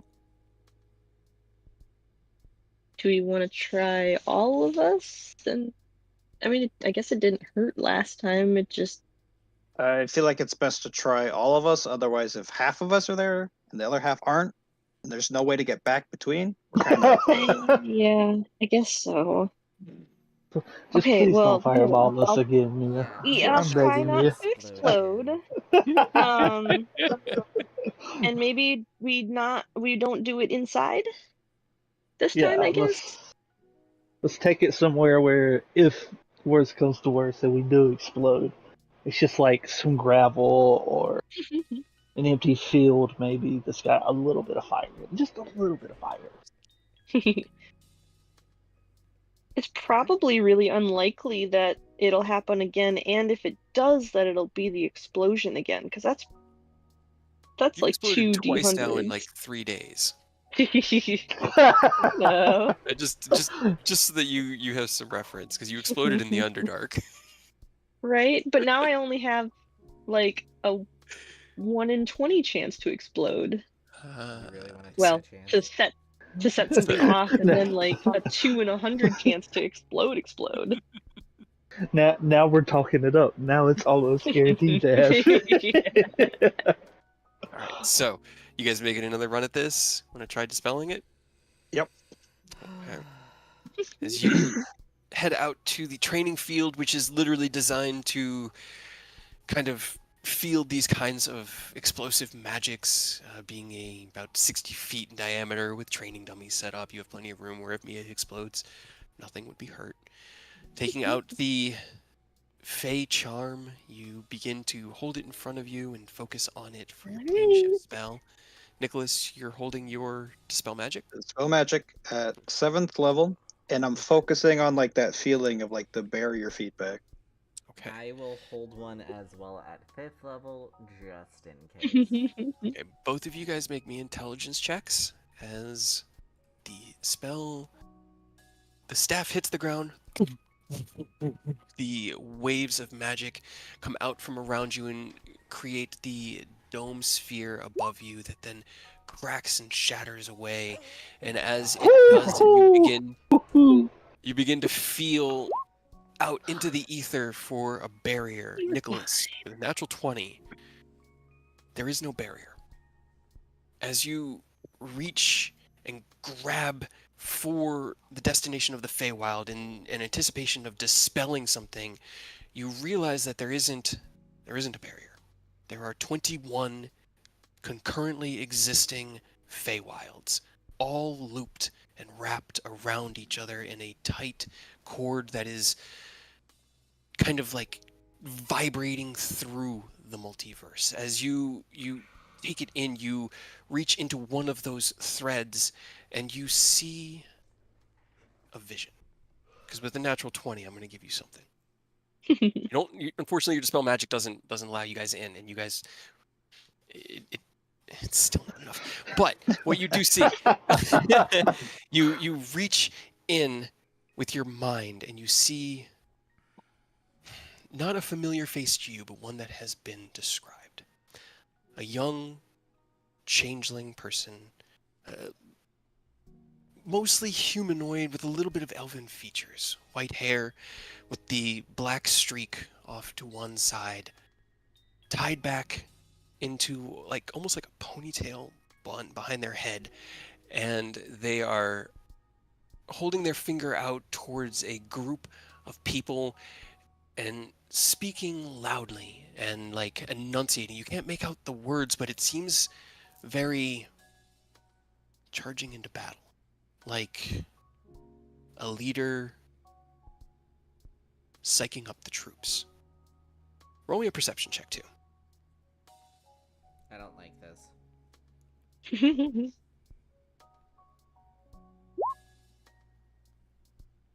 Okay, 7. At their side, you see a young changeling man, not doing anything to obscure their or his features. There's very like white, pale, dark black eyes, white hair kind of just plastered down and around his face, wearing a nice suit of well-fitted armor and carrying a very, very nice looking curved blade at his waist and another similarly shaped one at his other side. To this person's other shoulder, you see a tall woman with copper colored hair, eyes staring out above and kind of analyzing over all of these roiling troops. There's probably about 200 creatures here. You see werewolves and you see God, what are some of the other fey creatures? Satyrs. Thank you. That was the exact one I was looking for. I was trying to think of like the deer people, but I didn't want to say deer people. Like satyrs. There are small, small groups of pixies kind of flittering around in it. It's this amalgamation of peoples, all the peoples from the Feywilds kind of uniting together as Rose stands before them and psychs them up. You see Tasmakella kind of staring out over everyone, and you see Thorn watching out with a smirk on his face. Rose doesn't seem to recognize you, and as you kind of try to like swim against the current, you feel yourself being pulled back as you push forward, attempting to dispel whatever is pushing you away. You realize that it's just the flow of time. Somehow this thread is moving so much faster than you can comprehend, and as you try to get caught in it, your body is thrown out like a current, and you tumble back into consciousness. Can everyone roll me a Constitution saving throw? I need to know how quickly you wake up. I passed out. Not so good this Yep. time. Yep. I was about to say, could I try and time stasis last second?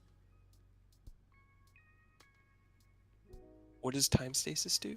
It's custom spell.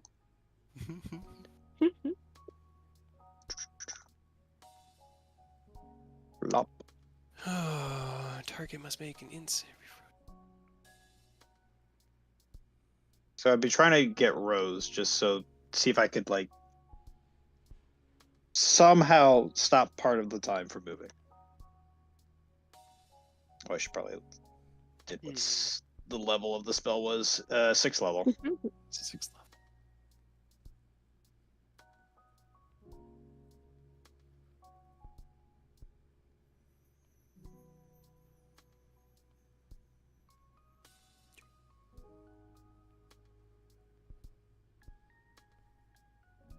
Like I You can I just wanna say see- no, like I'm not there yet, so I can't do target. yeah, I if mean that that helps. is one concern that I have, but it's also, even if it would, I'm not sure what kind of effect it would have, because it's not just Rose. The whole thread of that instance of the Feywild,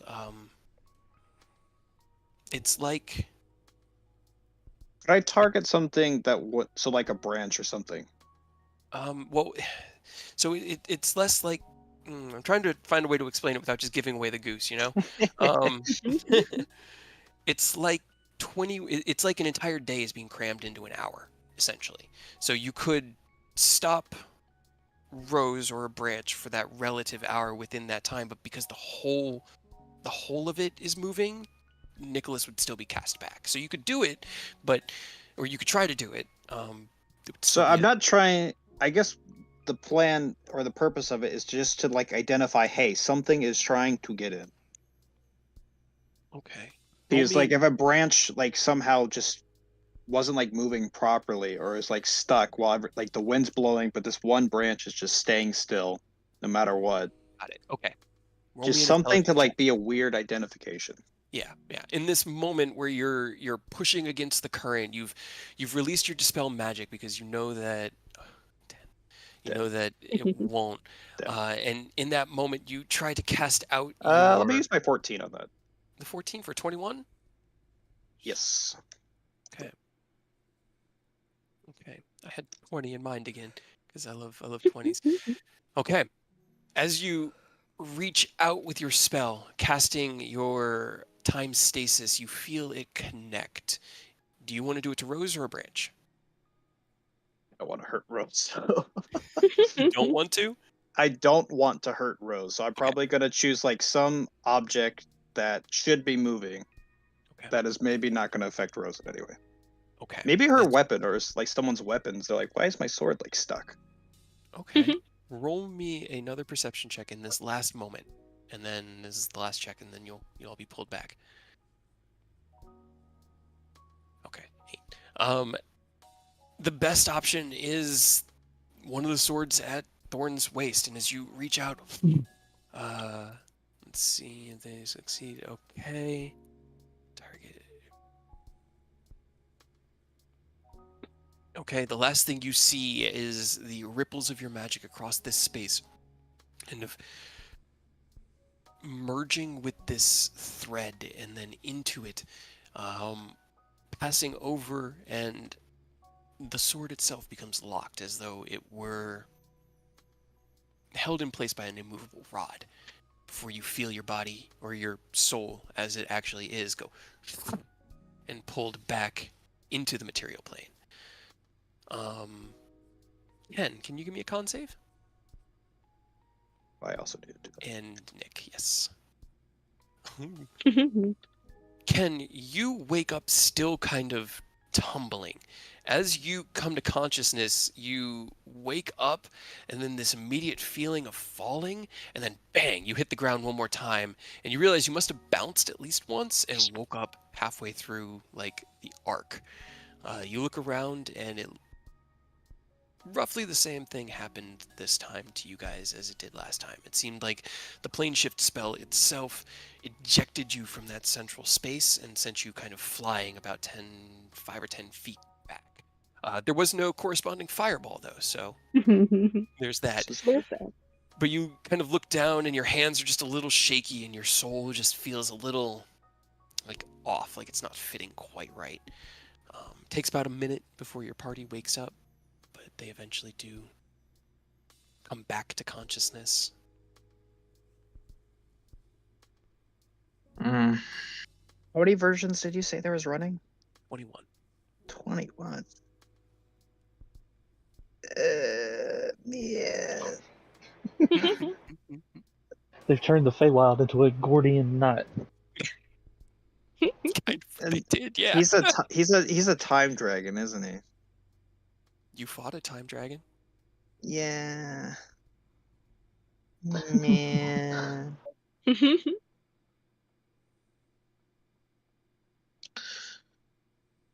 So either we have to find a specific time and location to go into, and maybe that will work to go into a specific sphere of one of the 21, or we got to stop the dragon. That's my guess. That hopefully they got a message or a symbol of some kind to know something's off. Hopefully. Beans.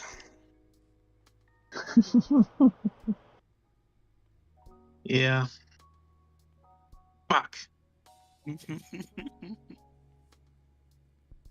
don't like how much this is stumping Nicholas. I do. I do.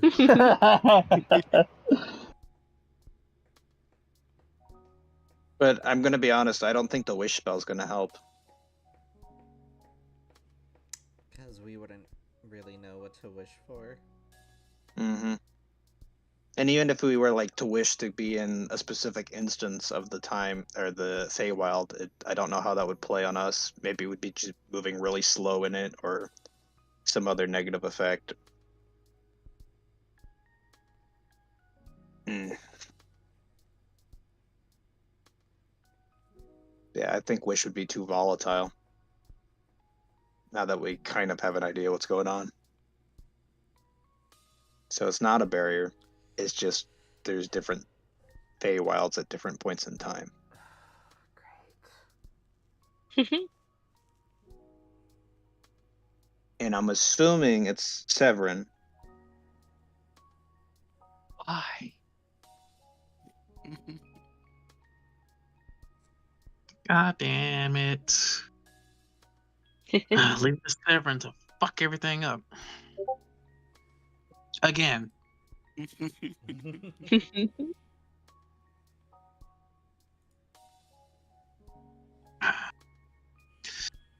I'm not giving up yet. We can figure out a way to get in there.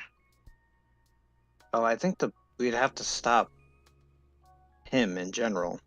We don't know where he is, though. Or at least I Got a don't. good idea. Dale Lands? Or beyond the Dale Lands. What does it have to be beyond?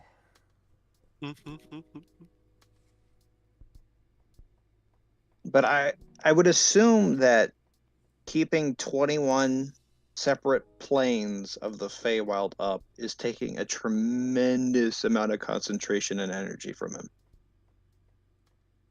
Which And means so he's why- relying on, so that means he's got to rely on the Titans. Because I would assume they're so. like the perfect batteries to charge whatever he's doing to the Feywild, if it's him. Right, like if it would take that much concentration, then why is he doing it?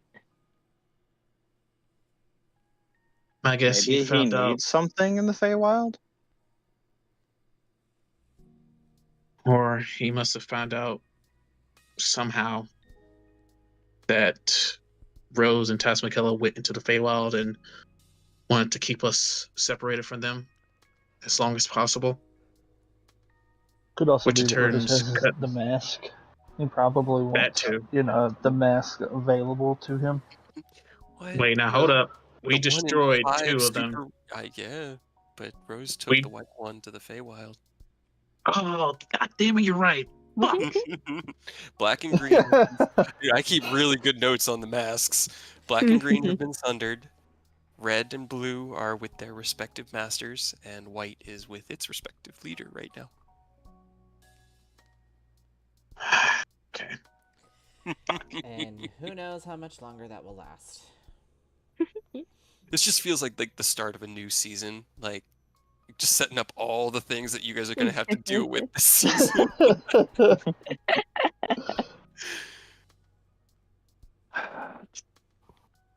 Because we do know we know that they've got that time dragon on their side, and the one he turned into was severely weakened with simulacrum doing it, and it wasn't like what it normally does. So there's a good chance he might have some part in it, but there's a really strong chance that he's working with the dragon, so it's not like a massive drain on him. Maybe. I still think he might be using the Titans as a battery to be able to do this, because that is an ungodly amount of power you need to do that. Then we definitely come Yeah. to the Dale Lands. Yep. Do we know of any powerful artifacts that are also in the Feywild that he might want other than the mask? Any legendary stories, myth, fantasies?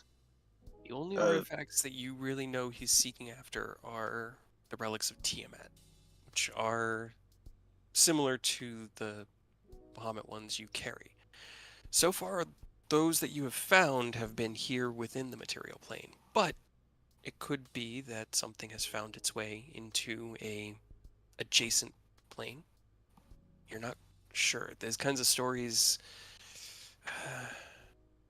they're the ones that tend to trigger adventurers to go places and look for those things. So they don't get spoken of as much in this type of society, because they're more of like, it's less of like, did you hear about this thing, and more of like, extra new job available, go to the Feywild and find this place.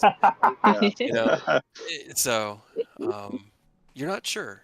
Anything is possible because he is searching for the relics of Tiamat. That was proven when you fought Vestariel, who had Tiamat's wrath, the Flail.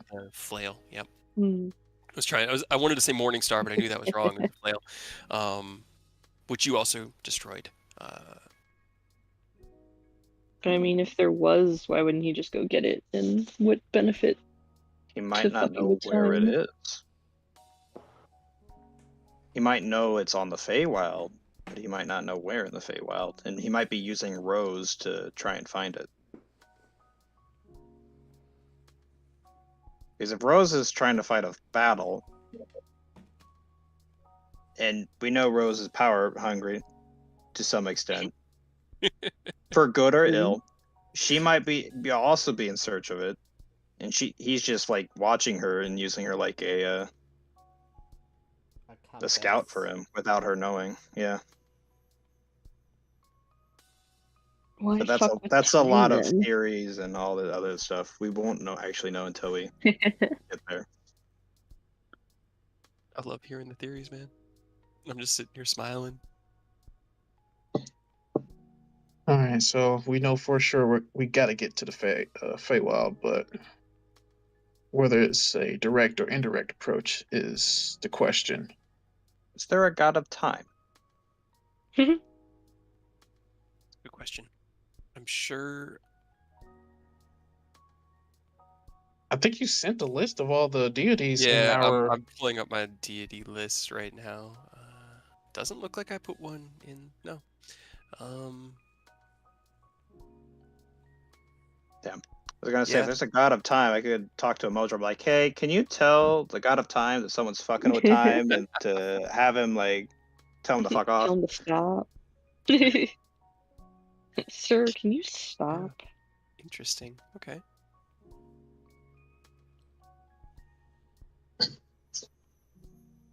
Mhm. I'll have to think about that one, because there should be something. Because time is powerful, but it's also more of a concept. So interesting. Okay. Maybe it's just a lonely god who likes to stay hidden. Or maybe there's a time titan. God damn it. A time-ton. Man. Fucking Cronus. Yeah. That's... Wasn't it Alexander that messed with time in 14? Yeah. Yeah. Primal. Uh, Well, whatever you want to do, Ken, I'm behind you. Thank you. I appreciate that. We'll figure something out. Right now, we need to do some first aid. I guess we can. Arif, can you reach out to Arturia, see if they've heard anything from Pratanther or directly from Namur? I'll try and send a message to Namur. Or That works too. wait, what am I saying? Yeah, I mean, yeah, we could probably just cut out the middleman and just ask Namur directly. Please. I'll send a message, see if he's gotten any updates. Okay. Can you type out the message for me in the 25 words? Because this one's an Bye. important one, and there's got to be a persuasion check. Because here's the thing, guys. Pratanther left yesterday. He hasn't gotten to Namur yet. Namur doesn't know what's up. Pratanther's still flying. Takes him a day and a half to get back to the front from where he is. Sending a message So what is are pointless. Well, here's the thing. What are we even gonna wish for with it? A safe. I'm thinking we wish for a safe passage in and out of the Feywild. Well, hold up. We wish for a safe passage to our friends Well, which in and one? out Because of the there's Feywild. 21 different variations of it. Yeah. For all we know, it we will can take shatter us full into advantage pieces. of it.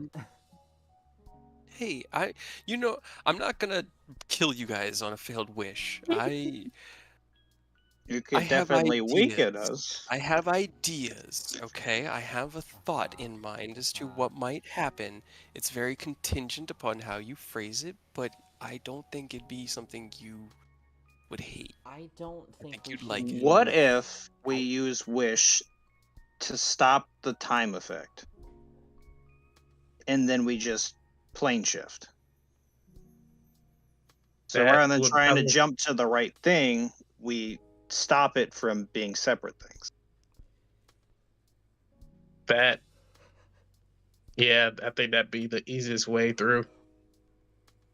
Instead of I trying can see to, I can see the monkey's paw, like one finger closing, and it doesn't stop the time. It just compresses everything into one spot, and everything's happening all at once, and it's a fucking nightmare on this Yeah. fucking plane. Get out of What my if head, we get out of my head. stop? What if we stop him from being able to use magic, time magic specifically, on the against the Feywild? So we just cut out. Not So him. rather than affect the Feywild, we stop him from being able to affect the Feywild. or even better, wish that Just Severin kill him. was dead. Yeah, I'm sure Well- that would work well. Well, another problem is what if he's also on all 21? So there's different Severins. And it might kill one of them, but not all of them. I wish for any and all instances of Severin, good, evil, nondescript, to die Well- on the spot right now. Okay.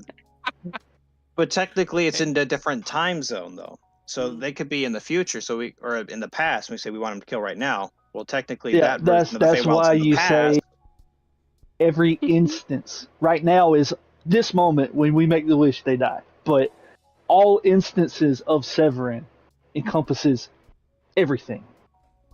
That's why I say good, evil, because anybody that's not, the bad Severin's also going to get caught up into this, and we just got to hope parents aren't feeling like they hate their kid enough to name their child Severin. It's an actual English name. It was like Yeah. it means like the winds over. I don't want to kill an innocent child because someone's like, "Ooh, Severin's a good name." That sounds nice. I mean, that's the risk they took when they named their child Severin. They had to know better. It means stern, severe, and austere. What if we wish that we knew how to stop Severin? Holy shit! Can They you actually- also put like an asterisk in that adds, and we can actually do it, because he could show us how to stop him and we not actually be able to do it, but we know how to stop him now. That'd be heartbreaking. Yeah. Okay, so we wish that we knew a way that we ourselves, in our current capacity, could stop Severin And be able to do it. and succeed. They're I mean- all just absolutely lovely. I love them all.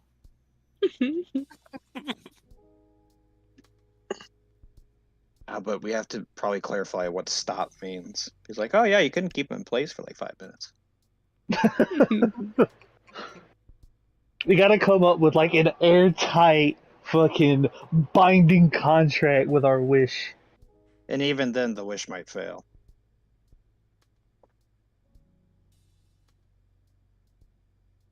Like the wish could just straight up be like, "Nah, I'm not gonna do that," and just fizzle out. I will say, Nah. above table, wishing for the big bad evil guy to just die. That's not Oh, gonna not gonna work. Yeah, that was Yeah. not gonna work. That was It's- What? Come Okay, on, first that's the of all- perfect opportunity first of for you to be like, oh, well, now there's like First of all, 10 other big bad evil guys. Hold Because on, he hold on, failed. hold That on, power had to hold go on. somewhere. remember No. what happened in my in-person campaign. We didn't use a wish, we used a reality-altering card from the deck of many things, and it fucked up the campaign. Yeah, but there were Broken. so many issues for what you told us about that campaign that like that was gonna happen regardless at some point. That's why I'm cautious about the wish, because like I can make it work in a good narrative way. I just need you guys to trust that I'm not going to screw you guys and to make the I trust you're not going to screw us. I don't trust that we're not going to actually screw ourselves. Yeah. that's it. I don't want you guys overthinking it and making it too complicated and backing me into a corner where all I can do is screw you, because it's happened before. It's up to you guys. Like I said, after last session, I've had a few weeks to think about it, and I've got plans whether you use the wish sword or you don't. Different arcs happen, time is spent in different ways, and more progress will be made in different ways. But it's up to you guys which story you want to tell. We could also wish that Rose Just never follow- went to the Feywild. Oh boy, changing the past is Mm-hmm. that's dangerous. How would you handle it, Cade? Would you hit us with like DBZ style split timelines so that like you got future Trunks and normal Trunks that are completely different now because he went back and did that shit? Yeah, we already touched on that with our Icewind Dale game. We had Ralan, who was Farron's son from a future in which the world ended, who came back in time to help those idiots try to stop the end of the world from happening. And But he died. he died really If quickly. he had gone back to his time, how would it have gone? Would It it have would- been DBZ style, or would everything be fixed for him? He went back to his own time. He just, in going back, changed the future. It was very much exactly what happened to Trunks. He couldn't return to his own future because his future was changed. Like, the future got changed by him interacting with the past, and he could only move in one direction. If you change the past, it would create a new branch on the tree of time. And for you guys, if you use the wish spell to change the past, it would be a very Berenstein Bears experience. You would be suddenly finding yourselves in a reality that looks very similar to the one you left, but the one change you made has rippled all throughout the world and made tiny little changes everywhere else. So we would be fucking up. Got it. Okay. But no, whatever. That's- Okay, here's the thing. Anything we wish for, no matter what, has the potential to fuck everything up. That's just the inherent nature of wish. Yeah. Which is why I personally have the mind that unless we are okay with the consequences of potential huge risk, that we don't use it at all. Yeah, I mean that's ideally that's Yeah. the plan. We don't want to have Yeah. to use the wish. It's just at this point it seems like we got wish on the table. We have hunt down cultists, which probably means we have to go into the Dale Lands because they've kind of uprooted themselves from most places in the Sword Coast. We can check in with the Githyanki to see if they could somehow set us up getting there. I think we need to take out the batteries, Which are the Titans. the Titans. Yeah. Fuck. Okay. That's my opinion. If someone has another path they want to take, please speak up. Nope, I've been Uh-huh. in Dalelands. Yeah. Save the Titans. I just hope that Rose saw the odd static sword and thought something was off, and maybe it thought to investigate. I will That's all say I'm this hoping for. much. You confused the living shit out of Thorn. Like, he had to take his belt off. It was like, it won't move. I don't understand. He like poked at it, kicked at it. When it finally started to move an hour later, he would walk around and be like, why did it stop? What made it? Did they see me at all, or no? It didn't appear like they could see you at all. They didn't. Gotcha. No one seemed to react to your presence, and Even where it- you were was almost like third eye view, like coming in from the clouds. Ah. You had like a downward kind of view. And even if they did, like, they don't know you. That's true. You're just a little gnome with a You big just But hat. still, Sad. even if they, as long as they start to think, hey, well, that's odd, something's off, why? It's almost like time stopped around it. Why? And they start asking questions, they might be able to poke holes and figure out what's going on. I'll tell you, there were definitely questions. And I am still like working out the ramifications, but that was good. All right, so Come on, Dylan. Rose, we believe in you. Be smart. They seemed the people in the crowd seemed excited, energetic, passionate. Rose seemed like they were doing a good job being a leader. It's hard for Nick to gauge it because he didn't really know Rose before, but they seemed pretty damn charismatic. That sounds like Rose.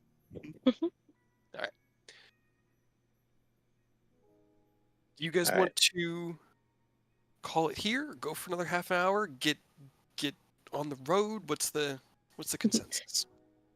Make a choice Yeah, and at least start. Yeah. Yeah, we should. I say we Yeah, make choice and then go for it. yeah. I think the Dales is probably. Yeah, I think we're going to the Dales. Okay. Did you want to send any sendings to any of the dragons? 10.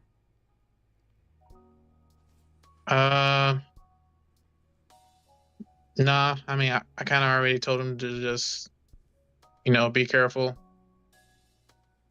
I kind of already said what I needed to say when we were still at the mountain, so I just gotta trust that they can take care of themselves. And what is the next step? You guys going back to where you left, the Western Gatehouse? Yep. We should probably top off our HP. You could roll hit dice. This has definitely been a short rest. You guys Yeah. like powwowed out in the training yard, having exploded Oh. time today. Oh no. I use too much. Oh no. Oh, I rolled extremely well. Yeah, you just rolled really well. Well, Why can't I do that for training? Wizard dice were... Tell me about it. No, like Right. all of my wizard dice were just like, hey, and then the last Are one you just like, fuck shitting you. me?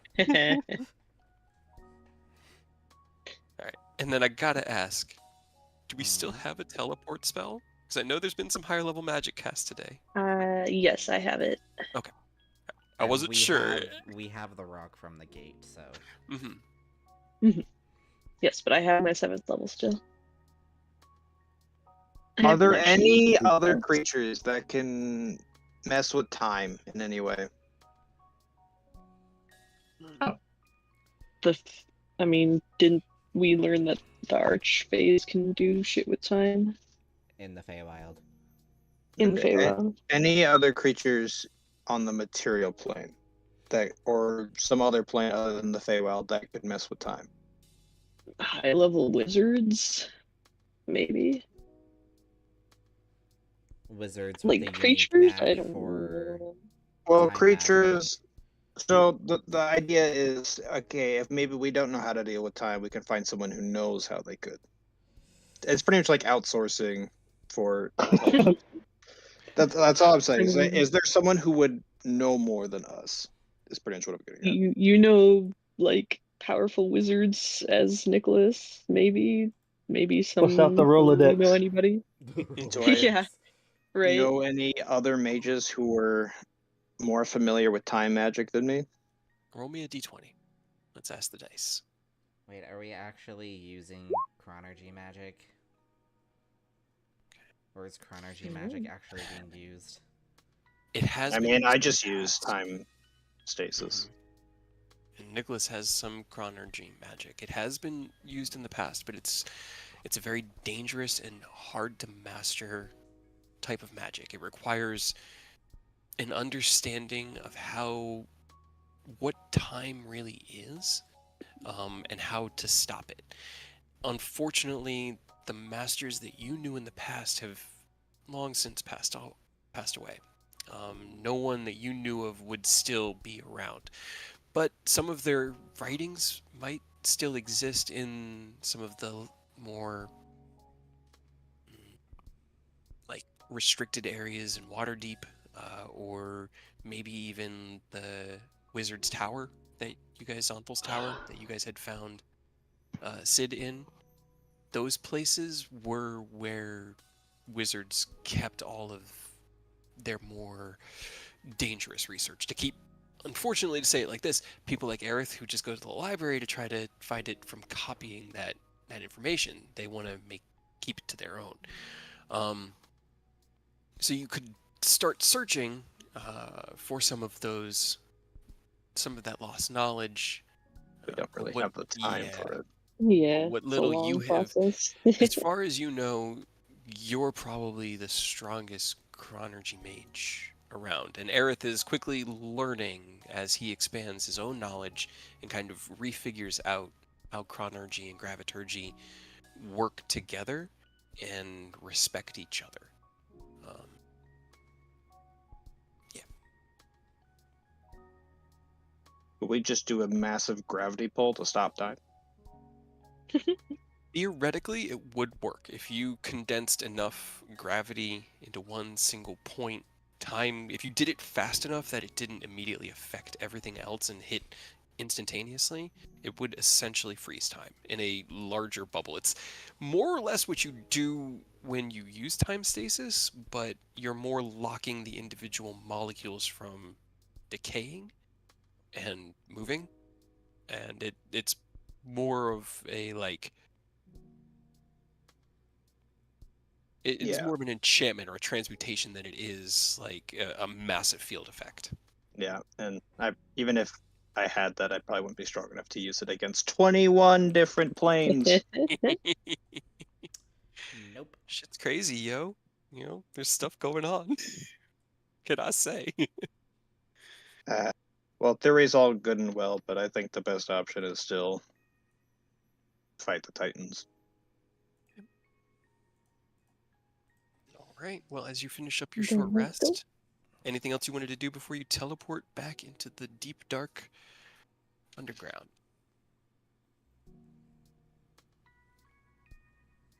I got nothing. We have the So, sending stones, we have the potions. yeah, we gave one of the set, or like one out of one of the sets to Emmeline. Okay. All right. So Emmeline has a. Let me write that down in my notes. Yeah. I don't think we can't really give the other one to Arturia yet because we'd have to go give it to her. But When Emmeline gets hers, she kind of just chuckles and throws it in the air. All right. Well, I'll try not to give this one to my dad, and you try not to give that one to Jaeger, and then maybe we'll actually hang on to these this time. As you guys have actually given the guild leader here, it just they ended up with Jaeger and Hadrian right now, and they use them. So well. well. All right. Back to the taillands. Okay. Cool.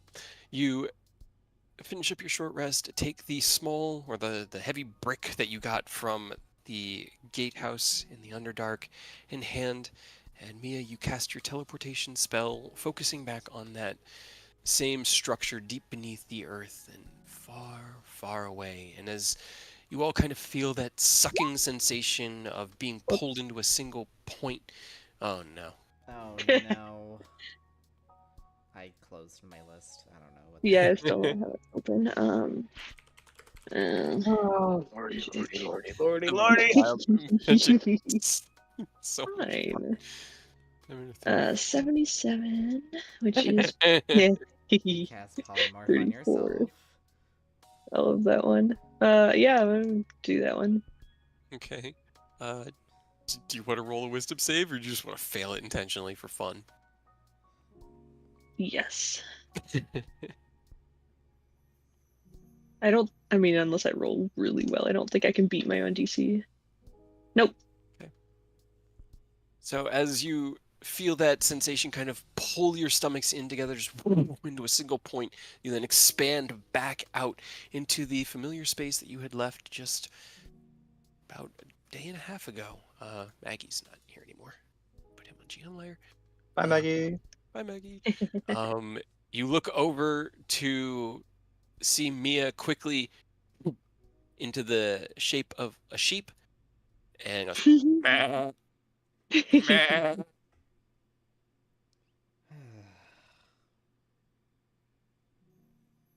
Wild magic. It's been a day, man. We didn't even fight anything, and I'm exhausted. So Mia's a sheep for an hour, guys, because she can't drop the concentration on a spell that was cast by wild magic. So she's just a sheep for an hour. Unless somebody hits her. I guess that would probably do it if somebody knocked her out of the polymorph. I don't want to hurt Mia. Honestly, you would be the best one to do it, Nick, because you would potentially not hurt her. Gotta How do a many hit little points bit does though, right? have? Like, you do a minimum of one as long as you hit her, Nick. But the rest of us are probably going to do a little bit. I feel like you got to slug sheep Mia real quick for us. You gotta hit a sheep. Can I just dispel magic? You could, theoretically. That's so fun. Do you want to get hit? No. And shit out of the Meh. You Meh. know what? Let's try dispel magic. What level do you cast it at? Well, polymorph is 5th level, so let's do it at the 5th level. It's Just fourth so level, it's- actually. So you don't Oh. over. I don't want you. Yeah, it's fourth Oh, level. okay, then I'll do it at the 4th level, just so it ends. Okay, cool. I just wanted to know if we were rolling or not. All right. As sheep Mia begins to bay and try to chew at your hat, you cast your dispel magic spell, and the polymorph effect washes away, and Mia kind of stands back up into her full Mia shape. And I'm going to take your cartoon and put it on my DM layer. Wow. Oh no, That was. Oh no, his face. it came apart. That was weird. What was that? You were a sheep. I just wanted to eat grass. Huh. You were a sheep. I I was guess also the real very question fluffy. is, did you want to eat grass before that happened? Was there a noticeable difference? I mean, I don't think I've ever had that inclination before, but like it wasn't jarringly like sudden, I guess. It was just like, wow, I'm gonna eat grass. I didn't think that was something you could do as a person.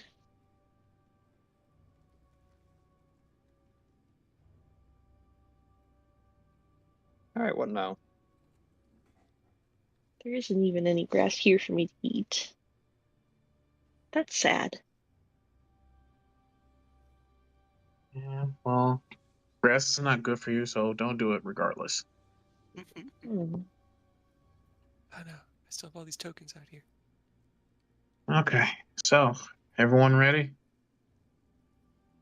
Yep. Ready as can be. Oni, can you roll me an insight check really quick? Sure.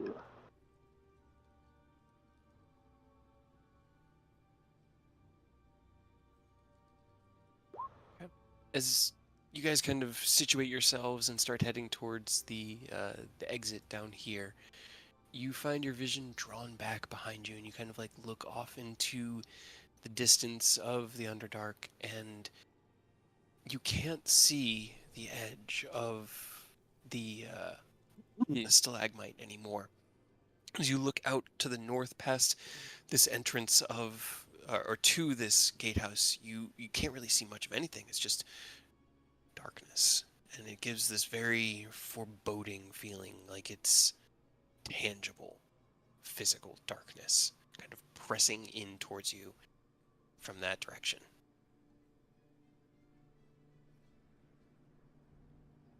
It seems fine. Yeah, don't go that way. Don't love that for us. All right, guys, get yourselves together and begin your hike out of the Underdark, following the pathways similar to the ones that you had found down in Ken, your internal compass is a little screwy as you guys have to follow these twisting tunnels that always seem to be leading up this time. They curve to the right, to the left. We'll keep going to the left where it feels like you have to have circled in on yourselves, and you walk for hours and hours. Can you guys each roll me? I need an athletics check from everybody, so we're going to do a group athletics.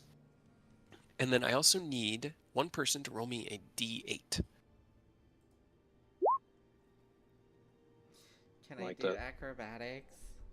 Unfortunately, hiking through an underground cave is not something that you can do by acrobatics. It is a strenuous activity. Can I roll the d8? Yeah, if you want to. I want to. I trip on every rock I step on. 8. Okay. 2. 8. Okay. All right, 2. Okay. By the way, I rolled a 3. Yeah. You're negative 2. Mm-hmm. Powerful stuff, gang. We're on fire Right? tonight. Hell yeah. All right. Several times along the way, you are slowed by the treacherous ascent that you have to make. These gaps open up, and you utilize your flying to get across them as best as you can, but some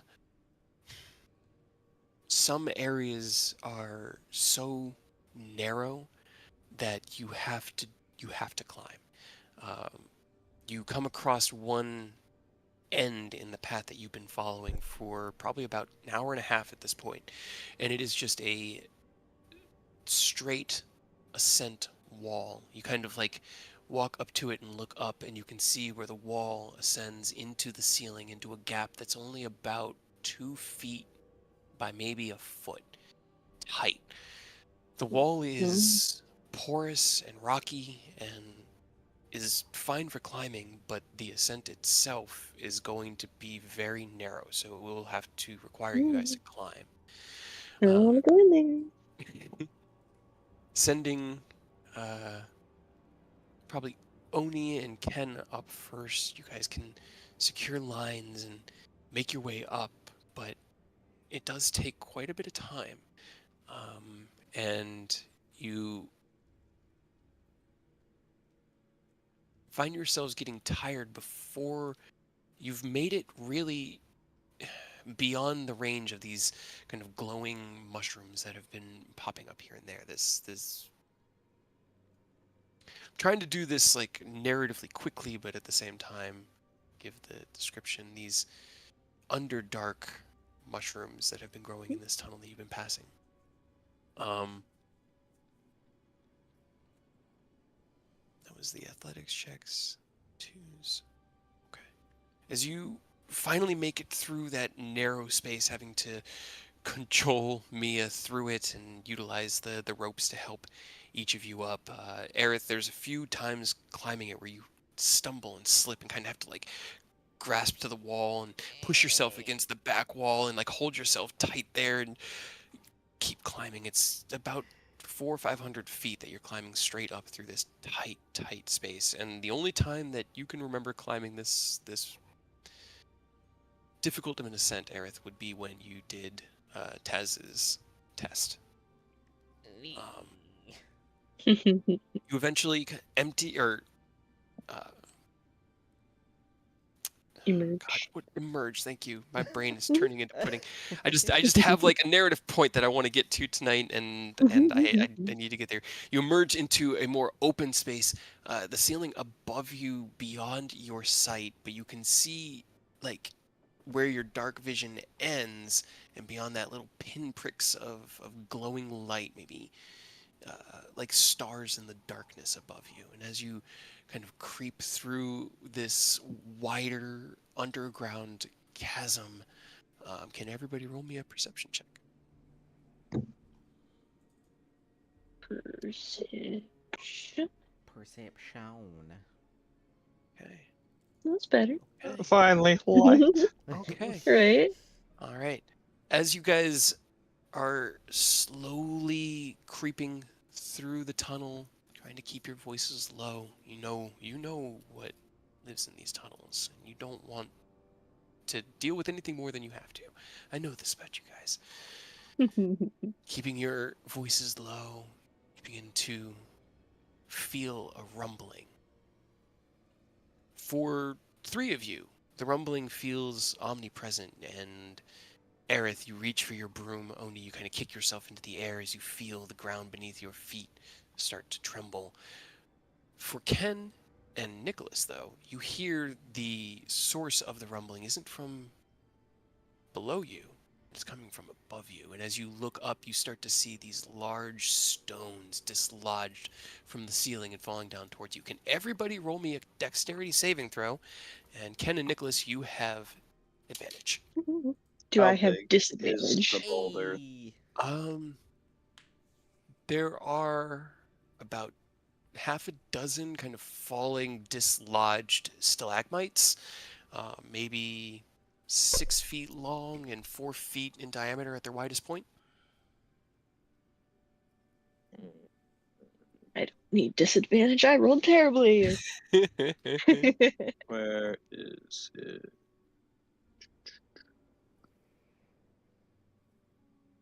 I just blind. Feel like I am blind. Probably. Whatever, I'll just dodge it. What were you trying to use? So the globe of invulnerability. Isn't it a spell?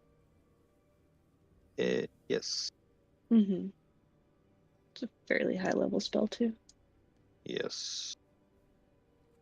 And it might not even be on my list anyways. So, at the time. Hey, advantage got it. Okay, so as you start to see these stalagmites falling down from the ceiling towards you guys, Ken and Nick are able to warn the party fast enough that Aerith and Oni, now having switched quickly into your flying methods, are able to twist out of the way as the large stalagmites all around you. You do get hit by some of the debris, and each of you takes 7 points of bludgeoning damage. Mia, unfortunately, you don't dodge it, and one of them kind of slams into the side of your shoulder and shoves you down prone. You take 15 points of bludgeoning damage. Okay, you said I take 7? 7. Yep. See ya. Everybody except Mia takes 7. Mia takes 15. And at that moment, you hear in the distance, Oh,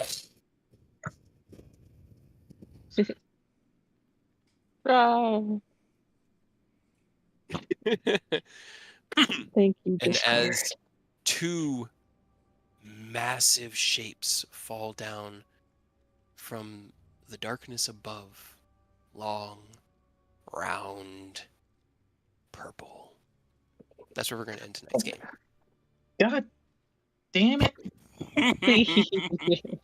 Purple worms. Man. If everyone's cool with that, I want to do a combat out here, but I don't want to do it. No, that's fine. Okay, cool.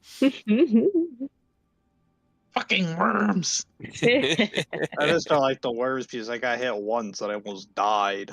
Oh, I know. I know. That's why I want to keep. You haven't actually beaten them yet. You keep running from them. Good. For good reason. I want to deal with them. Oh, that was fun. Man, you guys starting to figure out what's going on in the Feywild. I'm excited. I wasn't expecting. I really didn't expect this much investigation into it. We'll get there one day. We want to Eventually. know what's going on.